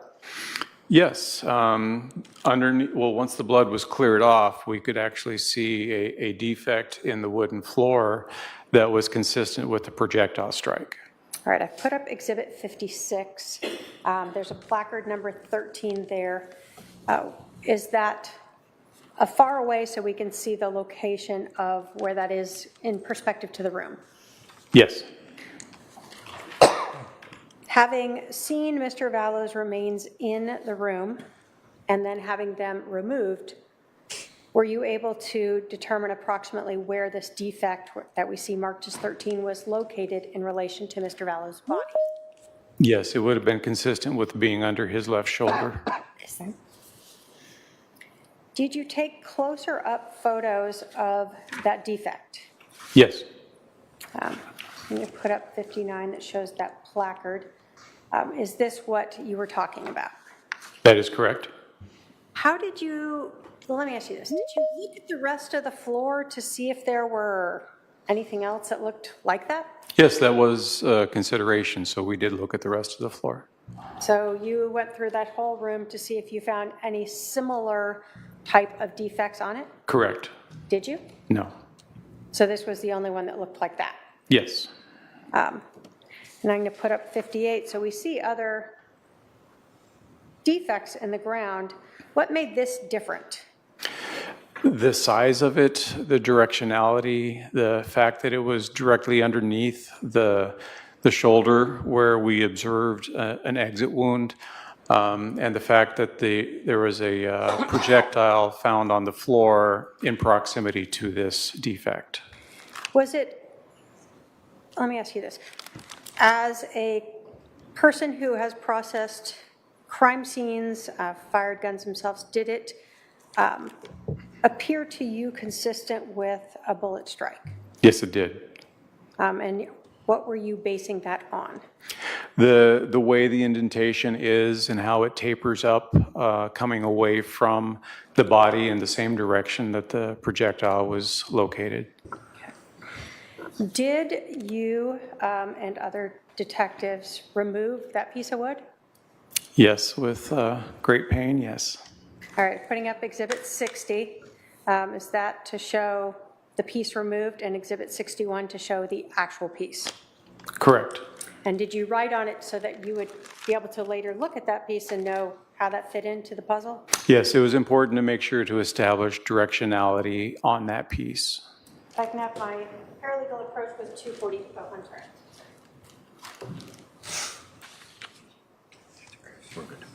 You don't want to? I do.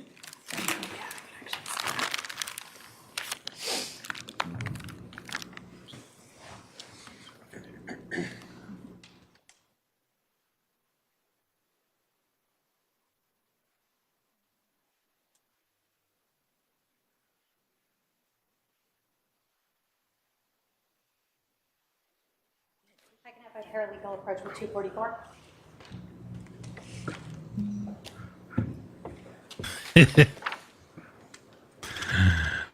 The chat says I'm out mowing my lawn.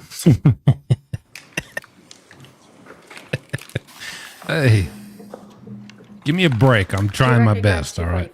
I do. Trying my best. That the actual piece of floor that was removed from 5531 South Four Peaks Place? Yes. State will move to admit 244.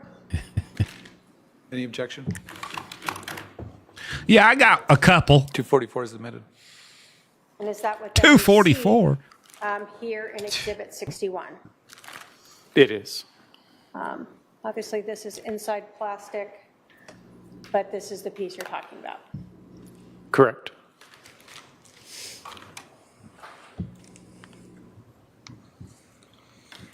Oh, yes. Look at that photo. That cracks the case wide open. Now it all makes sense. Ma'am. I want to talk to you a little bit about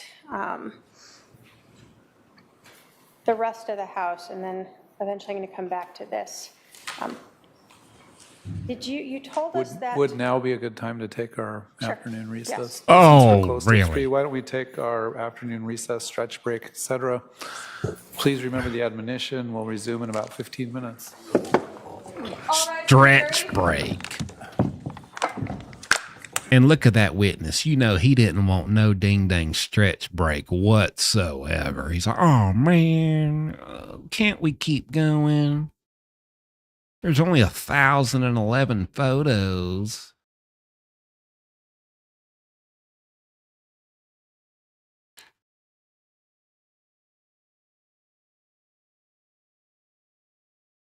How you taking a stretch break when court's supposed to end in half an hour? Afternoon stretch break. You got 29 minutes left.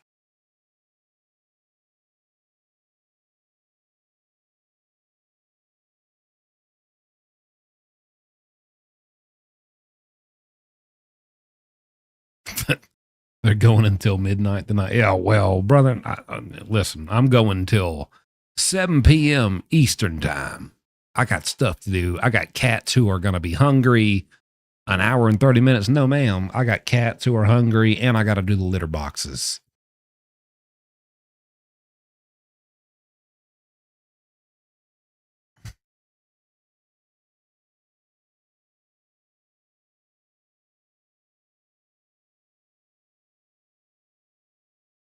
It's ridiculous. Stretch break. Stretch break. Call it a day, Your Honor. Objection. Bull crap. It's 3:30 in Arizona. Yeah, I know. They're supposed to go till 4. Yeah, I'm having a hissy fit. They're supposed to go till 4. This is an outrage. This is unconstitutional, and I have an objection. I want to raise a motion. This is not status quo lizard Q. This is lizard element of P. Next time, won't you wrap this up with me? Okay? This is bull. Yeah, I'd rather shovel cat crap Listen to this. I'd rather shovel a couple boxes worth of cat dump than listen to this fella talk about he had a trajectory of a 223 bullet leaving the barrel of a rifle, cast iron steel, 45-degree angle. Sir, we get it. The man shot the gun. All right. There's nobody denied that. He didn't deny that. He told you he did it. So therefore, we can conclude. Sir, we don't need to conclude. He told us he did it. All right. We all know that. Objection. Bullcrap. Gosh. How about you snipe your butt to the seat and sit down? Snap your top lip to your bottom lip and keep it there. The trajectory of your top lip to your bottom lip. Figure that out and then keep them shut. We get it, brother. He shot the bullets. We've always known that. We've always, Lori said, as Lori said, the evidence will show.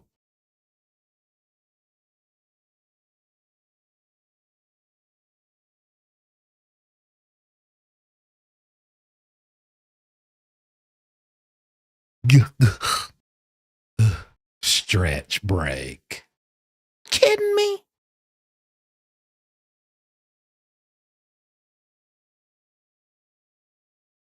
Stretch break. How about I stretch you till you break, brother? Is that considered threatening a judge? Let me shut my mouth. Let me snipe my top lip to my bottom lip now.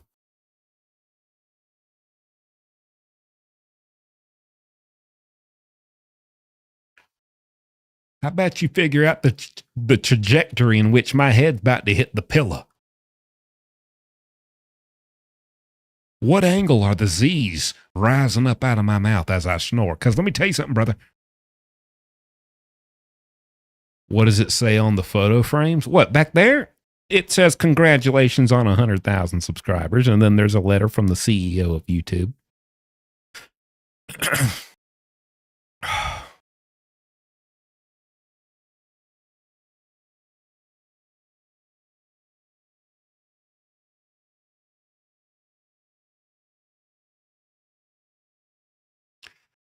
You need a letter from the root beer factory? I do. They should send me a couple barrels. A box of barrels. Am I hangry? I think I'm hangry. That would be an accurate, no objection. Sustained. Asked and answered. I'm hangry. Asked and answered. Sustained. Sustained.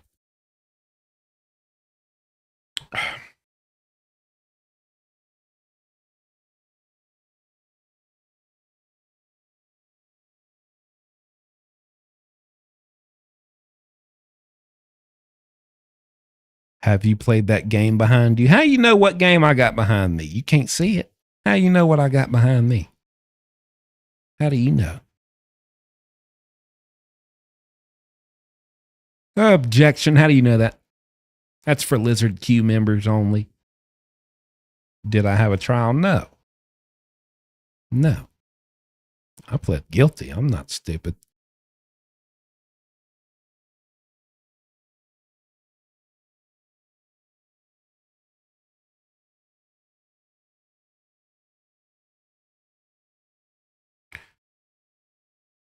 I tell you what else is sustained. My britches. I done stained them. These things have suspiciously been stained. Sustained.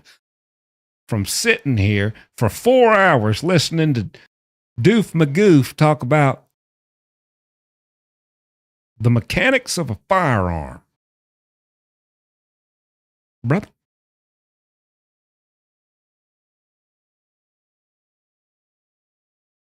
Lizard Q.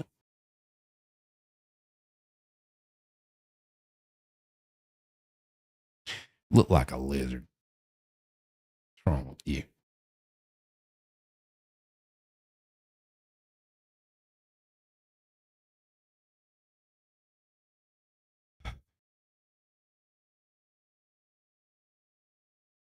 I'm not gonna lie, y'all. I got to wrap this up at 7 p.m. Eastern. It's 6:40.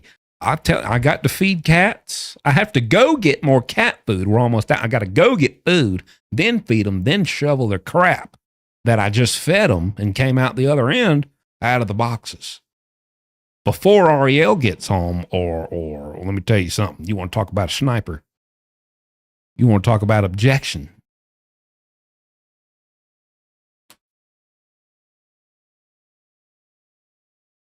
Baby, you don't understand. Chief Magoof was giving his testimony. I didn't have time. What's wrong with y'all?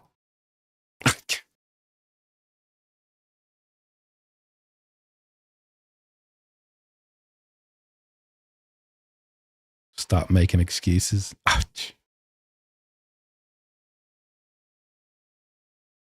No. Objection. I got 138 exhibits of excuses.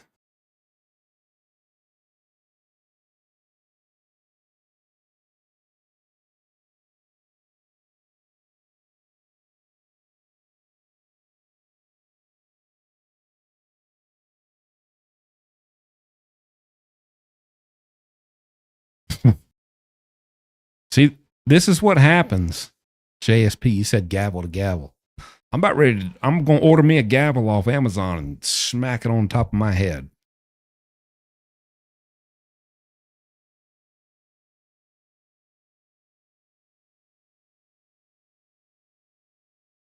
There's gavel to gavel.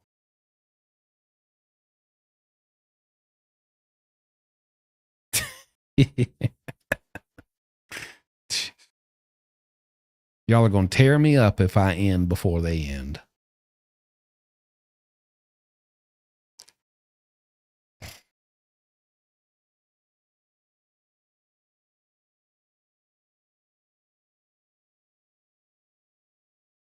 Yeah, I'm going to have to order me a robe, a wig, a white curled wig, and a gavel. Next week, I'll show up in full judge attire.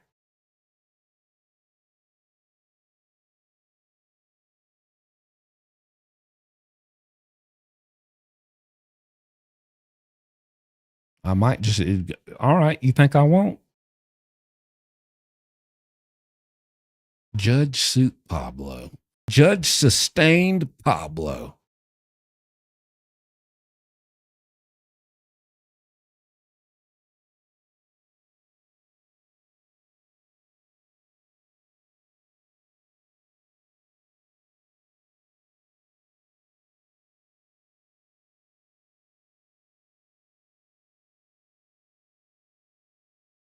I'm not gonna lie, y'all. I got to eat, and I got to handle some things around here, man. But we will get back at it tomorrow and do some chocolate cake while we listen to more crap. Got to go, man. I got to do some stretching.